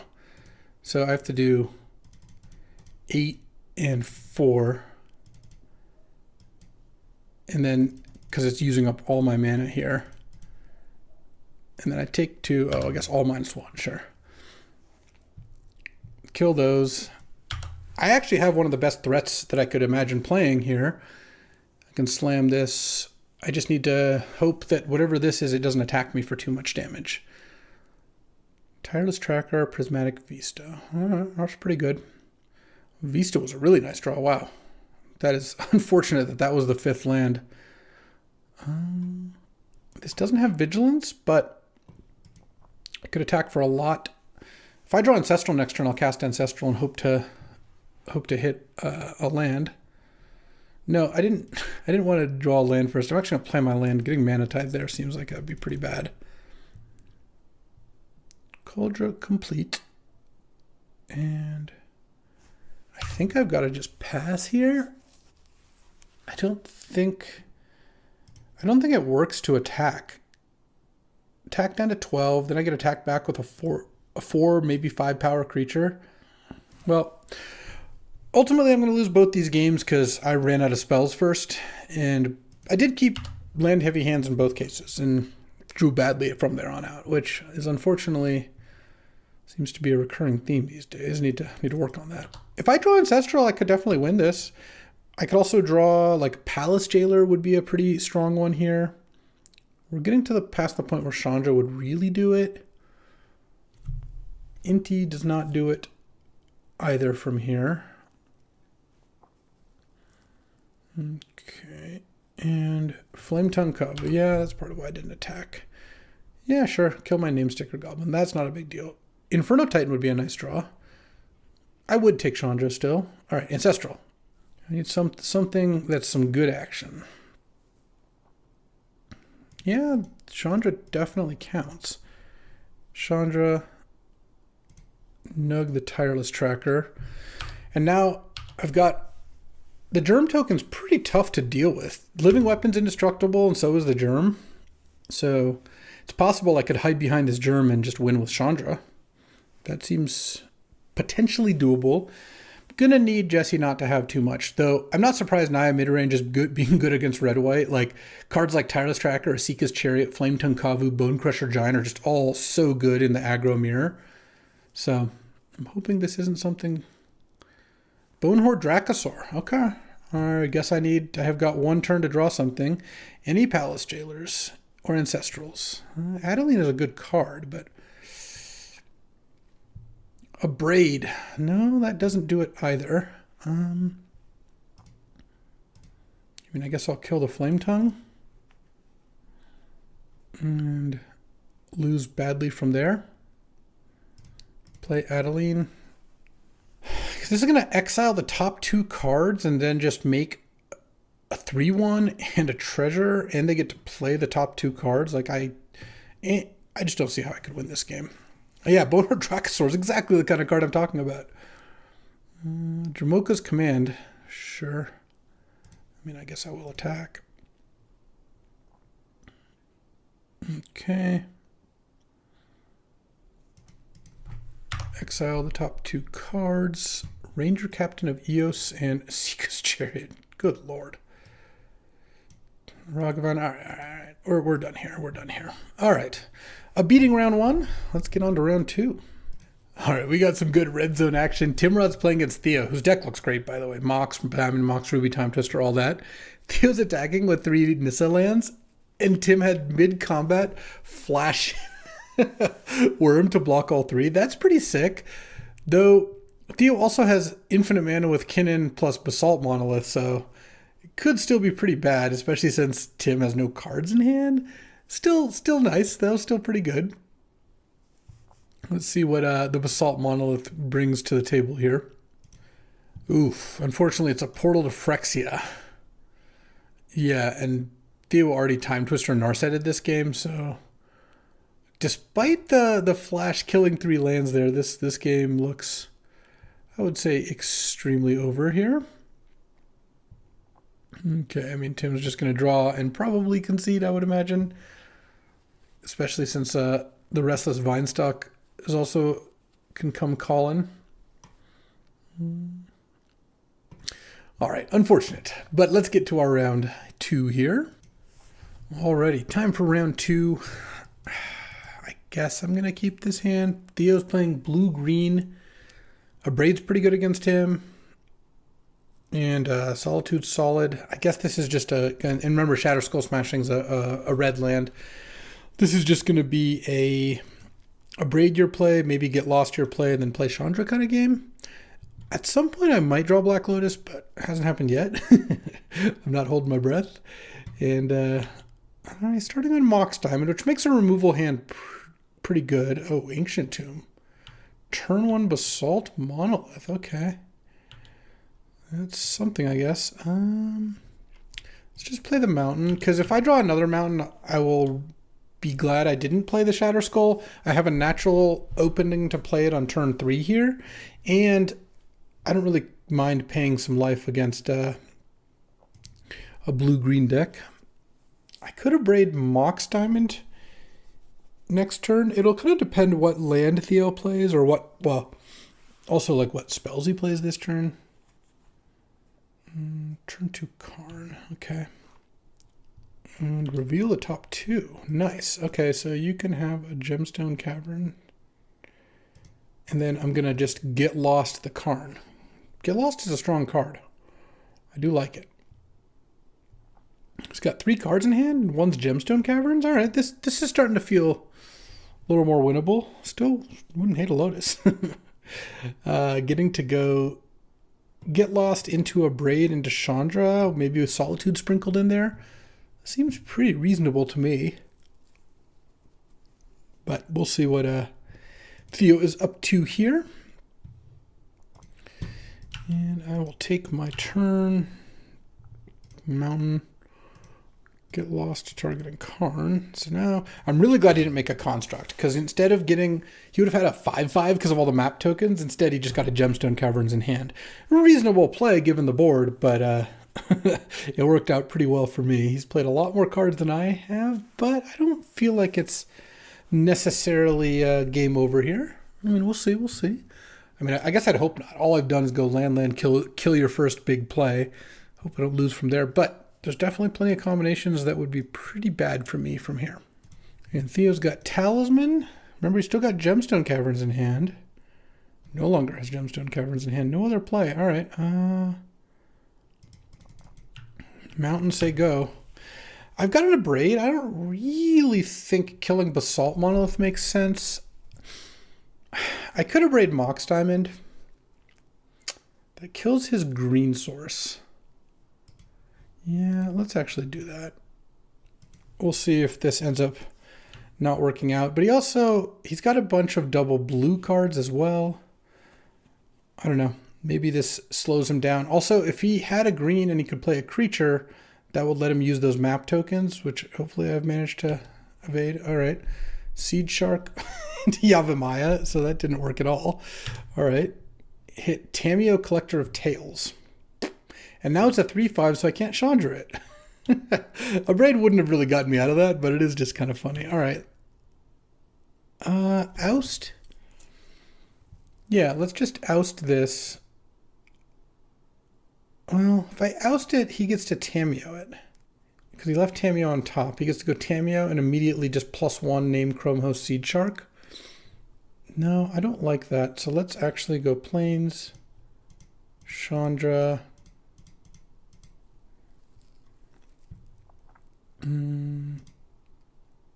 Exile my top card. Maybe it's Lotus. It's Lion Sash. All right. And then exile to cast Solitude, which I don't, like I said, I don't love. I was hoping to hard cast Solitude. That would help, but I don't think I can let him do that. And then now when he plays Tameo, I can plus Chandra and cast a big Shatter Skull Smashing and maybe mitigate the damage. I'm playing red or white control here, which is not the position I want to be in, but if I can kind of deal with his oh, so he played Tameo as his last card. Wow, he gets, thanks to Yavimaya, you can tap Ancient Tomb, not take damage. I guess I'm one short of killing Tameo, but now he's just going to go Karn, and he's going to make a 4/4. It's funny, you can use a map token, but it breaks even. All right, kind of want him to hit a land here, actually. That would be nice. I think using the map token makes sense because if your top card's a bad spell or a land, you really do want to get it off there. Oh man, that's a Time Twister? Ooh, we are not catching many breaks here. I'm going to assume you leave Time Twister on top. On my next turn, I can cast Shadow Skull Smashing for 5. I guess I just kill both Planeswalkers and then leave the Construct token in play, which can't quite kill Chandra. I actually kind of hope Theo bins the Time Twister, thinking that he's got his double Planeswalkers make it better to not have it. But when you're on no cards and have 3, 4, 5, 6, 7 mana plus Basalt Monolith equity, it feels like you'd probably keep the Time Twister. All right, and indeed he did. Inti Sinistral of the Sun. That doesn't do anything for me. Yeah, I think this is... All right, well, we're going to go into Time Twister here with no Planeswalker on his side. Unfortunately, I don't think the Construct is going to be bad. Maybe I should have minused Chandra and then just killed Karn. I just kind of hate leaving Tamiyo in play. Okay. I think you tap Island, Yavimaya, Gemstone Caverns for this. Or Ancient Tomb, that's fine too. All right, Time Twister. There's my Lotus. Didn't hit Solitude, but Lotus after Time Twister is actually kind of nice because now I can have a potentially pretty explosive turn. What I'm hoping is he doesn't play 2 artifacts here. Oh, it's like impossible for him not to. Yeah, maybe I should have just killed the Construct, honestly. Certainly makes sense, though. I'm going to get to Palace Jailer, which is also pretty nice. He's got 5 cards in hand.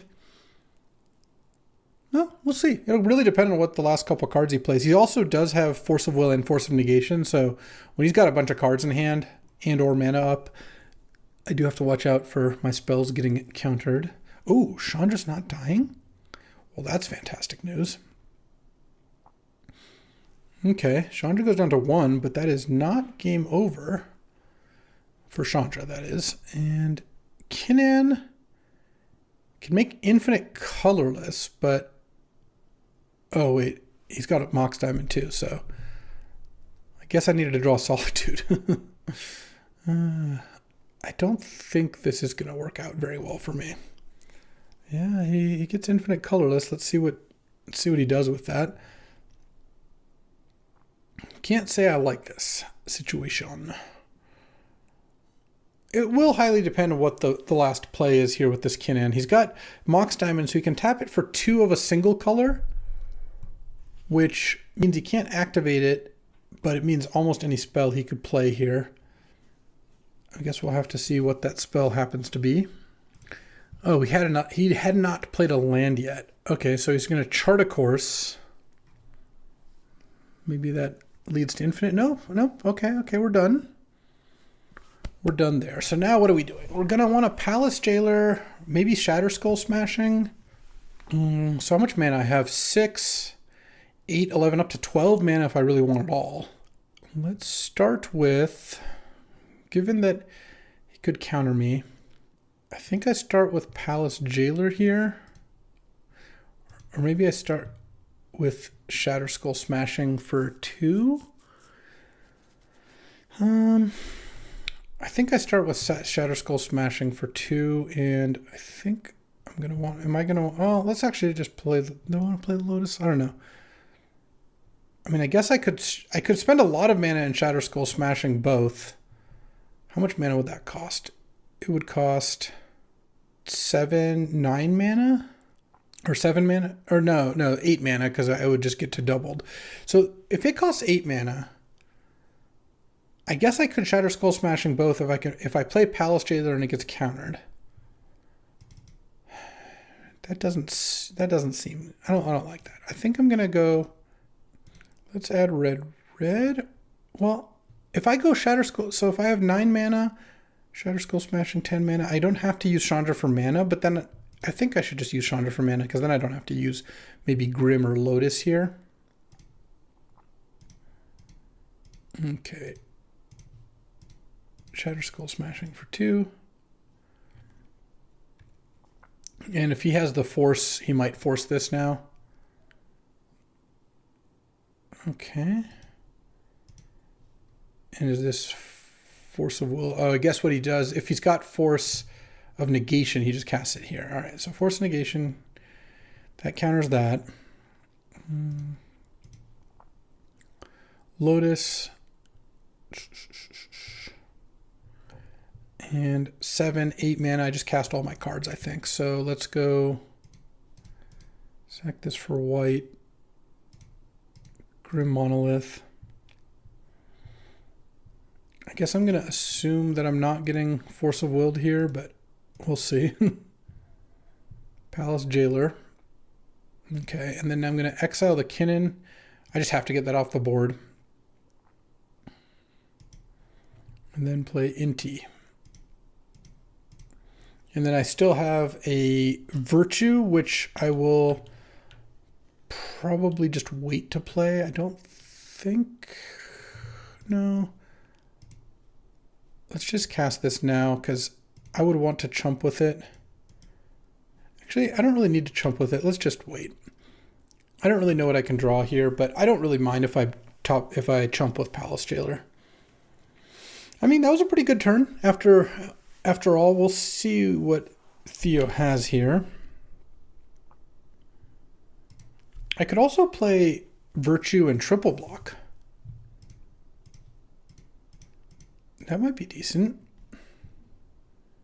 Instead of chumping with one, it's like trading Inti and Palace Jailer for the construct. Is Inti a lot better? Oh, I guess it's just going to get countered. Which, honestly, I don't really mind that much. Hardcast Force.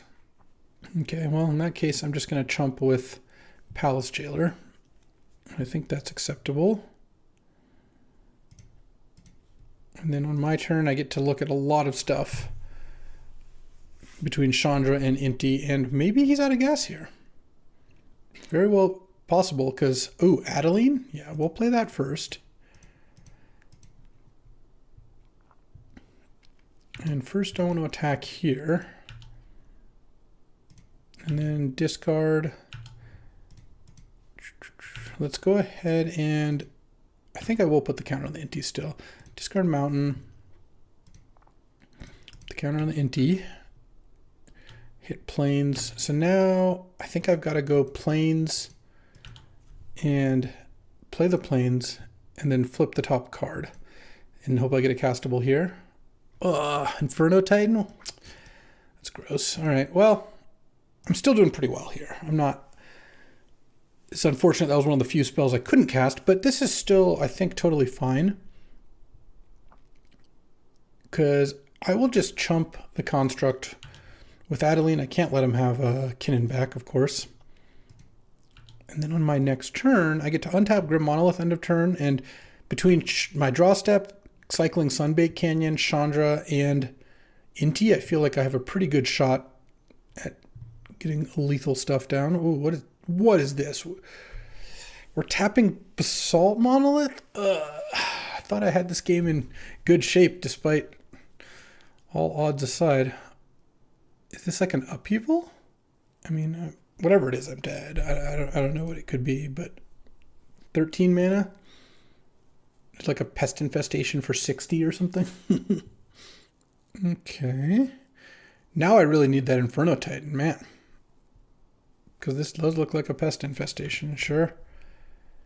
Smart. He targeted his own talisman just in case so I didn't blow up my own monolith. Thanks, Flickerwisp. Right on time. Theo's on 9? I'm on 20? Maybe I let him have his Kinnan back? Let's see, because I'm thinking, what do I do here? Because I can Flickerwisp to kill the construct. I think I have to attack with Inti, because it just trades a lot more favorably if I do, and I think discarding this and getting something out of it could be pretty good.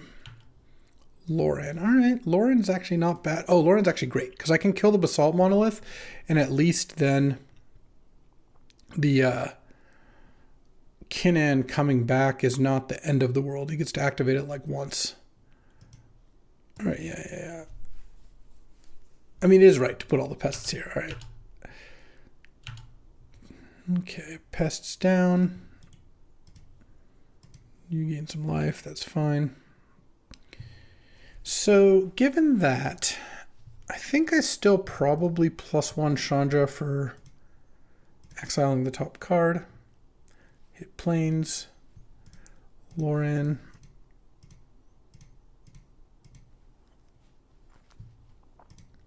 Killed the Salt Monolith. And then Flicker Wisp kills the Construct token. And then pass the turn, draw my card for Monarch. Yeah, I mean, this is still something. There's 8 pests. Unfortunately, all my creatures have 1 toughness. So I don't love that. I don't love that he's playing a card before attacking either. Metamorph. What's that going to copy? A Flicker Wisp? Kill my human token, I guess. Actually, I'm going to crack this Sunbaked Canyon end of turn. Oh, my Inferno Titan being gone is actually really brutal here. Well, the good news is he doesn't get to kill Chandra and become the Monarch. He has to choose. It's going to become the Monarch, I would assume. Because if he wants to send 6 at Chandra, that kills it, and then 2 at me. I just block the 2 that are coming at me. Okay, so 2 coming at me and 6 at Chandra. Let's draw a card. See what we get here. Solitude. That's a pretty good one. All right, since we can't save Chandra. Well, I mean, I could save Chandra by pitching Solitude, but I can't win the game if I do that. So I'm going to do this. I take nothing. Chandra dies. Theo goes to 13. I lose both my creatures. On my turn, I play Scholar, draw a card off Monarch, and pass. And then I go Solitude on the Flicker Wisp, and Scholar blocks the pests. And this seems winnable. Cauldron Complete is actually not bad either. I think I'm going to play that next turn because I think this gets me a lot more value this turn. Scholar, pass the turn, draw a card. I mean, I can't beat anything else, but I mean, I'm beating turn 1 or turn 2 Karn with, Tamiya, both forces. Sure, Noble doesn't really do too much. I mean, I assume you're attacking with everything still. All right. A pest infestation for, X equals 6, which is a lot. I'm kind of grinding it out. So I need my Inferno Titan. Okay, Solitude, the Flicker Wisp. He is going to get Kinnan back, which I don't love, but I do get to eat 2 insects. I actually end up only taking 1 point of damage net. And then Kinnan comes back. He's drawing a card end of turn. But then I get to attack back with a Cauldron Complete and potentially a Solitude. And Cauldron Complete, I mean, I wouldn't say it guarantees gets me a thing. Is he going to Kinnan here? Or what's going on? This looks like a Kinnan activation. All right, Kinnan miss. That helps. All right. And then I also have a Student of Warfare. All of these cards add white. Cauldron Complete. I'm going to attack with this. It'll give me the Monarch back, and then I'll leave back these 2 because it'll punish him to attack. Because I'm not interested in getting his life total here. Like, he's at too high of life for me to just attack with everything and have that work. I want to kill as many pest tokens as I can. In post-combat, I even have the Student of Warfare. All right. Pass the turn. Draw. I still have a Lightning Bolt in my deck. A Hero Blade Hold in my deck. Those are both pretty good. Theo gets to activate Kinnan one time here. 1, 2, 3, 4, 5, 6, 7. Oh, wait, he gets to activate it twice. Yeah, all right. Well, I don't know what he has left to hit, but he's going to get a good chance to look at it. So I guess we'll see. Oh, Tamio. Collector of Tales is back. What are we getting back? Time Twister? And we're just Time Twistering and didn't get Basalt back. Okay, I'll take a Time Twister. We'll do it again. Well, this game's ended up being pretty sick, not going to lie. All right, action. I mean, that's a pretty solid hand, I would imagine. Okay. Talisman, sure. 2 mana, 4 mana, Karn. Yeah, I don't mind the Karn too much. I can kill those 4/4s pretty easily. Tough Cookie, okay. And does he want to throw away some pests to become the Monarch? I don't know. It makes it a lot harder to defend Planeswalkers if you do that.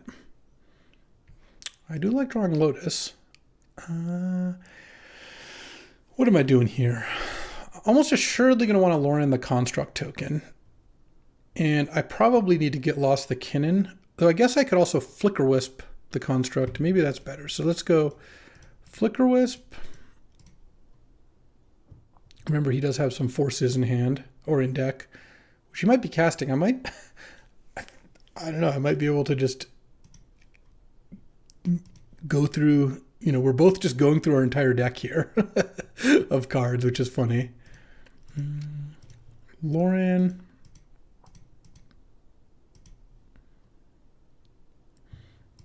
I think I blow up the Tough Cookie. That one seems a little more threatening. I'm going to want to get lost the Kinnan. The question is, what do I want to do with this Lotus? I think I play the Lotus here. And, well, maybe I don't need to get lost quite yet because I don't think he is going to block with Kinnan anyway. Do I want to, I guess I want to level up Student of Warfare twice, but maybe I do that by just playing Sacred Foundry, level up Student of Warfare, then post-combat I can play Get Lost and do something else. All right, so I want to kill Karn. Attack Karn. Attack Tamio.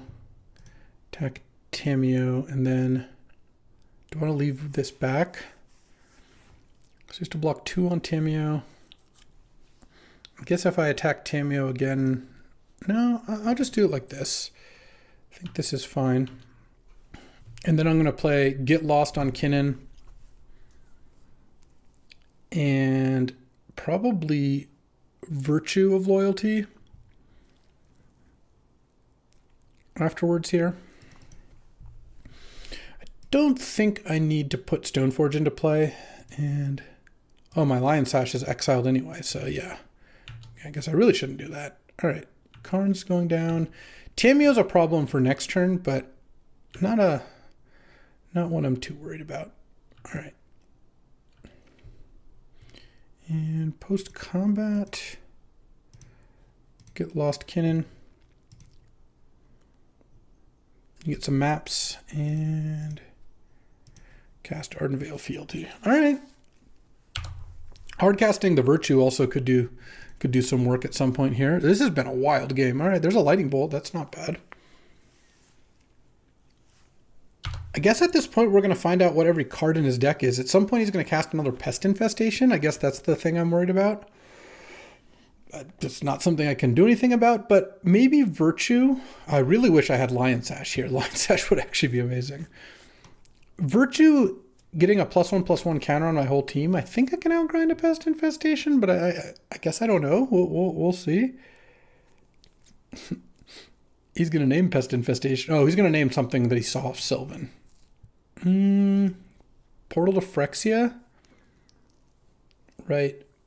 I guess Portal is a reason to save Loran or something. I don't know. 1, 2. I guess I'll sack the Student of Warfare. 3. Well, I guess Portal gets back Kinnan is the issue. Because I can equip Cauldra here. How close am I to lethal? Having a braid, right? That's not gone? Yeah. I have 4, 9 mana, 10 mana. So equipping this is 7, so I have 3 left. So I have enough to bolt as well.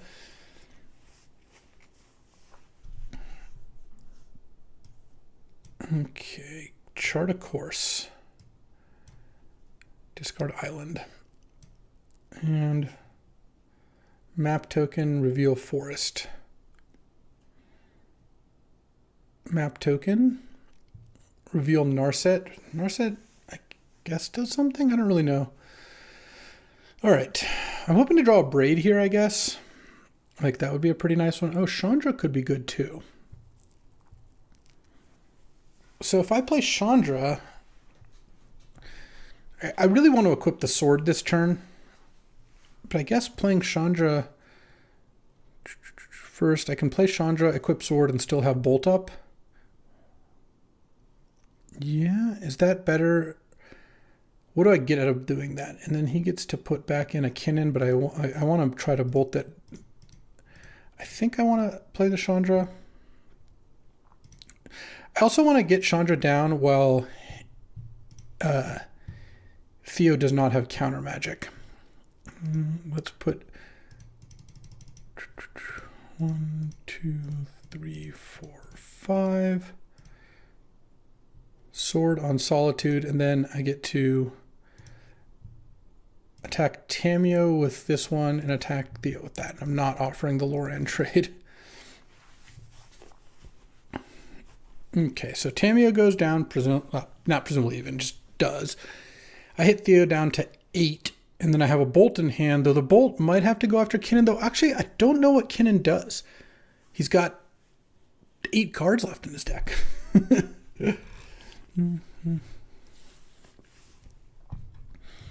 All right, Tamio is out of here, and end of turn, I get to draw off the Monarch because I still have that.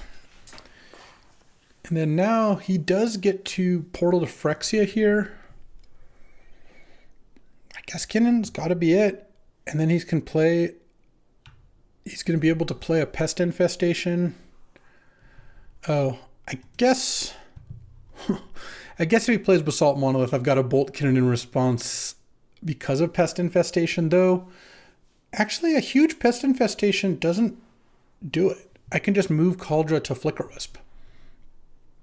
He's got to do better than that. That still makes me want to bolt. Oh, he's got the food token, so now I've got to save the bolt then for the food token. Where'd he get that food token from? Narset? Sure. Oh, Tough Cookie, that's what it was. All right, Narset away. I guess if you find a counterspell, it's unfortunate. There's the Basalt Monolith.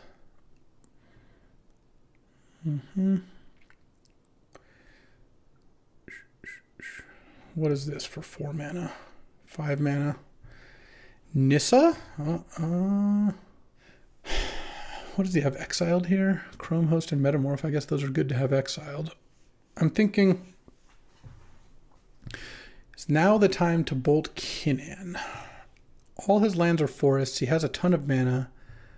I don't think so. I don't know what Nissa does. What does it do? I guess it can attack my Chandra.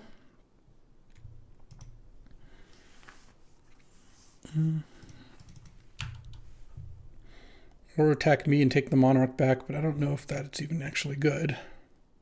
Okay. Yavimaya and Nissa is actually a pretty funny combination. I mean, we're actually getting to the point where I think bolting Kinnan is probably fine here. You can't really cast too much more. Well, let's see. Yeah, it feels... So I would be 1 point short, and then you'd be able to get Kinnan back next turn.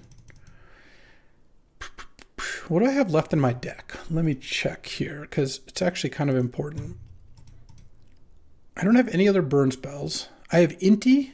Inti can deal an additional damage. And that's basically it. Alright. I guess I'm going to let him have infinite mana. I don't really know. Oh. Okay, and now he's attacking. Attacking Chandra for 4. Yeah, so if I block with Loran, I mean, I don't actually care if he gets a Loran back with the who's a what's it. I think I just let this go. And crack the food. Yeah, here at 11. Okay, draw for turn. Inti is actually like a really good draw here if I can find it. So if I move I guess I can't crack Sunbait Canyon now. Theo has blue. So actually what I can do, hold on. Oh, he's still got blue off the Noble. Damn. I was thinking I could Chandra the Kinnan to make it so he couldn't cast a counterspell, but I can't do that. I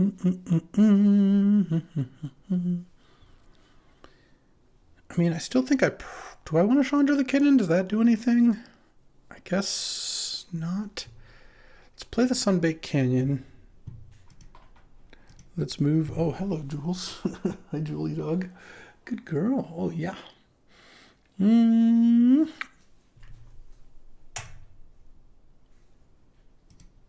Okay.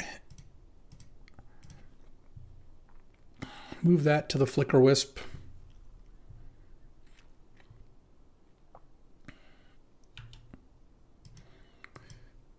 Attack with this.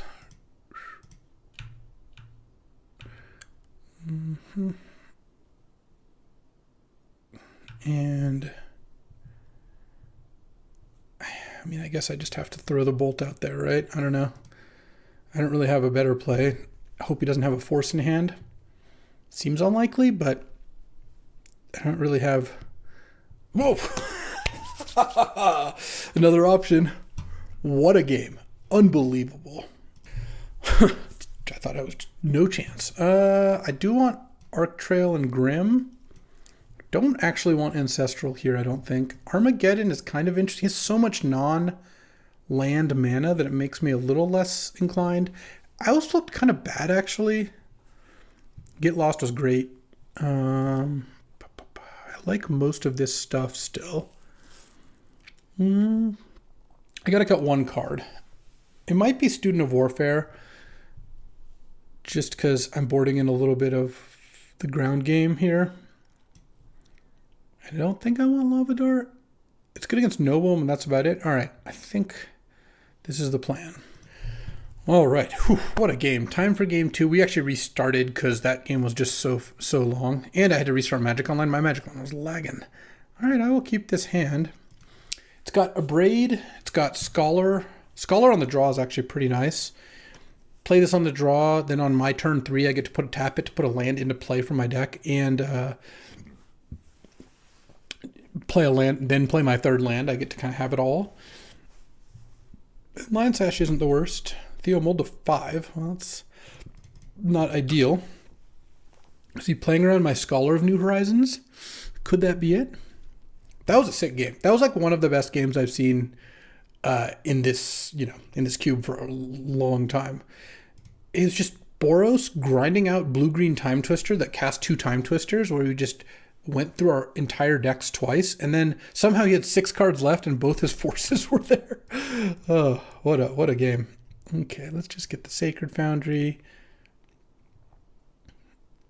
Land. Well, I didn't really want to draw all these lands, but look at this. If he goes land this turn, I get to put a land into play, then Flicker Wisp the Scholar. It's awesome. All right. Do this. Plains. I'll put it onto the battlefield. Yes, I would. Land. Flicker. Let's go ahead and flicker my Scholar here and get more lands, which is going to be good because that means I can hard cast this Cauldra. So I like it. Mind Stone? Don't mind if I do.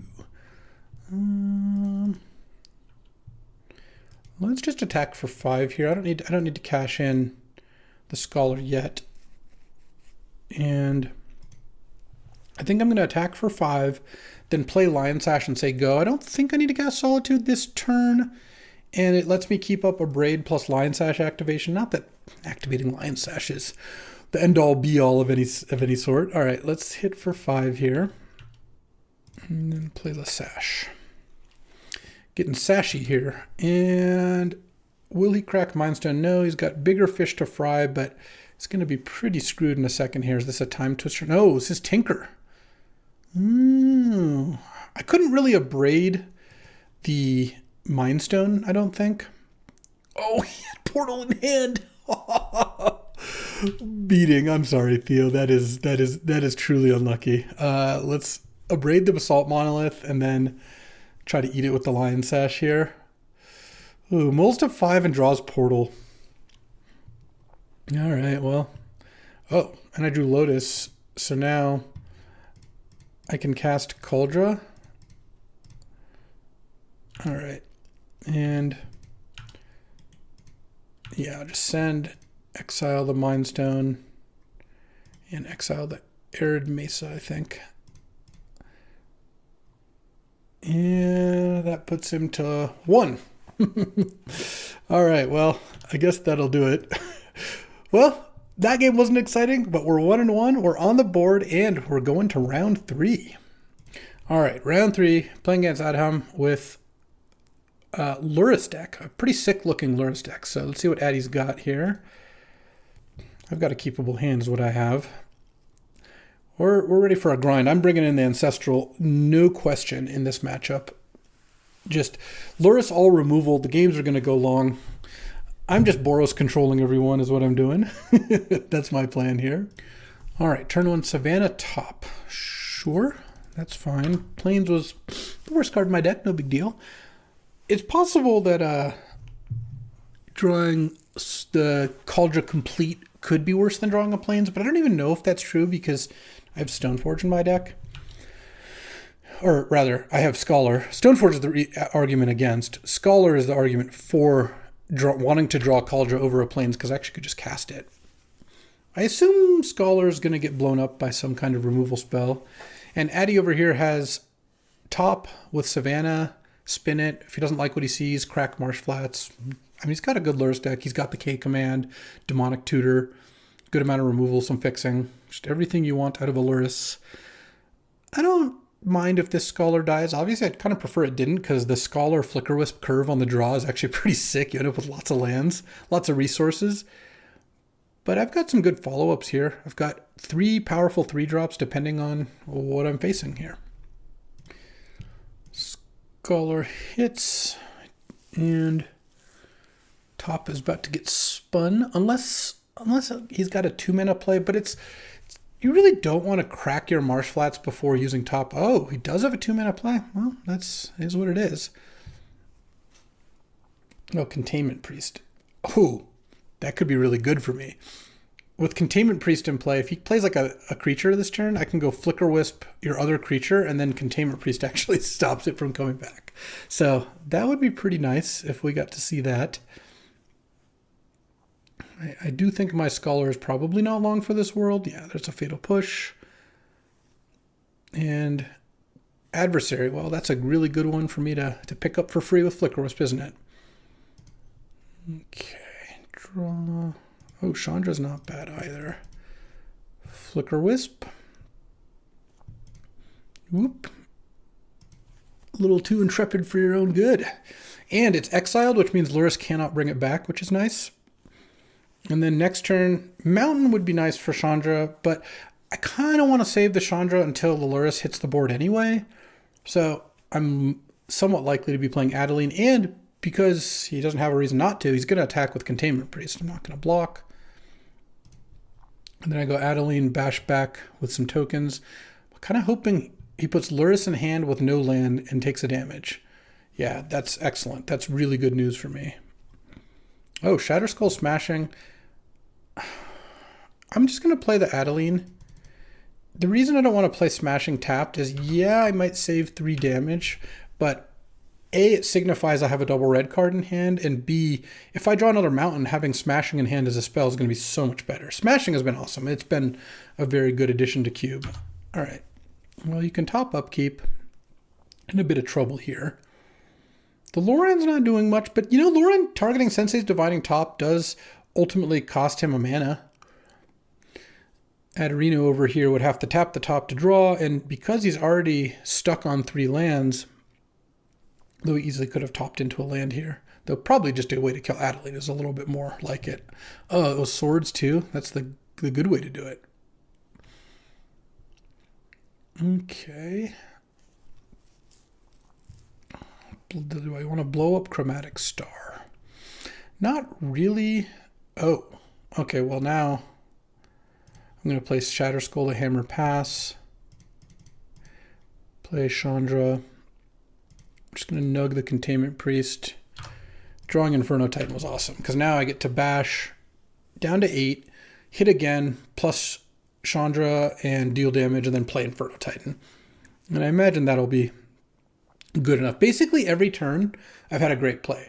Scholar just traded for a Fatal Push. That was actually slightly disadvantageous. I traded a 2-mana spell for a 1-mana spell. But Flicker Wisp came in and aided Intrepid Adversary. Adeline came in, made a token, then got swords. Chandra came in, killed Containment Priest. Like, it all worked out pretty well. All right. What do you got here? It's got to be somewhat decent. Lingering Souls, yeah, that is a good play against a Chandra and a Flicker Wisp and all that. Not going to be good enough, though. I guess I'm actually going to... Oh, it's just straight up. This is just enough to kill Adam right here. He goes to 5, Titan 1/1/1, attack you. That ought to do it. Exiling the top card here.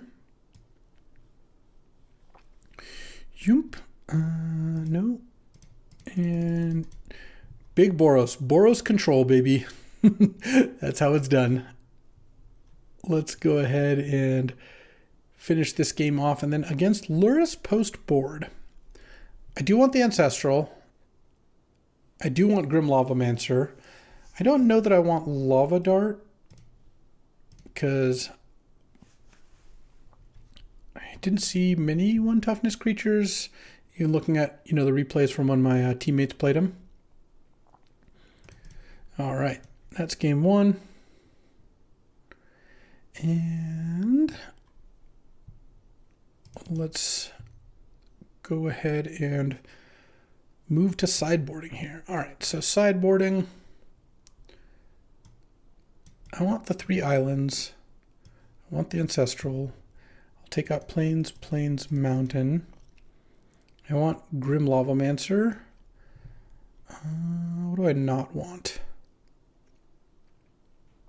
I mean, this all seems pretty great. I will say that. Oust. Oust is okay. It's not fantastic. I don't think I want Armageddon. I don't think I want... No, Arc Trail's probably fine too. Yeah, I'll take out Oust. I'll take out Student of Warfare because it just gets killed. Same with the Danto Vanguard. All right. Let's get in there. Let's see what our hand looks like game 2 here. It's funny, they've still seen islands and no blue cards, so they don't know about the Ancestral, but they've got to think like maybe he's got something lurking here. And a fantastic hand. The Ancestral did not cost me, so I love it. All right, I'll keep this hand. And my plan is to go turn 2 Stoneforge, turn 3 Loran, but we'll see how things develop. And see what we've got. Turn 1 Soul Ring. Oh, all right. Phew, look at this. The good thing is Esper Sentinel is not the end of the world for me. All right, well, this is going to be a tough start. By the time I Loran the Soul Ring, he'll have gotten to use it 3 times, which I'm not relishing, so we'll see. On the other hand, if his next play, he's going to put Luris into hand. If his last 2 cards are both lands, this could be okay. I'm definitely going to go for the Gusto here, and Stoneforge is going to get the Cauldra. There is always some question of like, do you want to get something that you could cast if Stoneforge dies? But here I'm so far behind that I'm going to get Cauldra Complete on purpose this time. Last time I got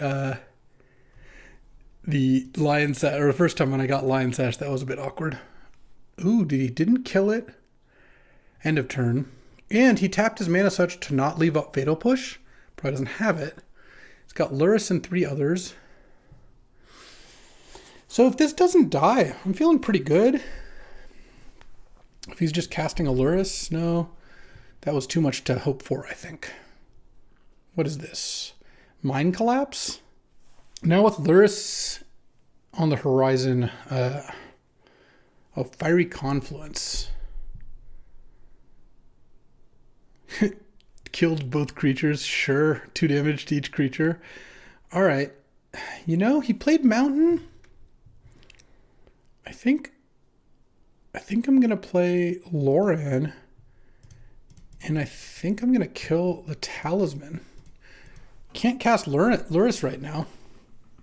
Obviously, he could cast Lurrus if he had any black or white source, but killing the Soul Ring does nothing. He just cast Lurrus, recast Soul Ring. At least now, it forces him to recast Talisman off of Lurrus instead of something better, and there is a chance that he's not able to play the Lurrus, in which case next turn I get to Namesticker Goblin into Chandra. I'll take it. I don't really want to block here. Okay, so he's going to get to recast the Lurrus, but I'm going to get to kill the Lurrus, which I like. And yeah, he's going to play Talisman. He can't play the Esper Sentinel.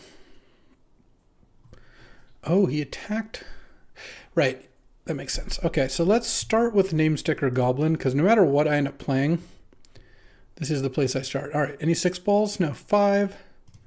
Still pretty good, because then I go Chandra, Nug Lurrus, and then play Inti. And then I get to Bash, and I'm not going to discard here. I just won't be able to play the card off the top, so it doesn't really make sense.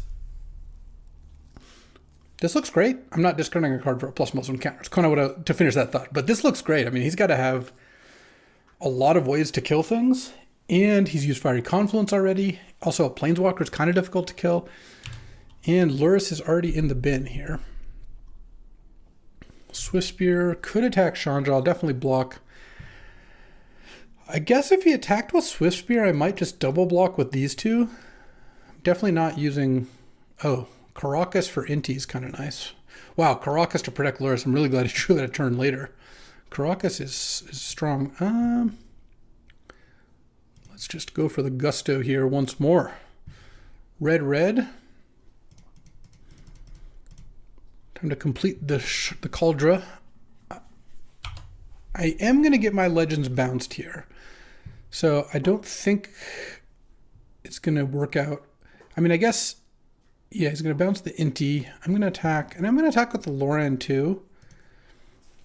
Because if Swift Spear wants to trade for Loran, I'm fine with that. If he's got another spell, that's also fine. It didn't seem like he did.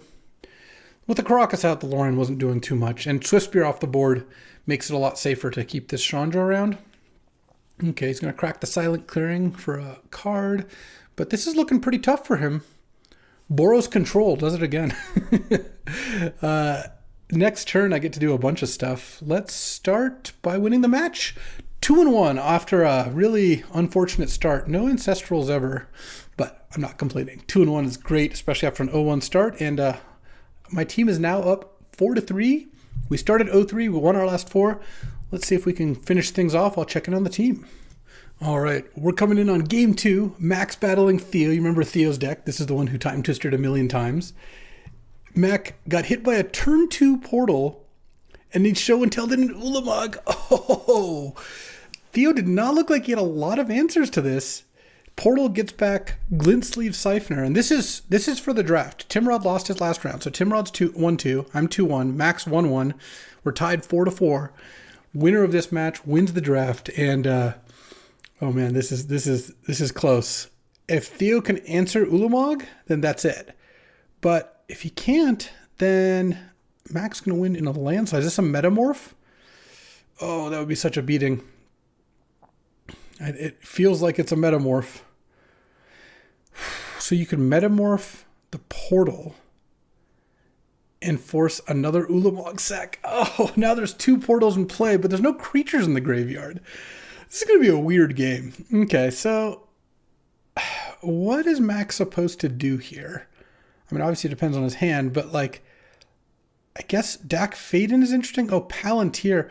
Oh, Palantir is risky because if you mill a creature, Theo gets to put it into play. This is a really funny interchange. Okay.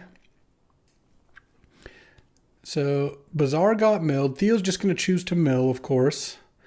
Siphoner doesn't have anything to do on upkeep because you need 2 energy to draw a card. Theo gets to attack for 3 with the Glint Sleeve Siphoner.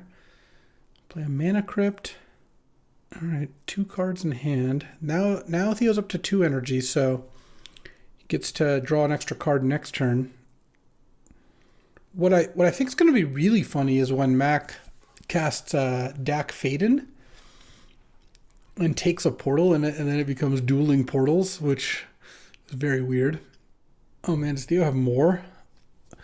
More? Don't love that. Let's see what we got. Because Mac's already pretty far behind, though. You know, portal with nothing in the graveyard isn't technically doing anything. It just means if something does die, you lose.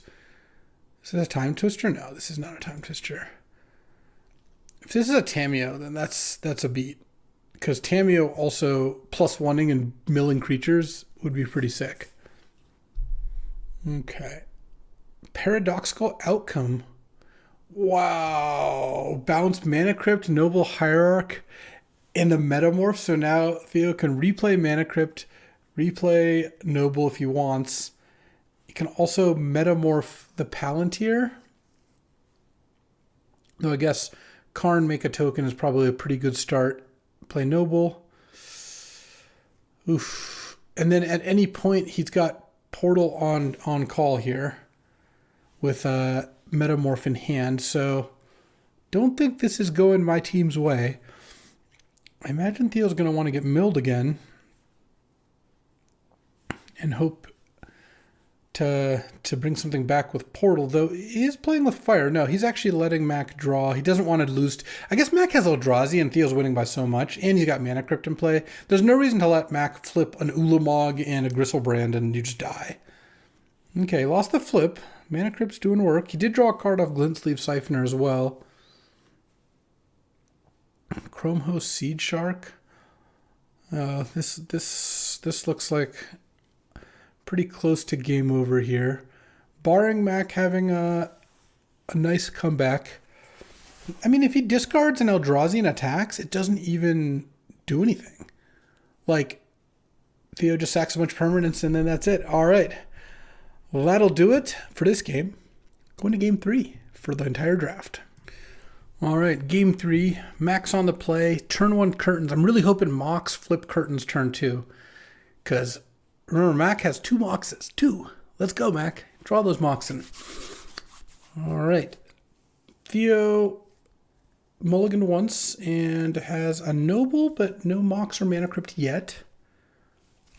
Land. Mox. There we go. That's my boy. Come on, Mac. Oh, turn 2 Palantir. I love it. Get the train going. Because, you know, the first Palantir, they always mill. But sick if you find an Eldrazi. I love Palantir in the Reanimator decks. They can, like, never let you draw. Okay. Take 11. Just do it.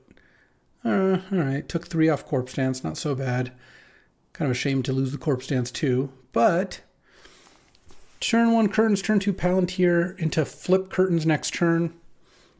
I like where we're going with this. I like where we're going. Okay, so Theo played the not busted Mox. That's something. And I hope this isn't Pest Infestation. No, Karn, revealing Portal and Chrome Host. Ooh, it's kind of nice to just stick Chrome Host there and Portal in Theo's hand. Now you know he can't tutor for it. Flipping curtains and attacking Karn is pretty appealing, I will say that. And we're also getting to the point where Theo's not really going to want to let the Palantir draw. All right, so Theo's hand here is, well, it doesn't have the Chrome Host. Or it doesn't have 2 portals. There's 3 cards in hand. It's Mana Crypt, Basalt Monolith, Portal to Phyrexia. Ooh, interesting decision. I mean, you certainly don't take the portal, I wouldn't imagine. Well, the problem is if you don't take one of the mana rocks, this is 9 mana altogether if you're not stopping any of it. I think you got to take Mana Crypt here. Yeah, and Mac did do that. The problem is if you don't take Mana Crypt, like if you take portal or you take nothing, then Theo goes -1 Karn, put Chrome Host Seed Shark into hand, cast it, cast Mana Crypt, get a 0/0, whatever, cast Basalt, get a 3/3, and just has a bunch of mana in play. I think taking Mana Crypt slows that down dramatically. So if he wants to put Chrome Host Seed Shark into hand, then can cast it and do nothing else maybe. It's just not that bad. Yeah, he's going to get up to portal mana at some point here. Oh, and he milled a Palantir, milled a Voidwalker and a Mountain. He can't mill again. I don't think Theo's going to mill again, is my guess. Maybe he mills one more time. The Revealing Eye gets to finish off the Karn. Though, actually, that's not true. If you take the Seed Shark and play it, you can block it with the Noble and the Seed Shark, which you lose your Noble, but you keep the Karn around. Oh, we're doing something else. Okay. 3 mana. There goes the Basalt Monolith. And so portal's in hand. What is this? Is this a Tinker? What is Theo's backup Tinker target? Mac has the triplicate. Oh, he has a Bolsa Citadel. I didn't even know about that. Okay. Into Chart, of course. Okay, well, this Palantir is now drawing cards for the rest of the game. I can tell you that much. I really hope Mac has a DAC in hand. So he discards Portal. Can we finish off the Citadel? Can we just chill? Oh, man, he gets to mill with Karn, too. That's sick. No more Citadel. Oh, Narset? We're keeping on going? Because now if it's bad, he gets to flip with Narset, too. Oh, I don't like this. Into Time Twister off Narset. Oh, it's all falling apart. Yeah. Okay. I mean, you can't play two. Oh, wait. No. This just wins the game. Incredible. So here's why it works that way. Narset in play means Theo cannot choose to have Mac draw a card because that's not a legal action. He needs to bounce his own Narset or to get rid of the Palantir. Otherwise, Mac is going to get to just mill. He gets to mill 3 and deal that much damage after attacking with Concealing Curtains. What a comeback. Okay. I just hope Theo doesn't kill either the Palantir or the Narset.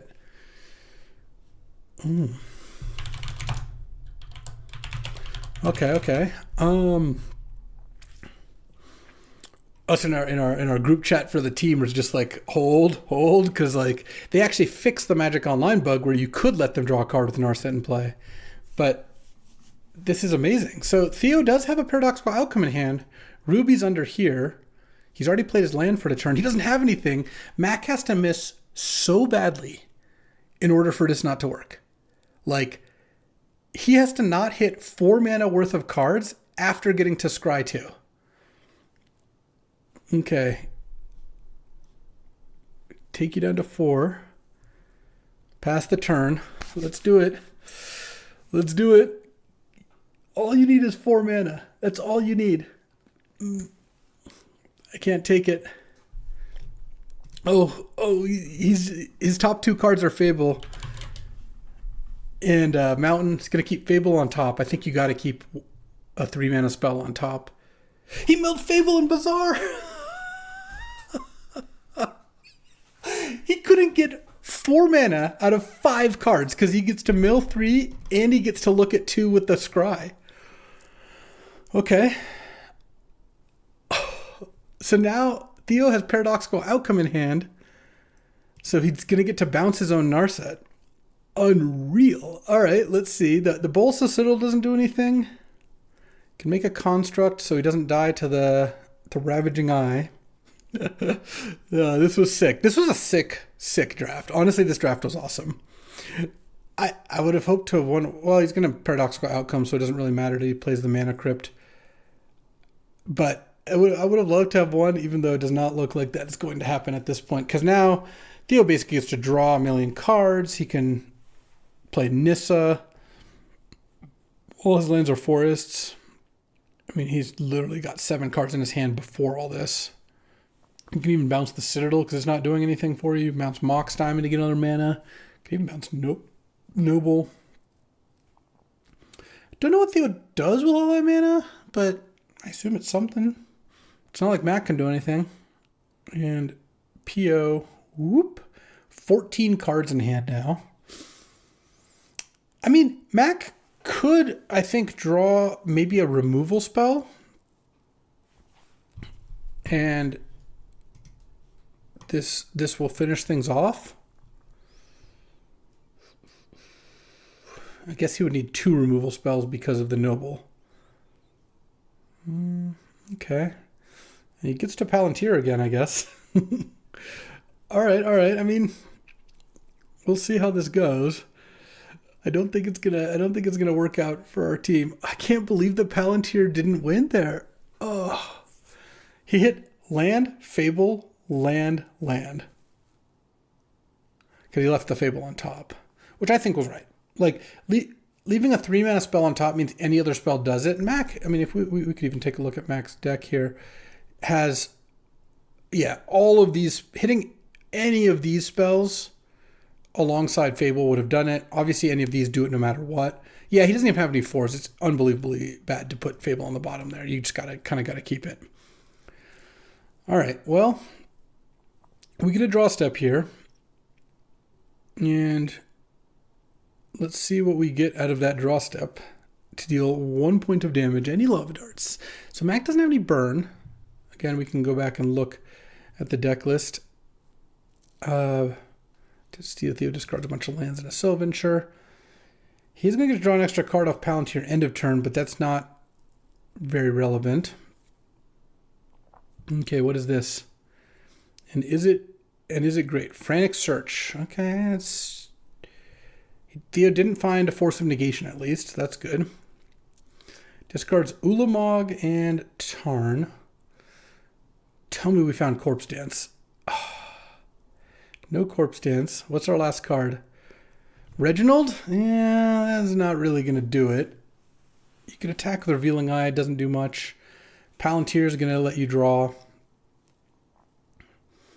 And now Theo gets a whole another turn to do his thing. With a lot of mana, because remember Nissa gets to make it double mana thanks to Yavimaya. All the lands are forests. It's actually a pretty sweet little combo. Okay, Tough Cookie.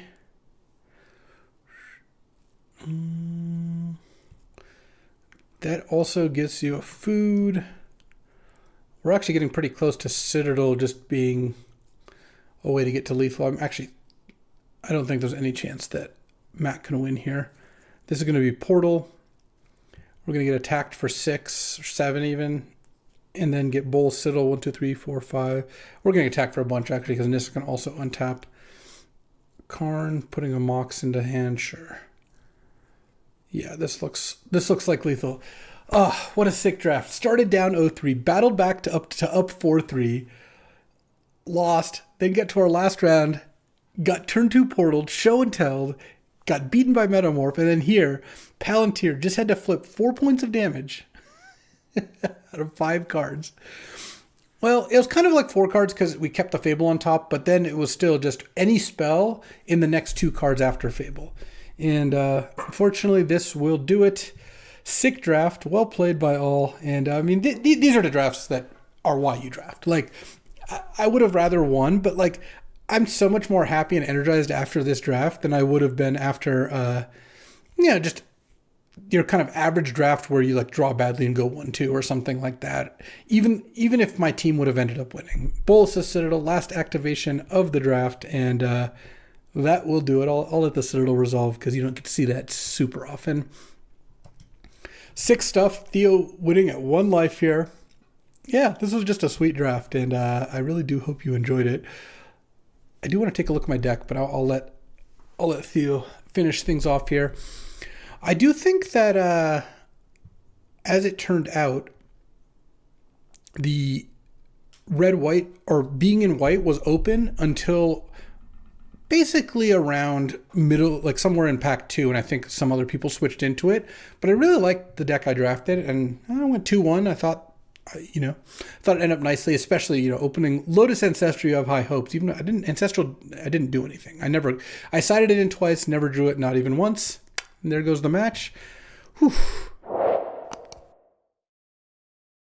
Alrighty, welcome to a 4-on-4 cube draft. We've got some great news today. Number 1, I've opened Black Lotus. You love to see it. Number 2, Hounce on our team. We actually get to be on the same team as Paul, which is, good for our fun equity. Maybe less good for our win equity. We'll see. Paul's not going to watch this, right? No, but I am really happy to be teaming with Paul. It's actually myself, Talisker, Paul, and Sandy Dog. So 3 of my favorite people from the server, honestly. I love Talisker and Sandy, and of course, Cheon is my boy. Battling, though, against Troll Ascetic, Dan, Mac, and Updraft Elemental, a worthy squad. Troll Ascetic and Mac are two of the most skilled players in the server, and Dan and Updraft do plenty of drafts here. So everyone here knows what's going on. You know what I know?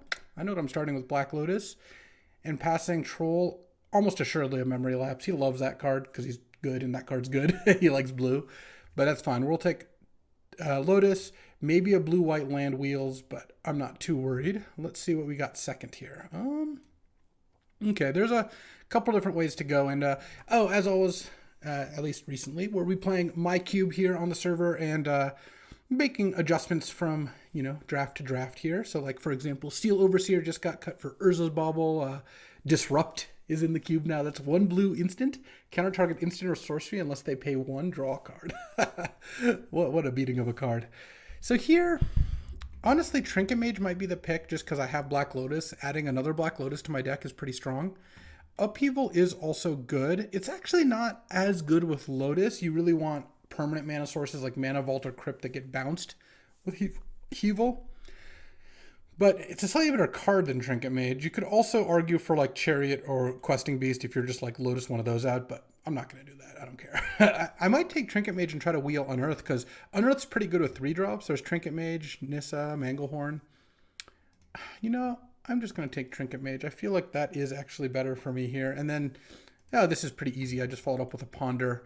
Basically, I don't have to commit to needing big mana for Upheaval or reanimate stuff. I'm just chilling here with my Lotus, my way to get Lotus, and my way to make my deck a little bit more consistent. So note there is a Dovin's Veto and Blade Splicer, Consider Resto. So blue-white might be an option. Passing Sinkhole, Exhume, Goryo's Vengeance, and Blood Ties. So a lot of Reanimator stuff. Oh, there's the Urza's Bauble. So basically it's a 0 mana artifact that draws a card on the next turn, and you look at a card at random from their hand. It's kind of like Mishra's Bauble, but it's got some combos. And then Legolas's Quick Reflex is 1 mana, split second, untap a creature, and it gets hexproof, reach, and when it becomes tapped, it deals damage to its power up to 1 creature. But it has split second, so they can't respond. So beginning of combat, you're like, all right, make my Tarmogoyf into hexproof, reach, and then when it attacks, boom, it nugs one of their creatures for 4 or 5.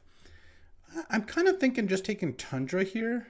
It feels like there's a good chance that I'm going to get some blue-white stuff later in the pack.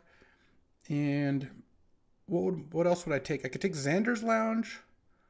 I could take Noble Hierarch. But I kind of like Tundra. I feel like there's a good chance we end up in this category, and having a good duel for us is nice. So we're not a Mystical Tutor deck. We could definitely be a Retrofitter Foundry deck, a Force Negation deck, or a Shelldock. I'm leaning towards Retrofitter because I have Trinket Mage.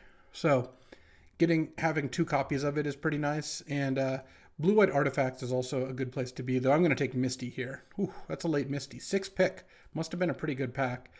There's also a Thought Monitor, which would have been nice to pick up, but certainly can't take that over Misty. And we've got what's looking like a very consistent deck right now. All right, this pack, a little bit less exciting. There's Nettle Cyst, which if we end up in artifacts, Nettle Cyst is pretty good because you play this and it's like a 4/4, right? And then if it dies, though, you can start equipping it to your Trinket Mages or tokens. I might take that over Phantasmal Image and Talisman. This is a bit of a spec.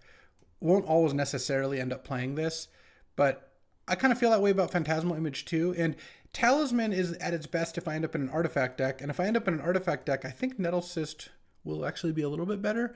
It's close though. A red-white Talisman is a good color of Talisman, but because Jeskai is a pretty common way to go about things when you're doing artifact stuff. But I like where we're at for sure.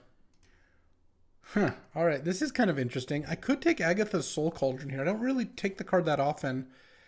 There's a couple cards in this kind of deck that work really nicely with this. Walking Ballista and Urza. Well, Urza, the only problem with Urza is I have to get kind of lucky to get Urza anyway. It's a really high pick. Ballista is something I can get, and Ballista Soul Cauldron is a pretty good combo. Alternatively, I could take Oracle, but I'm really just not that into that card anymore. Benevolent Bodyguard is okay. Let's take the Soul Cauldron. Let's spec. Plus, I feel like I passed a good amount of Reanimator, and Soul Cauldron is a really good way to combat it. Oh, Celestial Colony Wield. So did Hallowed Fountain, but I already have the Tundra, so it's not even a close pick. It's also a Talisman, but now I just have white locked in. Well, the fact that both blue-white lands wield is a pretty good sign. I like where I'm at here. So all the green cards wield, and I do have Misty. There's also that Unearth, but I don't think we're there anymore. I don't think I want to Ephemerate. I might just pass Manglehorn even though it's good against me. Because I think Asika's Chariot with this Misty looks pretty nice. Chariot puts an artifact into play, plus 2 cats. It's good with Mishra's Workshop. It's just good with a lot of stuff. And then Resto, Dovin's Veto, and Consider, as well as Restless Vinestock Wield. All right, well, I like the colors I'm in for sure. Huh, what do I take here? I kind of want to just take Dovin's Veto. I think this card is pretty solid. The blue-green land is also good, but I already have a Colonnade. I don't need it quite so badly. Oh, Tarmogoyf versus Quick Reflexes. It actually looks a little more like a Quick Reflexes deck here. Just could, or a well, no, this is close. Tarmogoyf does have a lot of card types that go to the graveyard. Let's take Tarmogoyf. I don't have that many creatures. I could take Blightsteel for Tinker, but honestly, I don't even like tinkering into Blightsteel. Like, I find that to be kind of weak. So I think I would rather just take the Tarmogoyf, which has a decent chance of making it. Well, I really do like Exploration, so let's take Exploration here. And maybe I'm blue-green splashing white. The only white cards I have right now are the activation of Celestial Colony and Dovin's Veto, and that's actually fine. Obviously, if I get a bunch of white in pack 2, I can go that direction as well. But, well, I'll take a free dual land. I mean, you never know. It's a green land. I already have green. It's good with Misty, so actually let's sort it here so you can see the Misty and then the 2 lands it fetches, Tundra and Taiga. Last pick, Loam, irrelevant. All right, going into pack 2 here. Clearly hoping for like Urza or Academy, that direction. Obviously, you'll take any sort of power, but also could just be like a blue-green big mana deck. Well, this pack, unfortunately, doesn't really deliver. Wow, this is a really bad pack. Not a single card here I'm happy about. I guess I just take Spara's Headquarters because it's a blue-green white land, but this is just a horrendous pack. Well, I mean, I open Lotus pick 1, so I guess what goes around comes around. Sometimes you open, you know, the second best card in the entire cube, and sometimes you open a pack where every card is a 5th pick. All right, well, here's the Ragavan, but there's also a Mana Vault, and this is so much of a better Mana Vault deck, and it's like passing these are both good. Plus, I do think there's a pretty good chance that Updraft is playing red, so I don't love passing the Ragavan, but Mana Vault's like a 10 out of 10 for me, and I might wheel Workshop here. I think there's a pretty good chance. This pack's pretty deep. So, even if I don't, I'm just going to take Mana Vault. Oh, there's Academy. Academy after taking Mana Vault, Retrofitter, Lotus. Yeah, we're doing it. All right. And you know this is one of those spots where Troll Aesthetic is like, well, I hope LSV's not playing Academy, because I guess I have to pass this, because this pack clearly had some good cards in it, and no, I am. There is also Thopter Foundry, but I wouldn't count on it wheeling. Let's see, 1, 2, 3, 4, 5, 6. Yeah, there's a pretty good chance it wheels, but in a team draft, I would never take it for granted. What I'm missing here is a draw 7 would be pretty nice. Obviously, as many artifacts as I can get would be nice. And, I mean, at this point, Displacerkin would be kind of nice. Oh, there's the Sword. But I'm going to take Coveted Jewel. This is an excellent Coveted Jewel deck. I just picked up Mana Vault. I have Black Lotus. I don't think Thopter Sword is going to wheel, so I'm not going to count on that. Passing Reprieve as well. I think the Soul Cauldron I'm going to move to the sideboard for the moment. But, I mean, our mana is also looking pretty good. We have 4 blue-white lands and 2 blue-green lands, plus, of course, Lotus does its own fixing. Yeah, I like where we're at. Ooh, I'm not even going to risk it not wheeling. I'm slamming Candelabra because Candelabra with Academy is just great, and I have Trinket Mage to go get it. So, as much as I could be like, well, let's take Pentad Prism and try to wheel Candelabra, that's my impression of myself, oddly enough. Troll Ascetic is too crafty. He's not going to wheel Candelabra after Academy. And even if he would, I would rather just take it. Oh, is it time? Are we are we in the double Cradle Academy build? We've got Retrofitter, we've got Isika's Chariot. Yes. Yes, Gaia's Cradle. Okay, we are really doing it now. Talisman, not even close. No, no. Teaming up Cradle and Academy is just the dream, and I never get to do it anymore. Oh, well, this deck is going places. I tell you that much. All right, and here, so I don't need Temple Garden. I don't think those are a dime a dozen. I could take Coalition Relic, could take Crucible and try to wheel that Zern Orb with Exploration, but that's not even good. Like, you want fast spawn Zern Orb Exploration, or you just don't want to play Zern Orb at all. There's also Mystic Forge, which is pretty reasonable, especially if I get a top. Mystic Forge is like the highest payoff. I think that's good. Yeah, let's just take the high payoff card. And then here, oh, I'm going to take Wasteland because I don't want anyone wastelanding my Great Lands. And also I'll just play Wasteland. It's fine. Over Waterlogged Grove, Regrowth. Yeah, that seems okay. Oh, it's my terrible pack again. Maybe I just take Crop Rotation so I can go get Cradle or Academy when it suits me. Yeah, that seems fine. I don't care about passing a Knight of Autumn too much, and I don't think I'm going to play any of these cards. I'll pass a bunch of white cards. Okay, okay. I mean, I like where I'm at. Also, I passed Ragavan, then didn't pass any other good red cards, so I like that. Oh, and Mishra's Workshop came back. Oh, this is the dream. Sorry, I like Mentor, I like Savannah, but Workshop, when you have like Coveted Jewel, Nettle Cyst, Chariot, Mystic Forge, like, this is where we got to be. Okay, well, this is kind of a dream deck heading into pack 3 here. I'm like a mana crypt away from really doing it. Hint, hint. But no, this deck isn't really missing anything.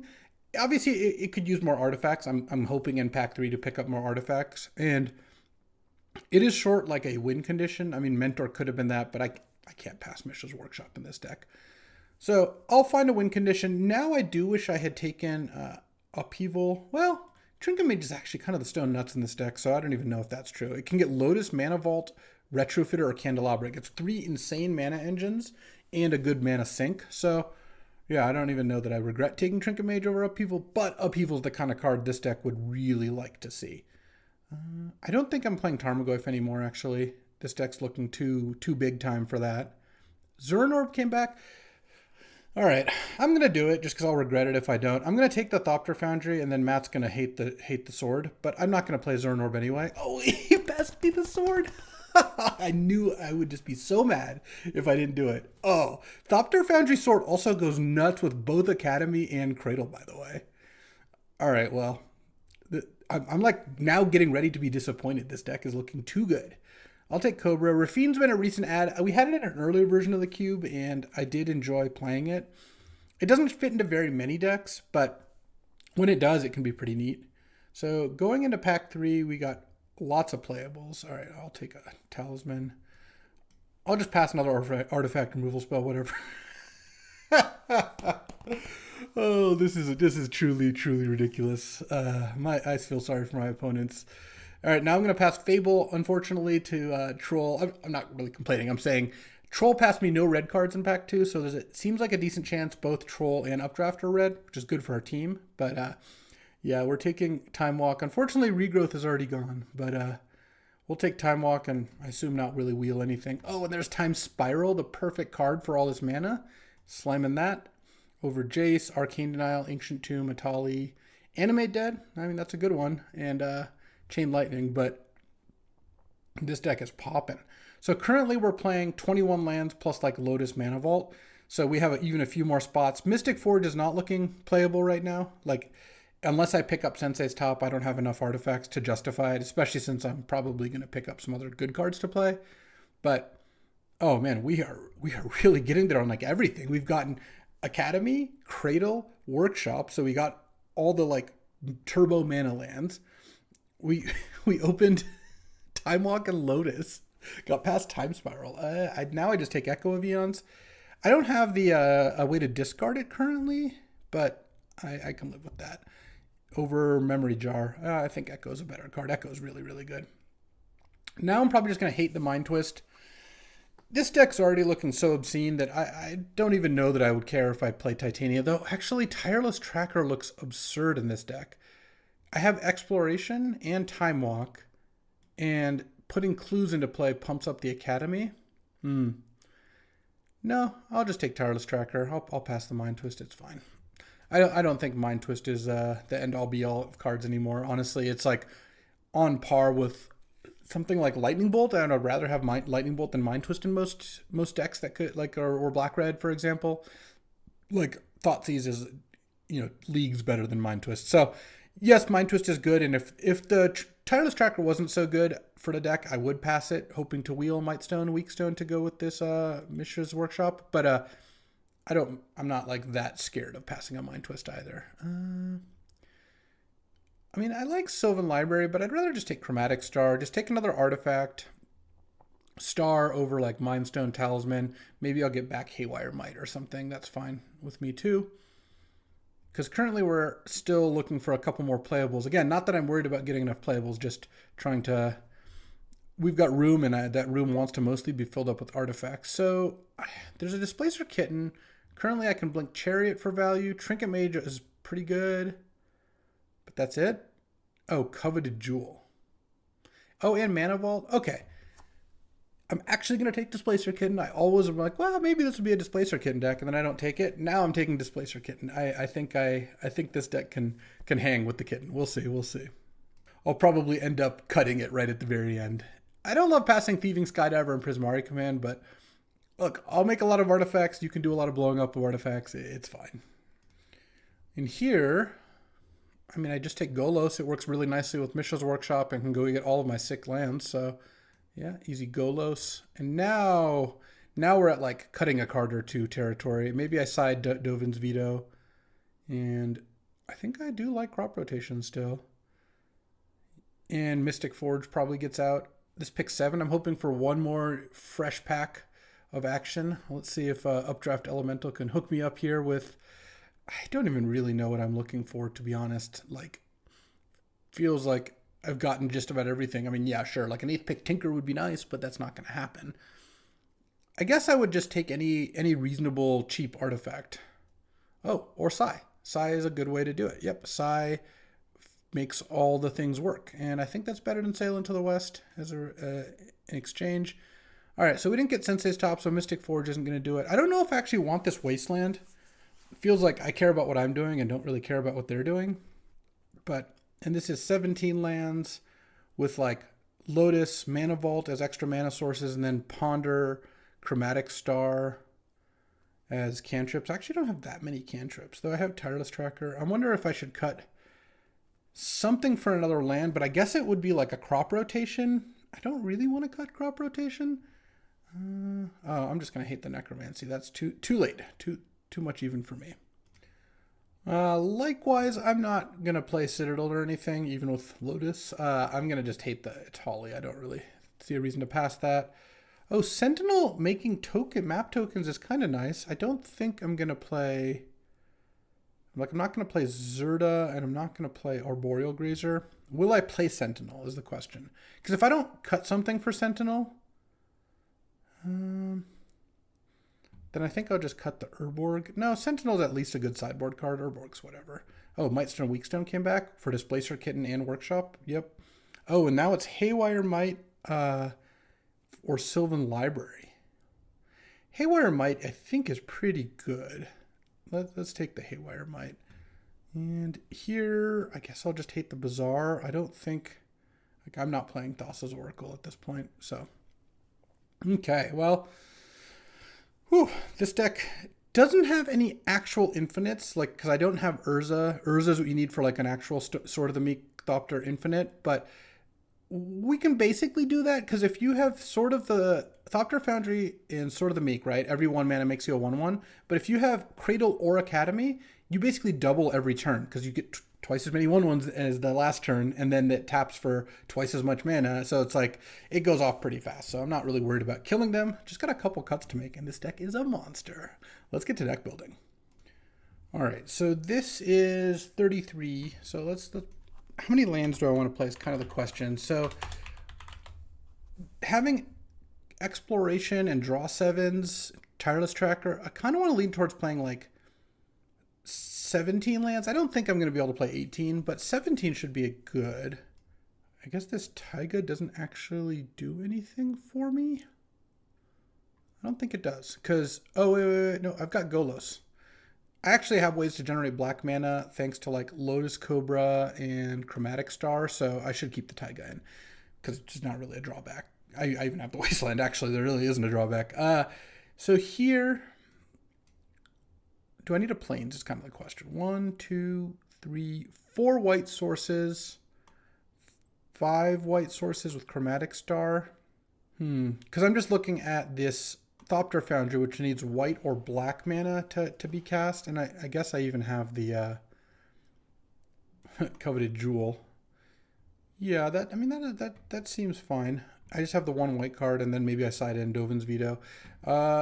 Islands, let's see. Because if I play 17 lands, 11, 12, I can just play like 4 and 5. I'll probably one more forest even, because this will be 5, 6, 7 turn 1 green sources, and then an additional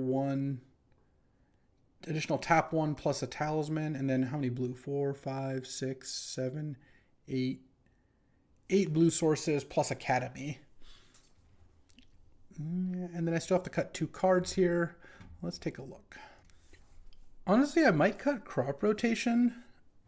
I think it will be good to get Academy, but like my deck is so good. This is one of the cards that can kind of go wrong.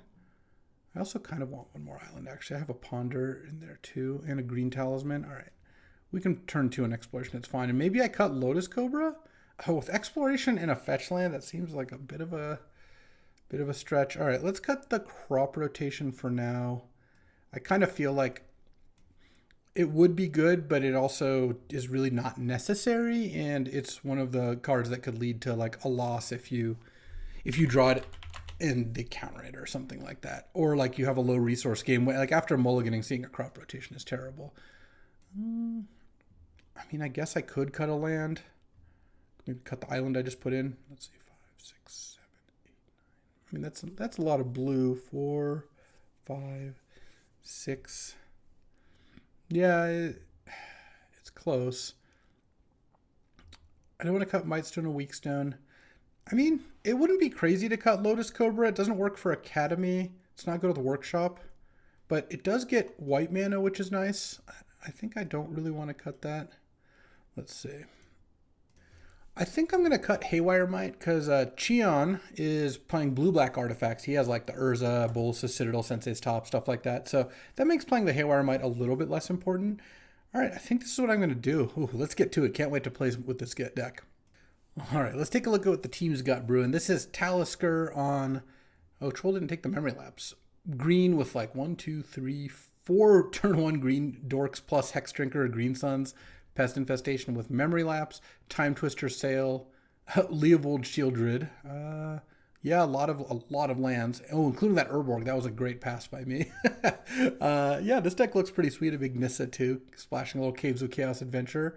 So a nice blue-green kind of ramp deck. Sandy's on a pretty mid, according to him, kind of like black-white aggro deck, Splash Fracture Identity. It's got Karakas, Lotus Petal, Mox Diamond. Yeah, this deck's okay. It's not crazy good, but it's a Palace Jailer. It's got Parallax Wave, a bunch of 1-drops, Stalactite Stalker to go with your Mox Diamond. Wow. And then Cheon over here is on blue-black artifacts, like I mentioned. So Urza, Force of Will, Upheaval, Grave Titan, Mana Ramp, him, Baleful Strix, Counterspell, Thoughtseize. He's going to play Triplicate Titan Flash as well, because I think with Demonic Tutor you got to do that. All right, I like the way our team decks looks. We got 1 aggro deck and 3 kind of ramp combo decks, so we'll see what our matchups are like. Alrighty, time for round 1 against Troll. Let's do this. What do we got? I like it. Let's keep this hand. think I'm just going to ponder on turn 1 and go Lotus Sai Talisman on turn 2. But, because the alternative, I could go Lotus Trinket Mage, but what am I getting with that? I feel like I'm downgrading a Lotus into like a Mana Vault. Like, that doesn't sound very good. And Ponder to find some action could definitely change what I want to do. Plus, I can maybe shuffle with Trinket Mage. I don't know. We'll see. Let's ponder. Celestial Colonnade Retrofitter. Oh, yeah. I do like that, actually. So let's go. I want this to be last. Let's not shuffle. And I think, I'm trying to think. So I've got Coveted Jewel coming up. And what I can do is go turn 2 Talisman, turn 3 Coveted Jewel, plus Sai. I think I play the Lotus. I don't think there's that many worlds where I go Sai and then Lotus. And I really don't want to get my Lotus to rest here. So there we go. I mean, this is kind of annoying, but it's really not that bad. I'm glad I played the Lotus, though. So if he's got the double grief on turn 1, that would be unfortunate. He exiled a cut down. I'm just looking to go Talisman. And then I'm drawing Retrofitter next turn. So actually, I might go Talisman and Retrofitter here. Oh, he doesn't have the comeback. Interesting. So let's go Talisman, Retrofitter, and just set it up for next turn getting to play a Coveted Jewel. Got a Xander's Lounge with his Oliphant. Okay. Lounge Go would be really nice here. All right. Draw Coveted Jewel. The biggest risk with Coveted Jewel is some kind of haste thing off of like a Shallow Grave sort of deal, but let's see. I guess I could have held Retrofitter in hand in case I drew an untapped land, but oh, yeah, this seems pretty nice. Let's go Academy. I could play Sai. I could play Mightstone and Weakstone, but I guess I might want to use that to kill something. Right now I can Retrofitter. Oh, I could Retrofitter and play Mightstone and Weakstone. Hold on. I can Retrofitter, make a token. I'll have 1 mana left. Tap Academy. Yeah, I think I just pass here, and I can make 2 tokens. This way, even if he's got a hasty grief, he can't attack and get the jewel back. So let's go make Retrofitter. Tap this, untap the Retrofitter, and make another token. With Academy out, I just want to make as many tokens as possible. Oh yeah, this is gonna be good. Let's see. Let's go Tireless Tracker. And right now Academy taps for 5 mana. Yeah, so I can go Sai. Well, I guess I don't need to. First I'll play Colonnade. And then I'll tap this for 6 mana. Sai. Mightstone and Weakstone. Leaving green up in case I draw Exploration, I guess. Also, if I draw Cradle here... All right, let's draw 2 cards. Or Cradle, I meant Candelabra. All right, and now we'll just chill here. I guess it doesn't hurt to attack with these 2 famous last words. Let's just attack with these, and then I've got a bunch of blockers. Oh, we're getting Fire Covenanted. All right, let's... Oh, wait, I have a Thopter from Sai. Yeah, let's just sack a Thopter token to make a 4/4, and I did 3 to the Tireless Tracker, of course. Yeah, I guess that'll do it. All right. That was really good and still like highly irrelevant. Like you're gonna need Matt's gonna need a lot more than just that. Chandra? Oh, Chandra killed the construct? Yeah, that's not gonna do it either. It's not even gonna be close. All right, let's crack the clue. Because now with a Displacer Kitten, if I draw any non-creature spell, I just win the game. Unfortunately, did not. Because Kitten and then blink the Coveted Jewel would just easily win. Let's go white, blue, animate colonnade, attack Chandra. There's no real point letting Chandra here, and then play a Lotus Cobra and then pass. And even if the coveted jewel got blown up, Displacer Kitten, Mightstone, and Weakstone would probably be enough to win. Even without all that, like, Matt's still just going to lose to the board, the Retrofitter Foundry Academy anyway. So I would say we've got things pretty well under control here. Red-black mid-range can be good against Academy-style decks, but my draw has been kind of disgusting. All right, let's make a 1/1. Tap this for 5, untap, make a 1/1. All right, take my turn and play this, make a white mana, I guess. Animate Colonnade. Colonnade's so good. Colonnade just gives me the opponent the business here. I think the cat's safer in my hand. There's no real reason to play it, I don't believe. And pass the turn. We'll see what's up here. Pretty hard to get out of a Retrofitter lock if you can't kill the Retrofitter. All right, that is a dominant game 1. All right, here we want the Agatha's Soul Cauldron for sure. What do we want to cut for that? What do we want to cut for that? Maybe Lotus Cobra, just because it just gets picked up in Fire Covenant, kind of feels like don't need to do that. Could also put in a Sentinel of the Nameless City. It's just a kind of gassy card. But I already have Crop Rotation out. That's the card I would have already wanted to cut in this matchup. When you're getting their hand disrupted or things blown up, Crop Rotation's not where it's at. Crop Rotation might come in against like another combo deck, because this just speeds you up at the cost of resources. I don't need that against a black-red deck. Do I want Wasteland? Maybe I can afford to go 1 less Forest, 1 more Wasteland on the draw without Lotus Cobra in my deck. Yeah, that seems fine too. All right, yeah, let's do it. Alrighty, game 2. It's funny, I would not usually mulligan a Ponder Island hand, but this hand is pretty bad. It doesn't have any, it is all super expensive cards. I think we can do better. Yeah, this I'll keep. I'm on the draw. I'm going to put Displacer Kitten back, I think.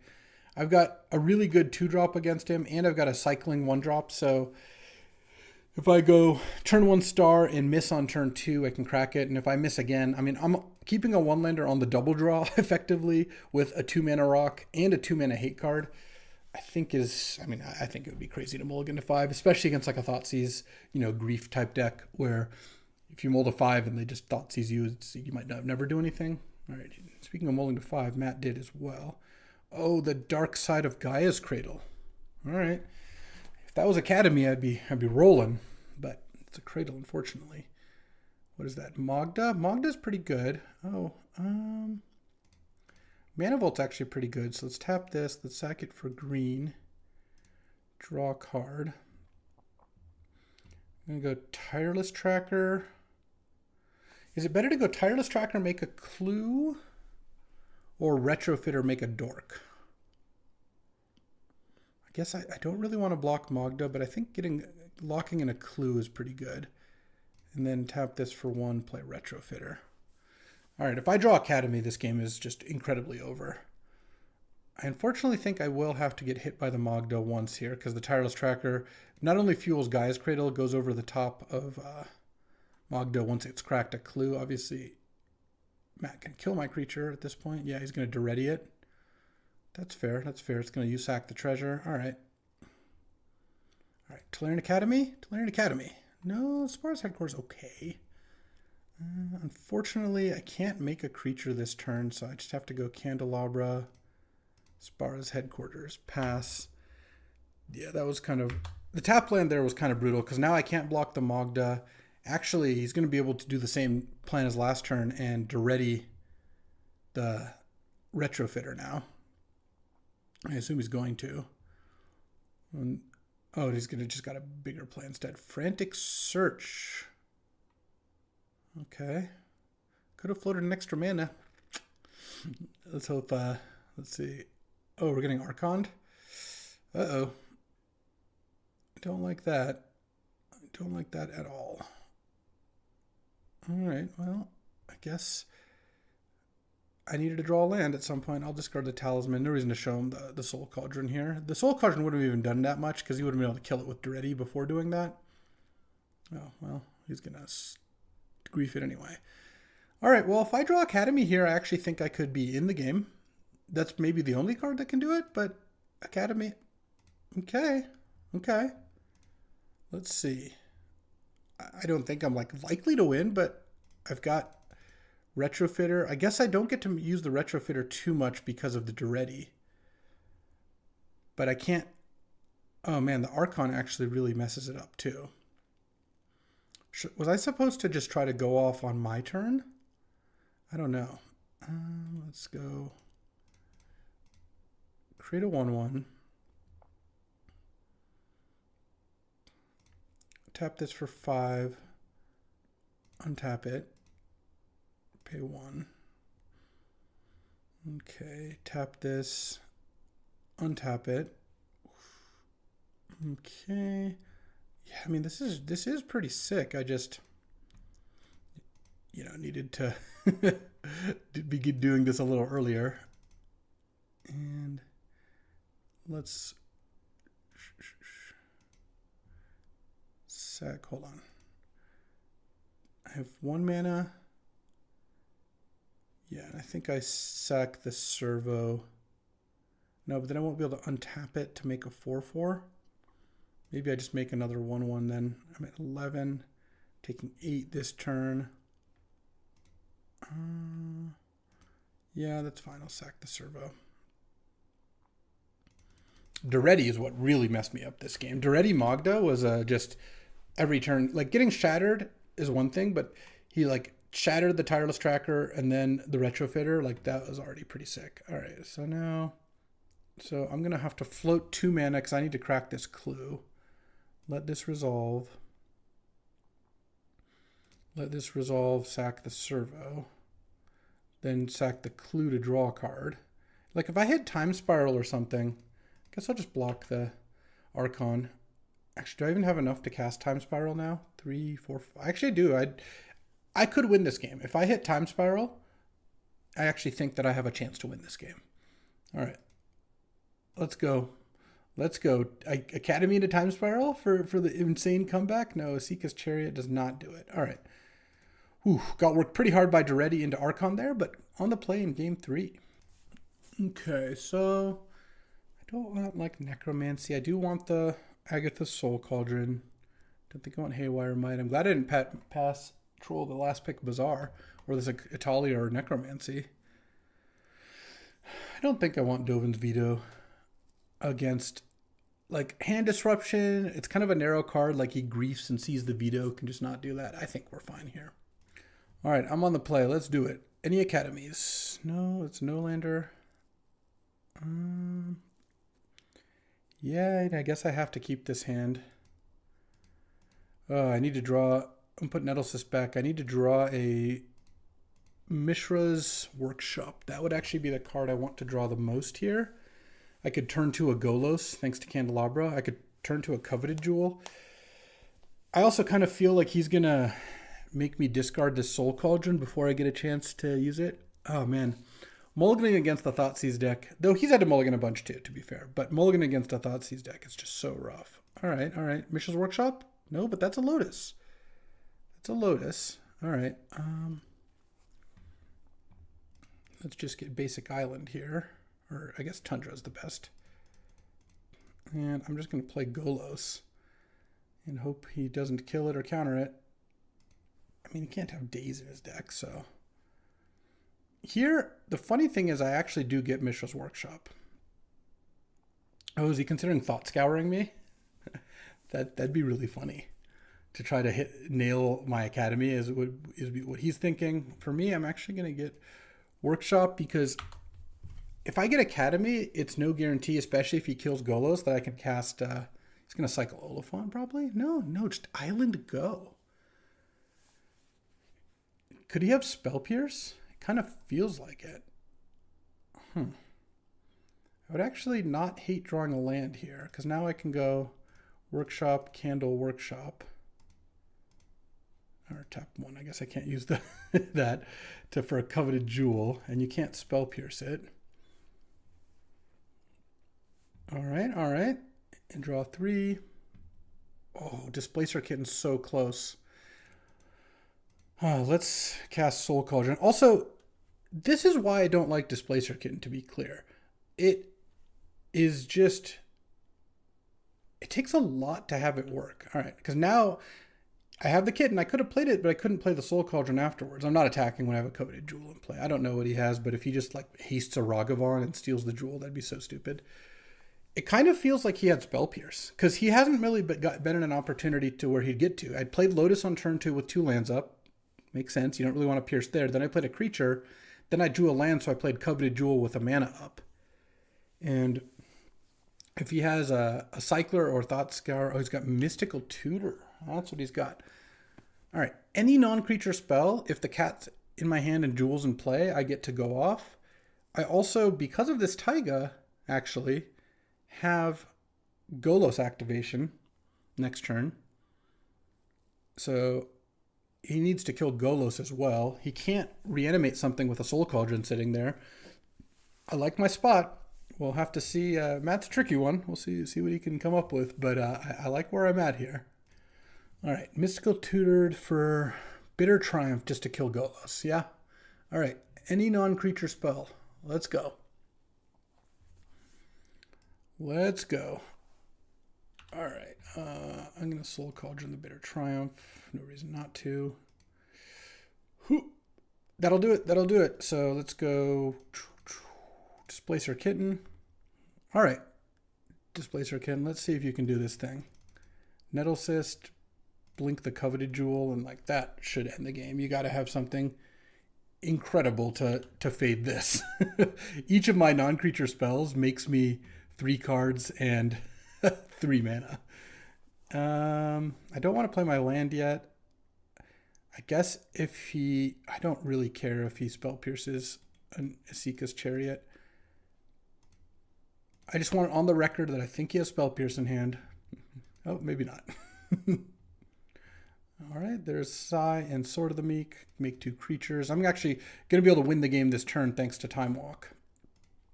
Plus, they're going to love to see that I have Time Walk. He can't even Brain Freeze me out. That would be like the main thing I'd be worried about here. But Time Walk's coming, don't worry. All right, Displacer Kitten, we are going deep. I have 17 cards left. Oh, there's my Academy. I also have Time Spiral if I need it. Let's go Trinket Mage. Into Retrofitter. Cast Mana Vault. Displacer Kitten, the Coveted Jewel.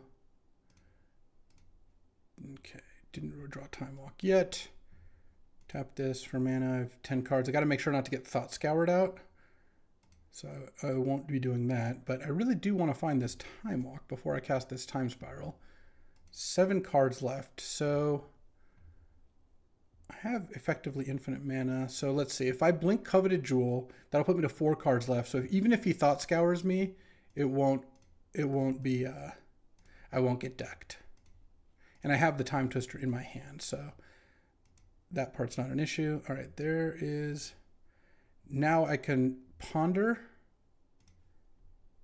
and in response, I'll flicker the Esika's Chariot, I think. I don't really want to flicker to draw 3. All right, there we go.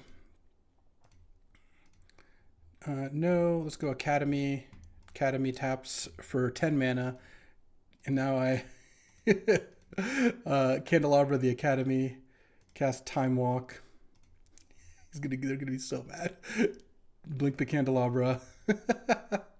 Time Walk resolves. Tap Academy. Cast Sigh. Cast Tireless Tracker. Cast Time Spiral. And once again, blinking the Candelabra. And in response to that, untap Academy. All right, that was enough. Oh, I guess drawing my whole deck and taking infinite turns. Well, not infinite, but I would be able to Time Walk, Spiral, Time Walk, Echo, Time Walk, Flashback, Echo, Time Walk with literally infinite creatures in play, or just about. So there we go. Round one, and it was a doozy. Alrighty. We're going to be watching Paul play his round one here, since they're in game three. Ooh, nice. He has Stern Scolding for Danzant's Dark Confidant. Danzant has a sick deck here. He's got a Lotus Companion deck with Mox Ruby and Soul Ring. So it's kind of funny where like Lotus Companion decks don't actually use Soul Ring the best of all.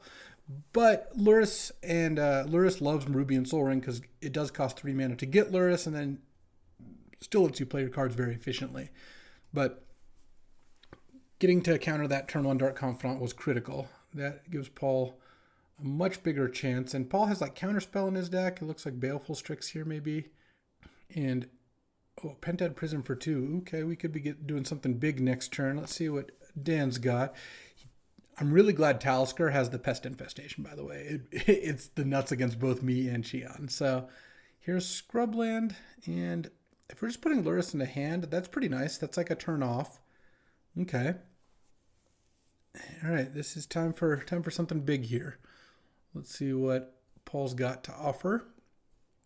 He's got 6 mana. Hasn't even played a land yet. And there's a lot of stuff he can slam. Plus, he could also easily have Counterspell. Though Dan does have Escape the Catacombs, so he's got a way to bring back Lurrus. One of the really cool things you can do in Lurrus companion decks is to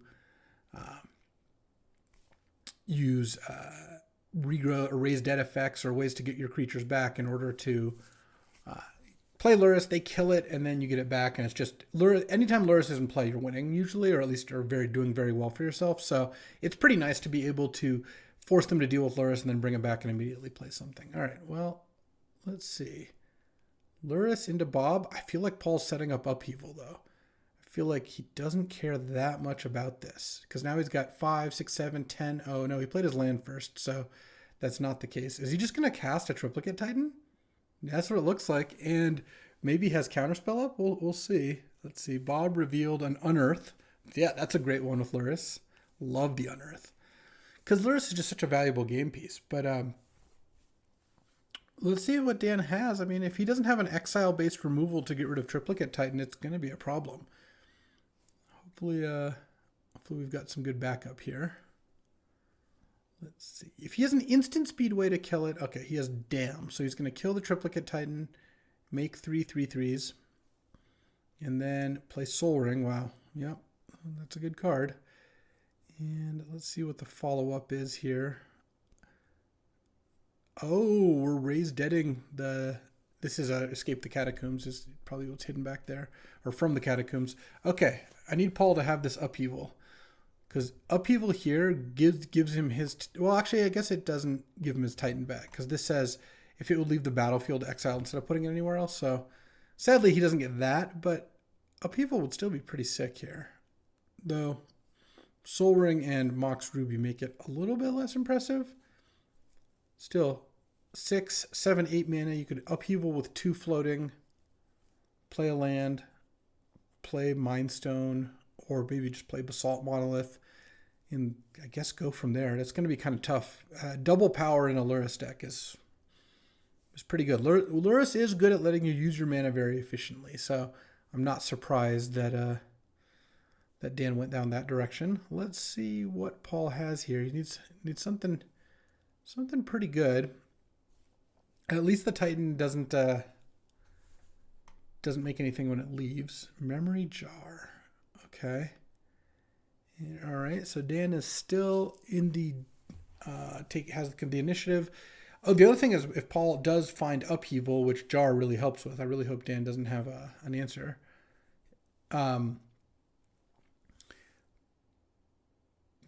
Then Paul can attack with everything, get the initiative, and then Upheaval while possessing the initiative, which is pretty nice. Ignoble Hierarch. Okay, that's not too bad, though. I guess Paul can't even attack with everything and get the initiative currently. It's kind of unfortunate because that Titan has Vigilance, so even if Paul just takes 12 here, next when he attacks with everything, the Triplicate Titan blocks the Flying Golem. I guess the Trample Golem is a little awkward. Yeah, I mean, we'll see. Obviously, the Triplicate Titan's getting in there. It's getting its Exalted. And let's see what Paul's got. Okay, he's just going to chump here to save some damage. Really going to need Dan to not kill that memory jar. In fact, ideal would be like Dan just playing more random stuff because Upheaval will reset all of it, but we'll see what the play is here. Chain Lightning you down to 6. Okay, Paul could Chain Lightning back with Pentad Prism, but I don't think cares to do so. All right, I mean, if Dan has nothing else, he might want to sack the Silent Clearing. I don't know. He has Ren in 6. Oh, Ren in 6 is bad because now that critically puts Paul to 5, which means that Trap kills him with the Undercity. So that's going to be tough. All right. It's going to need Upheaval and something else here. Let's see if we can get there. What else could it be? I guess if he has a way to bounce or remove a creature. Oh, he's casting. Oh, he's untapping Basalt Monolith. Sure, yeah. That makes sense. Use one counter off the Prism to untap it. If he's got a way to remove a blocker, then he can attack. And if the Trample Golem doesn't get blocked by sufficient toughness, he could maybe take the initiative that way. But this is going to be tough. Oh, he's casting something first. Oh, he is casting the Upheaval first. Okay. So we're heaving. 5 mana floating. Dan might sack the Silent Clearing to draw a card. He might float all his mana. Oh, he's floating black, paying life to float black. I don't love that. I really don't, because that means he's got something to do with that mana. I wouldn't hate Paul's spot except for the initiative. The initiative is going to make it pretty hard. He's going to either need to gain a life or win the game this turn. I don't think his deck's really capable of doing that. Or make an attack this turn, which is also going to be challenging. So, okay, 5 mana left. Basalt Monolith, Pentad Prism, Mindstone, Memory Jar, and a bunch of lands in hand. Okay, here comes Baleful Strix. But I think Trap is just going to be too much. The Chain Lightning plus Ren in 6 for 4 additional points of damage was kind of a beat. And even though I think Paul doesn't have the worst setup post-Upheaval here, he's going to play a Basalt Monolith. The Trap is ultimately going to get him, and we've got a uphill battle ahead of us. Taliscar's 0-2, Paul's 0-1, I'm 1-0. So we're 1-3, but I feel like pretty confident I'm going to get the next 2. We'll find out, and Trap will end the game and end match number 1. Dan does have double power, so that's always tough. All right, let's get to our next round. Alrighty, time for round 2. We are playing against Dan. Danzent on Lotus with Ruby and Soul Ring and a bunch of removal. So I tend to like this kind of deck against those things. All right, well, I like this hand.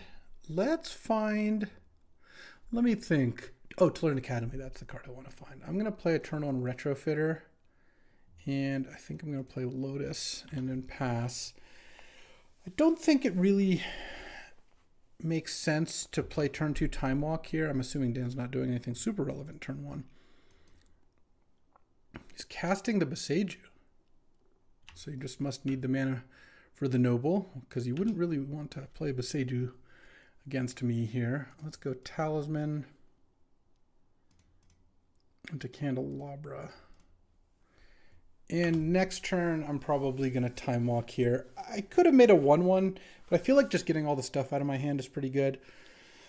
Let's see what Dan has. If I find Academy, I'm going to win really quickly. If I find Cradle, I still think I'm going to be in pretty good shape. Soul Ring obviously is very good here. Let's see, Dark Confidant. Okay. Wow, I mean, it's pretty good. Turn 1 Hierarch, turn 2 Soul Ring, Dark Confidant, Evolved Sleeper is not bad either. All right, Academy. No, that's Trinket Mage. Interesting.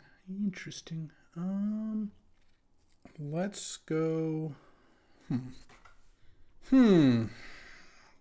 kind of want to like cycle Spar's headquarters, but I'm not sure. Got Trinket Mage, which is probably going to get Mana Vault at this point. But that doesn't really help me. I would get Sensei's Top. I guess I could play the Spar's Headquarters. I think I'm just going to play it. I've got a lot of things that take a lot of mana, so let's just do this. And Trinket Mage. And I think I still just get Mana Vault, but I don't think I want to play it. I think I just want to pass. Hope I don't get hand disrupted. I didn't see much hand disruption from Dan. Chain Lightning, sure, you can kill my Trinket Mage. I was kind of hoping to play Trinket Mage to stop those from attacking, but also it's not crazy. If Bob attacks, I could Retrofitter Foundry sacking Lotus and block. Playing Spar's Headquarters sets up Time Walk plus use Retrofitter next turn, which I don't mind. And I'm kind of in the waiting room for a draw 7. If I can find a draw 7, I'll feel pretty good. Obviously, Academy or Cradle would let me go off pretty hard. Though, you kill the Retrofitter and even the Academy is actually not doing that much. But we'll see what Dan's got here. Whereas we got a Swamp. We have Chain Lightning in hand. Oh, we're attacking. I guess we're not attacking with Bob. We're just attacking with Evolved Sleeper.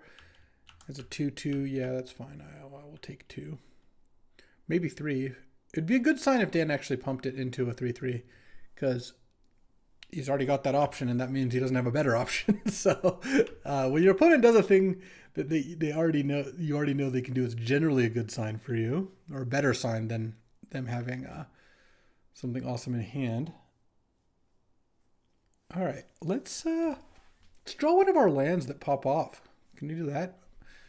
Cradle or Academy. Workshop, not actually the card I want here, though. It is funny that against Troll last round, I did Golos for Workshop just to guarantee, or come as close to guaranteeing the Coveted Jewel as possible. Oh, we're going to pump this again. I like that. All right, so now it's a 4/4 Death Touch. Sure, I'll take 4. Are you going to Chain Lightning my Trinket Mage? You're just going to put Luris into your hand. You're just putting Luris in hand. Oh, no, you're playing Goblin Crater Maker. No, and killing my Retrofitter. All right. Yeah, I don't think I want to sack Lotus into a 1/1. All right, well, Academy and Cradle are a little less exciting now. Workshop. I guess I'm going to cast Time Walk, hit with the Trinket Mage, take another turn, hope to draw 7. I'm not even going to play the Mana Vault. Now that I have Mishra's Workshop, I can basically play it for free. And I want to, if I draw Psi, I'll want an artifact in hand. All right. Action. Oh, that's really depressing. I guess I'll play the Cradle and pass the turn. And he knows I've got Mana Vault in hand. Reveal the Forest. I mean, now if I draw any of my big spells, so if I draw Coveted Jewel, Echo of Eons, Time Spiral, like those go really hard. If I draw Displacer Kitten, I guess I don't really even have anything to Trinket Mage for. But I'll take another hit here. I don't think I want to block. Yeah, the Crater Maker, I would have gone so hard with Retrofitter. I would have made a token, tapped this for 2 to untap it, made another token, Candelabra, tapped it for 3. Yeah, I would have been able to go pretty deep. And here we've got Witherbloom Command, killing Candelabra and draining me for 2. Sure. I mean, that's fine. I actually I wouldn't hate it if Dan put Luris into his hand here, because then if I draw 7, it shuffles Luris away. All right, draw 7 time. Time Spiral. No, Forest. I guess we're not literally dead. Let's just pass the turn. Because I can block, I can take 4. I mean, you still got Chain Lightning in hand too. So you can Chain Lightning, attack for 7, pump it once. Okay. I mean, if he's got a different removal spell, I am dead. So I don't have high hopes here, but obviously when I've got a bunch of draw 7s in my deck, I really shouldn't mulligan this hand or scoop this up. Though my opening hand was Retrofitter, Time Walk, Candelabra, Talisman, Lotus, 2 lands. So I guess I've drawn all lands so far. I drew a Trinket Mage and 4 lands so far. All right, yeah, that's a way to lose for sure. Oh, if he Chain Lightnings, I can Chain Lightning back. And he can't Chain Lightning back to me. Okay.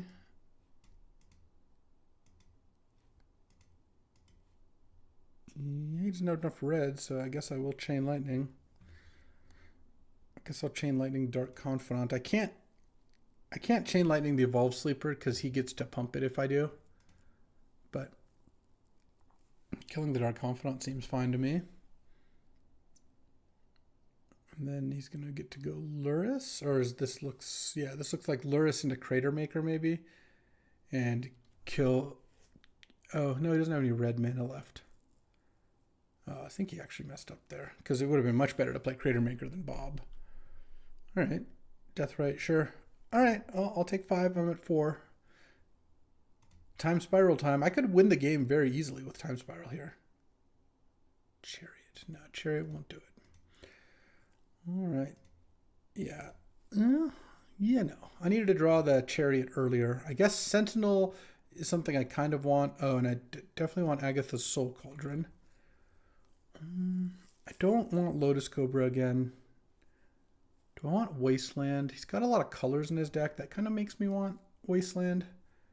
Maybe I'll take out an island instead of a forest because I'm burning in the Sentinel here. Yeah, and I need to cut one more. I might just cut Exploration. It feels like the way these games go, I don't really want to use a card on Exploration. I already have a lot of air in my deck, so maybe that'll be a mistake, but we'll try that. All right, time for game 2. I'm on the play, and let's see what we got. Lotus Time Walk in the opening hand is good, but, you know, I never drew a spell that I could convert mana into like anything. A Retrofitter was the closest, and once that got blown up, I was doing nothing. Oh man, that Wasteland was instead of an island.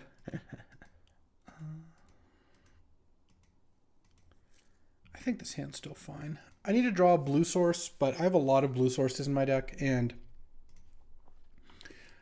Sentinel's pretty good. Ponder's good whenever I draw a blue sword. It means I have half a thing. Oh, I'm just going to slap a Wasteland down here. Oh. Okay, that doesn't do anything for me right now, but if I draw a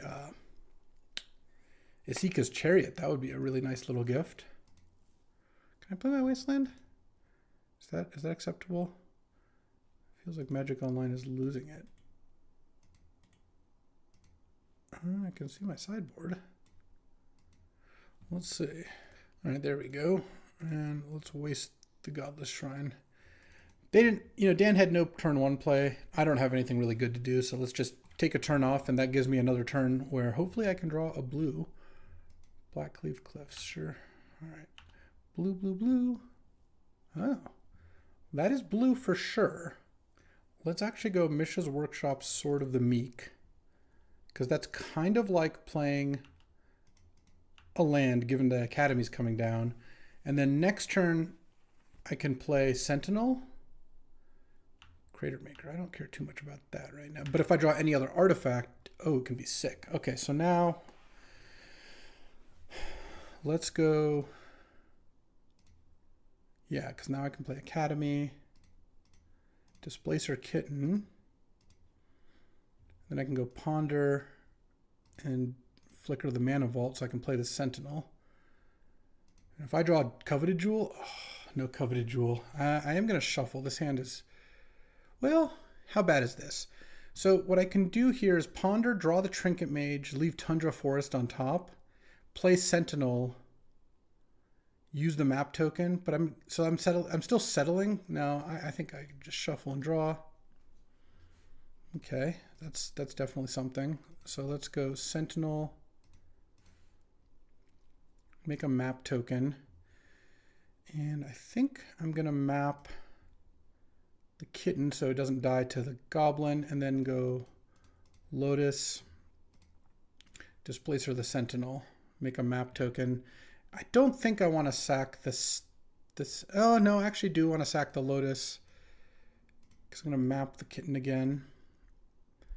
It revealed Tireless Tracker. No, I will keep Tireless Tracker on top, and then I'll equip Sword of the Meek to the Sentinel. think that's fine. Kitten still dies to Chain Lightning, I guess, but I think that's okay. Next turn I can play Tracker. I mean, I don't... The Kitten's fine here. It mostly gets me map tokens at the moment, but every time I play a non-creature making a map token, the map tokens find me good gassy things, and currently I've got an Academy that's tapping for 2 mana, but Tireless Tracker is going to help with that. I can also flicker Mana Vault with the Kitten once I have more gas and need less help here. All right, let's see. I also have 2 things that are threats in play, though I think he's more likely to kill the Kitten, yeah. Okay, and then on my turn, he can kill something with his Goblin Crater Maker, but he doesn't want to. He wants to block first. I guess it doesn't matter whether I attack first or not, or rather he can't. Attacking first gets me a map, which means my Academy taps for more, so I think it's better to attack first than play Tracker first. He can put me down mana if he uses Crater Maker, but I don't really have anything good to kill. Let's cast Tireless Tracker.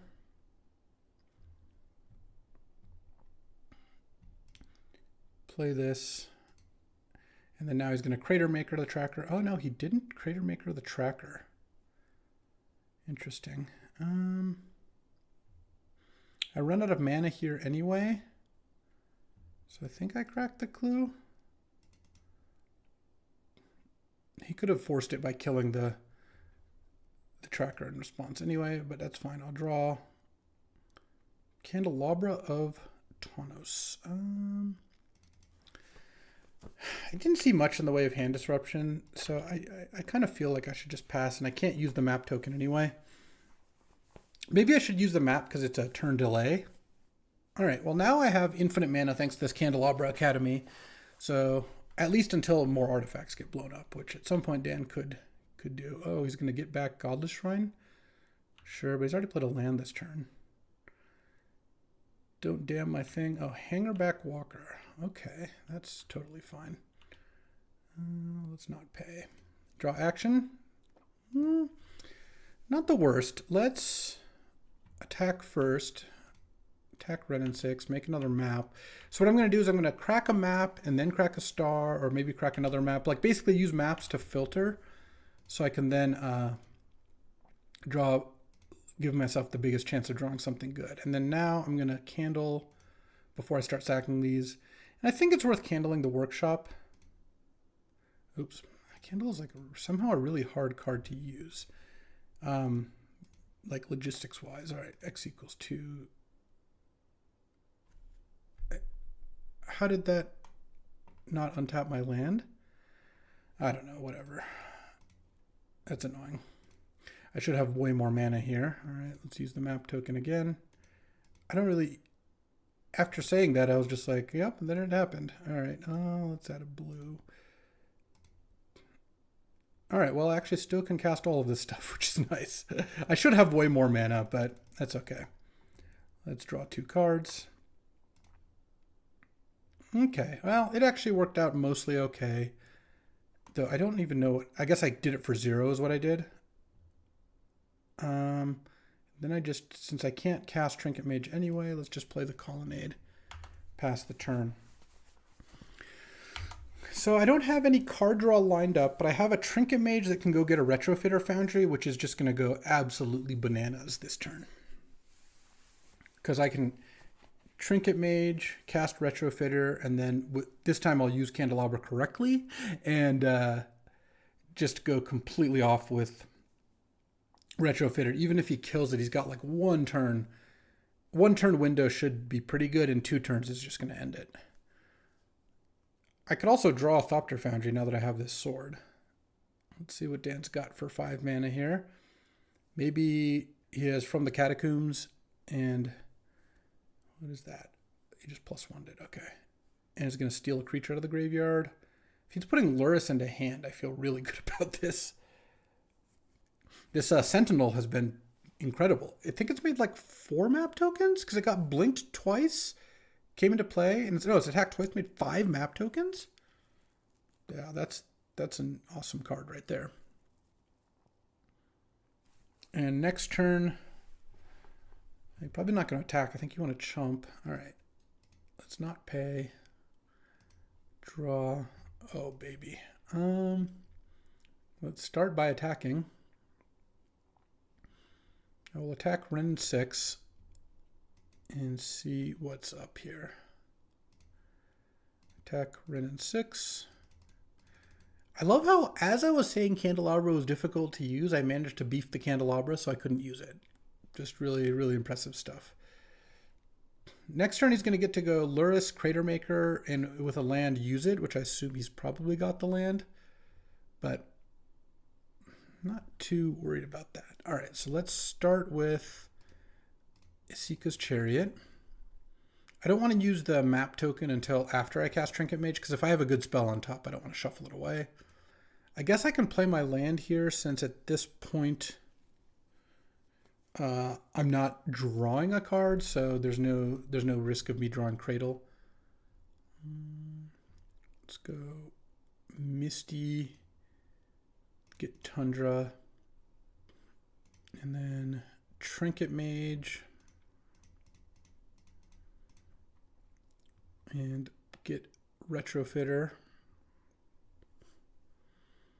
And currently, how many artifacts do I have? 1, 2, 3, 4, 5, 6. Almost 7 artifacts. All right. That is some action right there. Retrofitter. Tap this, play Retrofitter. Tap this, Candelabra, Tolarian Academy. All right. I think I successfully untapped my Academy. Oh, thank God. And then map token, I guess the Trinket Mage. Wait, hold on. Let's make a 1/1.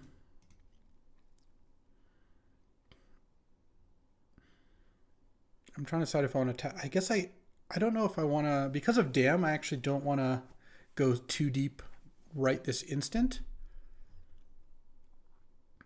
So I'm just going to use the mana floating. And I guess I'm not even going to tap Academy here.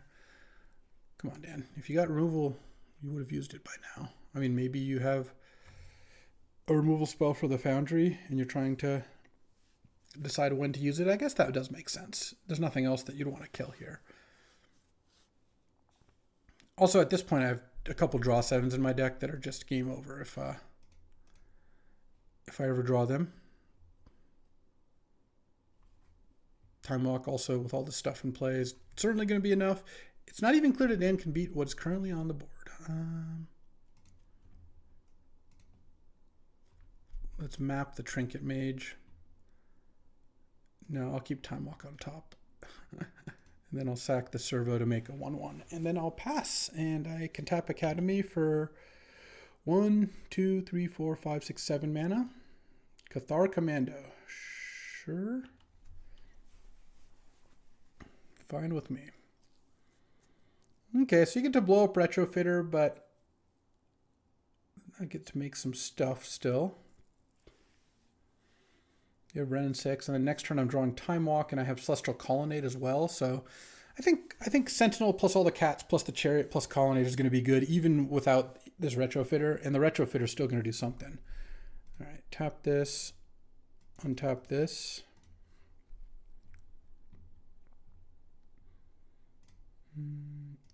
Sack a Thopter to make a 4/4. And then I guess there's nothing else to do with it, so all right, sure. I could untap it, but it wouldn't really accomplish anything. And this is enough action that I'm going to be able to attack for lethal. I mean, I think I might have a lethal just...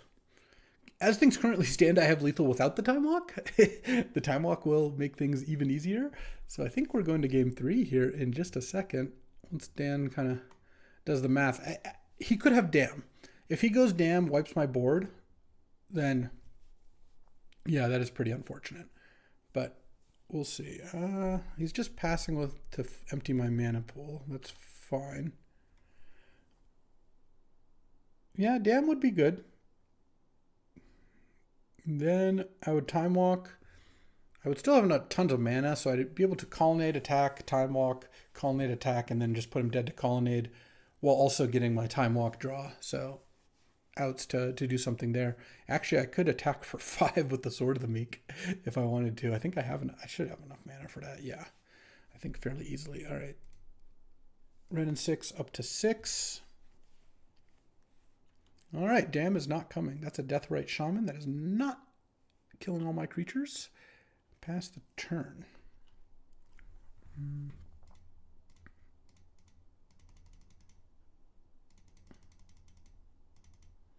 I figure I might as well pay for Mana Vault. There's no real reason not to.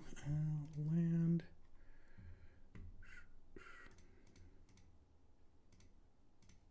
Animate Colonnade. Cast Time Walk. I'm really not sure what's up here. Okay, that's what I thought.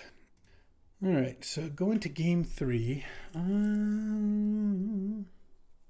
Exploration. Dovin's Veto. He's got so many creatures is kind of the problem, but he does have a lot of spells.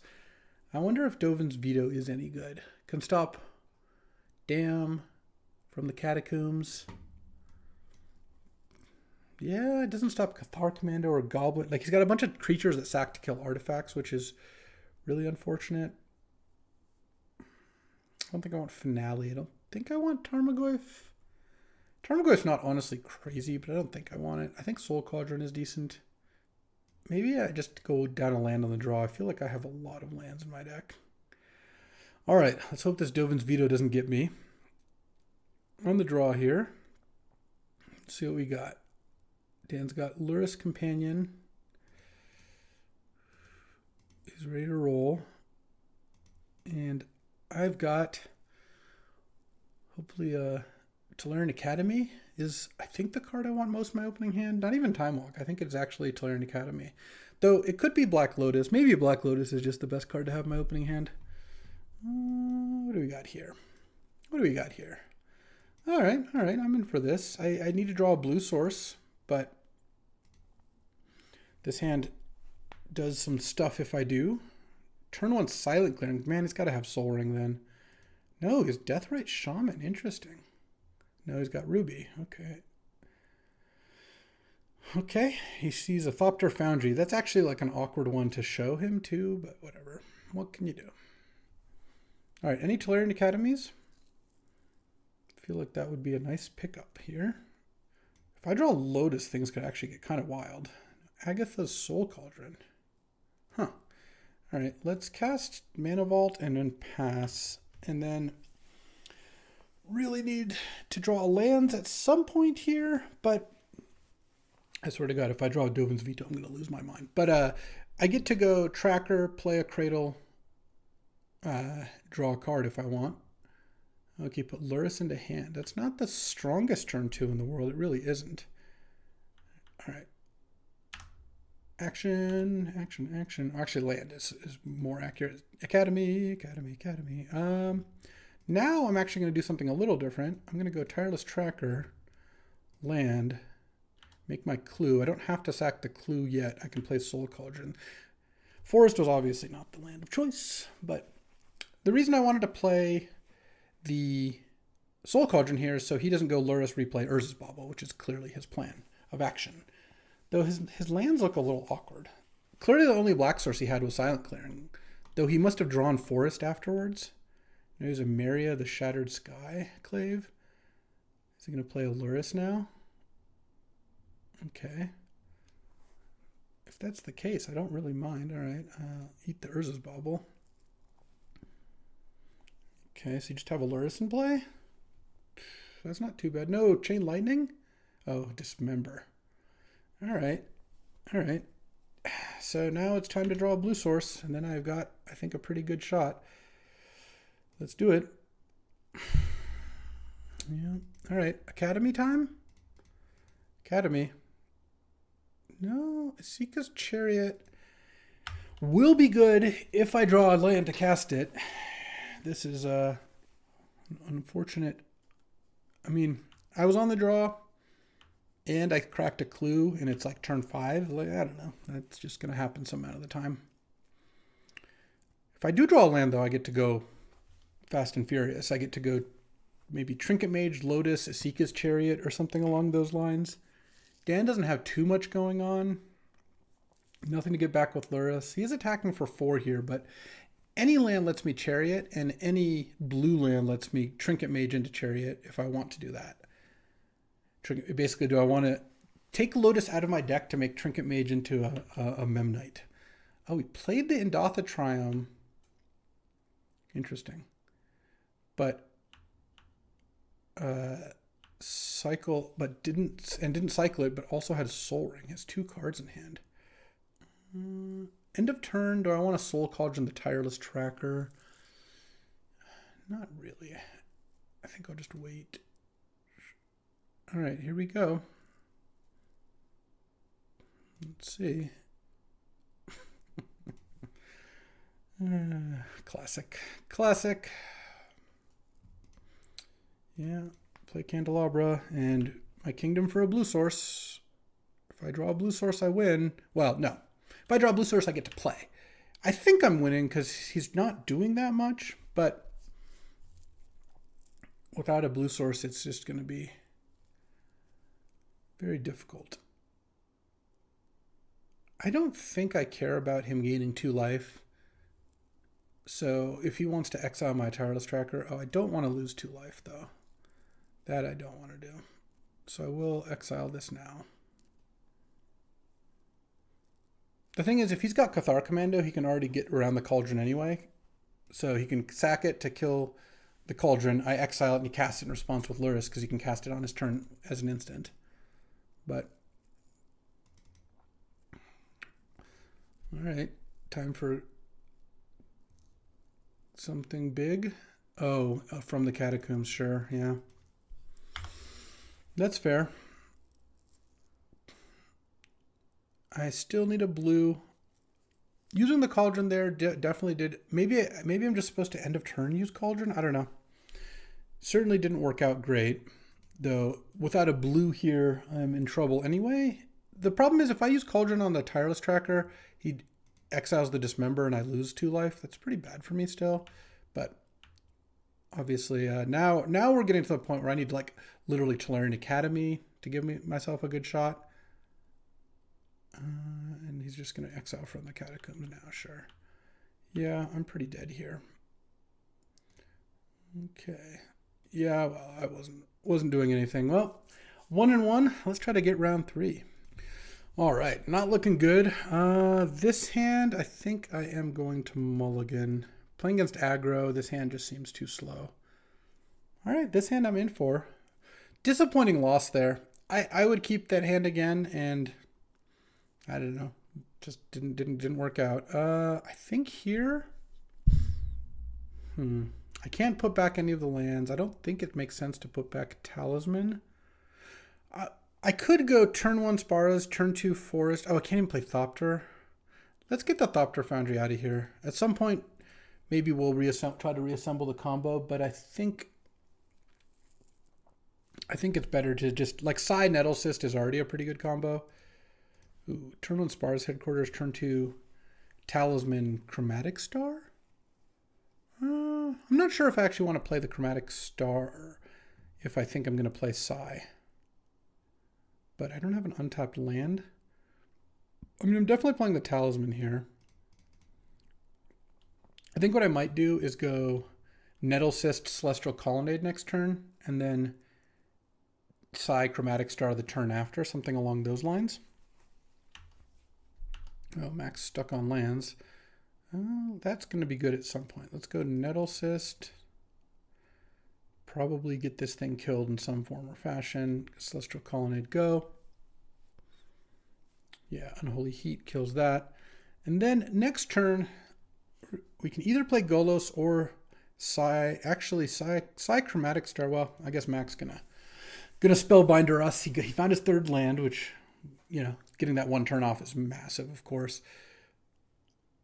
He can stop me from playing Golos next turn, or he can stop me from doing the Psy. He can't even really stop me from Psy Chromatic Star, because I can play Academy, cast Psy for 5 mana, then cast Chromatic Star. So yeah, I take Psy. I could also Golos. Let's, I don't think it's going to do any hand disruptions. Let's go Golos here. And I think here I get Gaia's Cradle. And then next turn I've got, oh, with this Chromatic Star, I actually have green, blue, white, red. I could actually use the Golos' ability. All right, I'm going to hit down to 20. And let's see.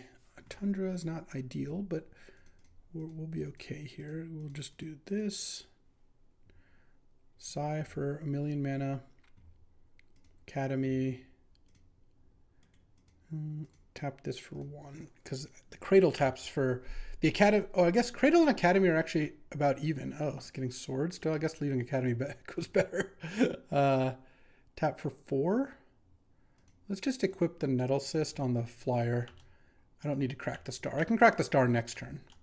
Yes, I have extra mana floating. I get it, Magic Online. Dungeoneer, okay. Well, Nettle Cyst doing work here. Traded for Unholy Heat and now is buffing this Thopter token. Beaumont Courier doesn't do much. All right. Oh, protection from creatures because that's a cleric. That's sick. All right, Dungeoneer is a good card. All right, time for some big action. Oh, I guess I knew I was drawing Golos. 4. Let's add blue. Now it's time to crack the star. There's the Thopter Foundry, which doesn't do a ton for me immediately. Here, I guess I don't get black mana from anywhere. Let's just get the Mishra's Workshop, I think. Land, and I think I animate Colonnade. Blue. I don't really have a way to cast Thopter Foundry afterwards, I don't think, unfortunately. I'm at 18. I mean, this does a lot of damage. I'm hitting for 9 here. Taking the initiative. Just take an island, I guess. And then I could move the Nettle Cyst, but I don't actually think I want to. Golos is big enough right here, and I don't want the Thopter to be exposed to like a 1 damage effect or something. So he's kind of got to leave Elite Spellbinder back here. Would be my guess, because if he doesn't, I mean, I hit for 9. I mean, he's going to have the initiative, but any artifact could make it 10 damage. He could also cash in his hand with the Beaumont if he really wanted to, but I don't think that's super likely. Let's see. He's definitely attacking with the Seasoned Dungeoneer. Oh, both. Okay. And then the Dungeoneer gets unblockable, so he must have something. Right. Revealed Chrome Mox. Yeah, I clearly don't want that. Yeah, I'll take it. I'm at 11. You get the initiative back. I guess that's lethal with the Dungeoneer, except I have Thopter Foundry, which is actually going to do some work. I can sack the Talisman. I could sack the Nettle Cyst. I could sack the Thopter if I wanted to. And we'll see. Lotus isn't really... it's a Thopter mostly. Blue, white. Actually, let's play Lotus. Oh, I can Golos with Lotus. Hold on. How crazy is that? That actually seems like it'd probably be pretty good. Let's cast the Thopter Foundry. I think I have to sack it for black. Yeah, let's cast Thopter Foundry. Let's animate Colonnade. And no, actually, hold on. I think I just Golos instead, and I don't think the Colonnade plan is going to work anyway. I'm trying to think. What's the best way to do this? I think I'm just going to Golos. So I think white, blue, green, red, black, Golos paying 2. I guess I can't really... I'll leave 1 blue floating. Why not? All right, let's just Golos here. I can't Golos again, probably. because I don't have red. Oh, Candelabra and Echo of Eons. Okay, I don't mind that. Let's go with Candelabra. Let's just cast Echo of Eons for no mana. All right. Yeah, this looks great.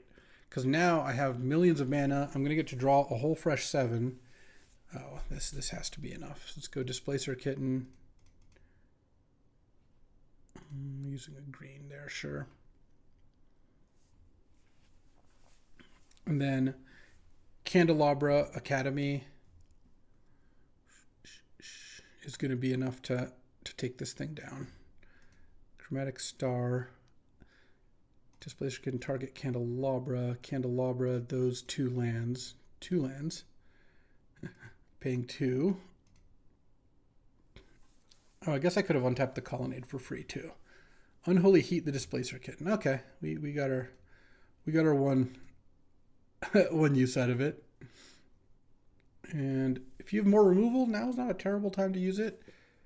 A Braid targeting the Candelabra. Okay, I guess I will sack the Candelabra to make a 1/1 and gain a life. Those 2 on tap. This flickers nothing. And then I get to play the Chromatic Star Resolves. And then I get to cast a Giant Time Spiral, I think is what's going to happen. Hold on, let's cast... What's going on here? All right, tap Mishra's Workshop, because I think I want to Time Spiral, but first I'll play start using Workshop mana. I guess I could have used Workshop mana for this star, but you know, what can you do? Okay, and lagging a little bit here. All right, yeah, we'll use the artifact mana to play the Mana Vault. And then tap these, and then cast 1, 2, 3. Yeah, I've got enough left. Still floating that 1 black because that is going to make it easier to Golos again here, which I will be able to do if I want to now that I have this Chromatic Star. Untap these lands. What's going on here? Oh, it's just lagging again. All right.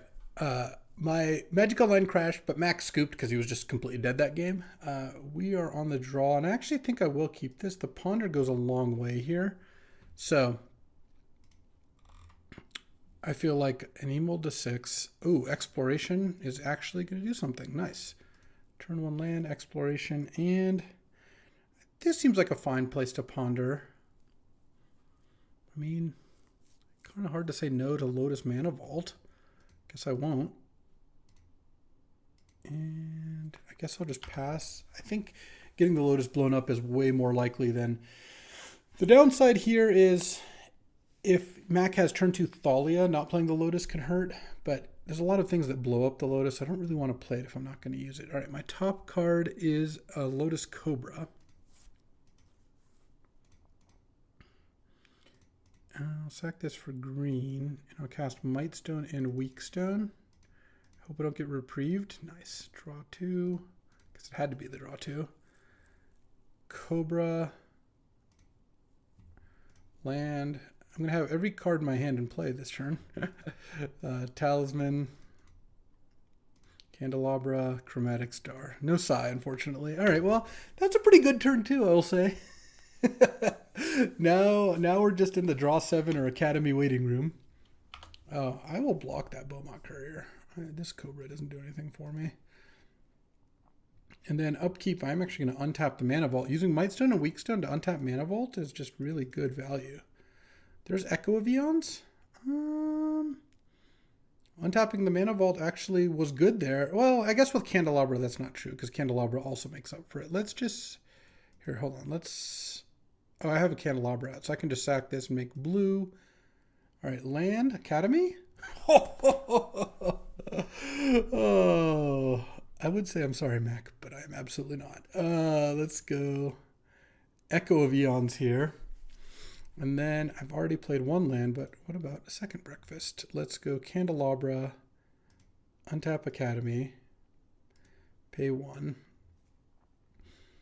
Tap this for mana, and I could Time Spiral this turn. Is that good? I could. Time Spiraling's better than Echoing because I can actually just go get the Echo back in my deck.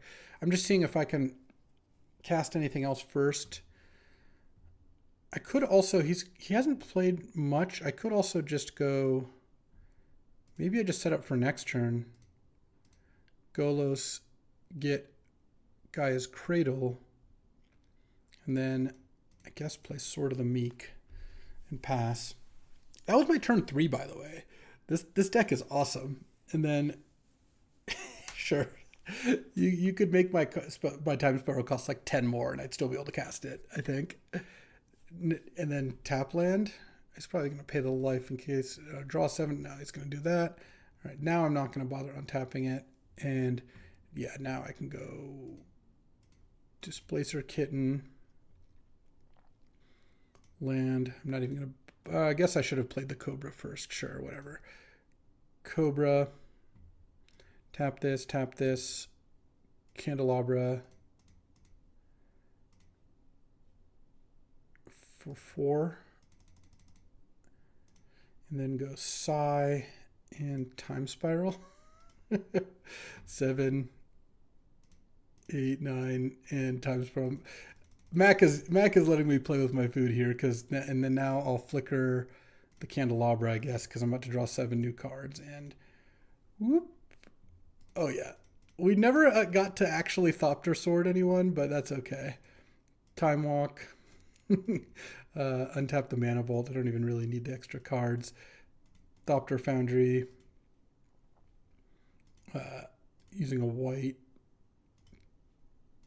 Tap Candelabra. I actually don't know how much mana I could make here. I could even let Psi resolve. I know that. But it's like just about infinite here is my guess. And then this flickers, this untaps. Lotus, and I think we get the idea. This is let's see. Let's tap the Candelabra, and yeah, that'll do it. That was a turn 4. That was pretty nice with an extra turn lined up.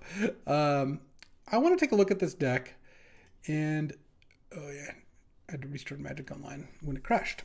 This deck was pretty incredible. All right, so this deck, I mean, first, the obvious, it had Lotus, Time Walk, and even Mana Vault. So just 3 pieces of power, 2.5 pieces of power. This is quite a bit worse than the rest of the power. So 2 pieces of power, but like 2 of the top 3. In fact, I think the top 2 plus Mana Vault. And then, of course, Cradle, Academy, and Workshop that I can untap with Candelabra.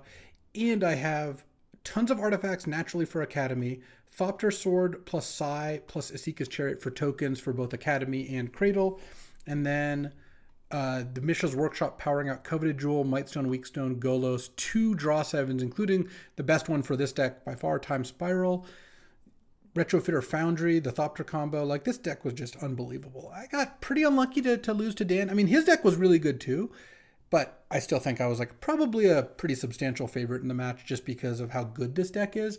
That said, we went 2-1, and unfortunately, my team got a total of, drum roll please, 2 match wins in the draft. They were me. So even if I had gone 3-0, this draft wouldn't have worked, but that's okay. We got to draft Cradle, Academy, Time Walk, Lotus. I have no complaints about it. This was, in my opinion, a successful draft because you don't get to do that this often, and it was really fun. Well, I hope you enjoyed this. I can't promise a more busted deck tomorrow, but I can go for some more wins tomorrow. Why not? As always, I appreciate you watching me try to assemble these Frankenstein machines or what have you of a Retrofitter, Foundry, Candelabra, Academy. Just so fun. I will be back tomorrow with another draft as promised, and I will see you then. Thanks for watching. If you enjoyed this video, make sure to hit that like and subscribe button. It helps out the channel, and you won't miss a single draft.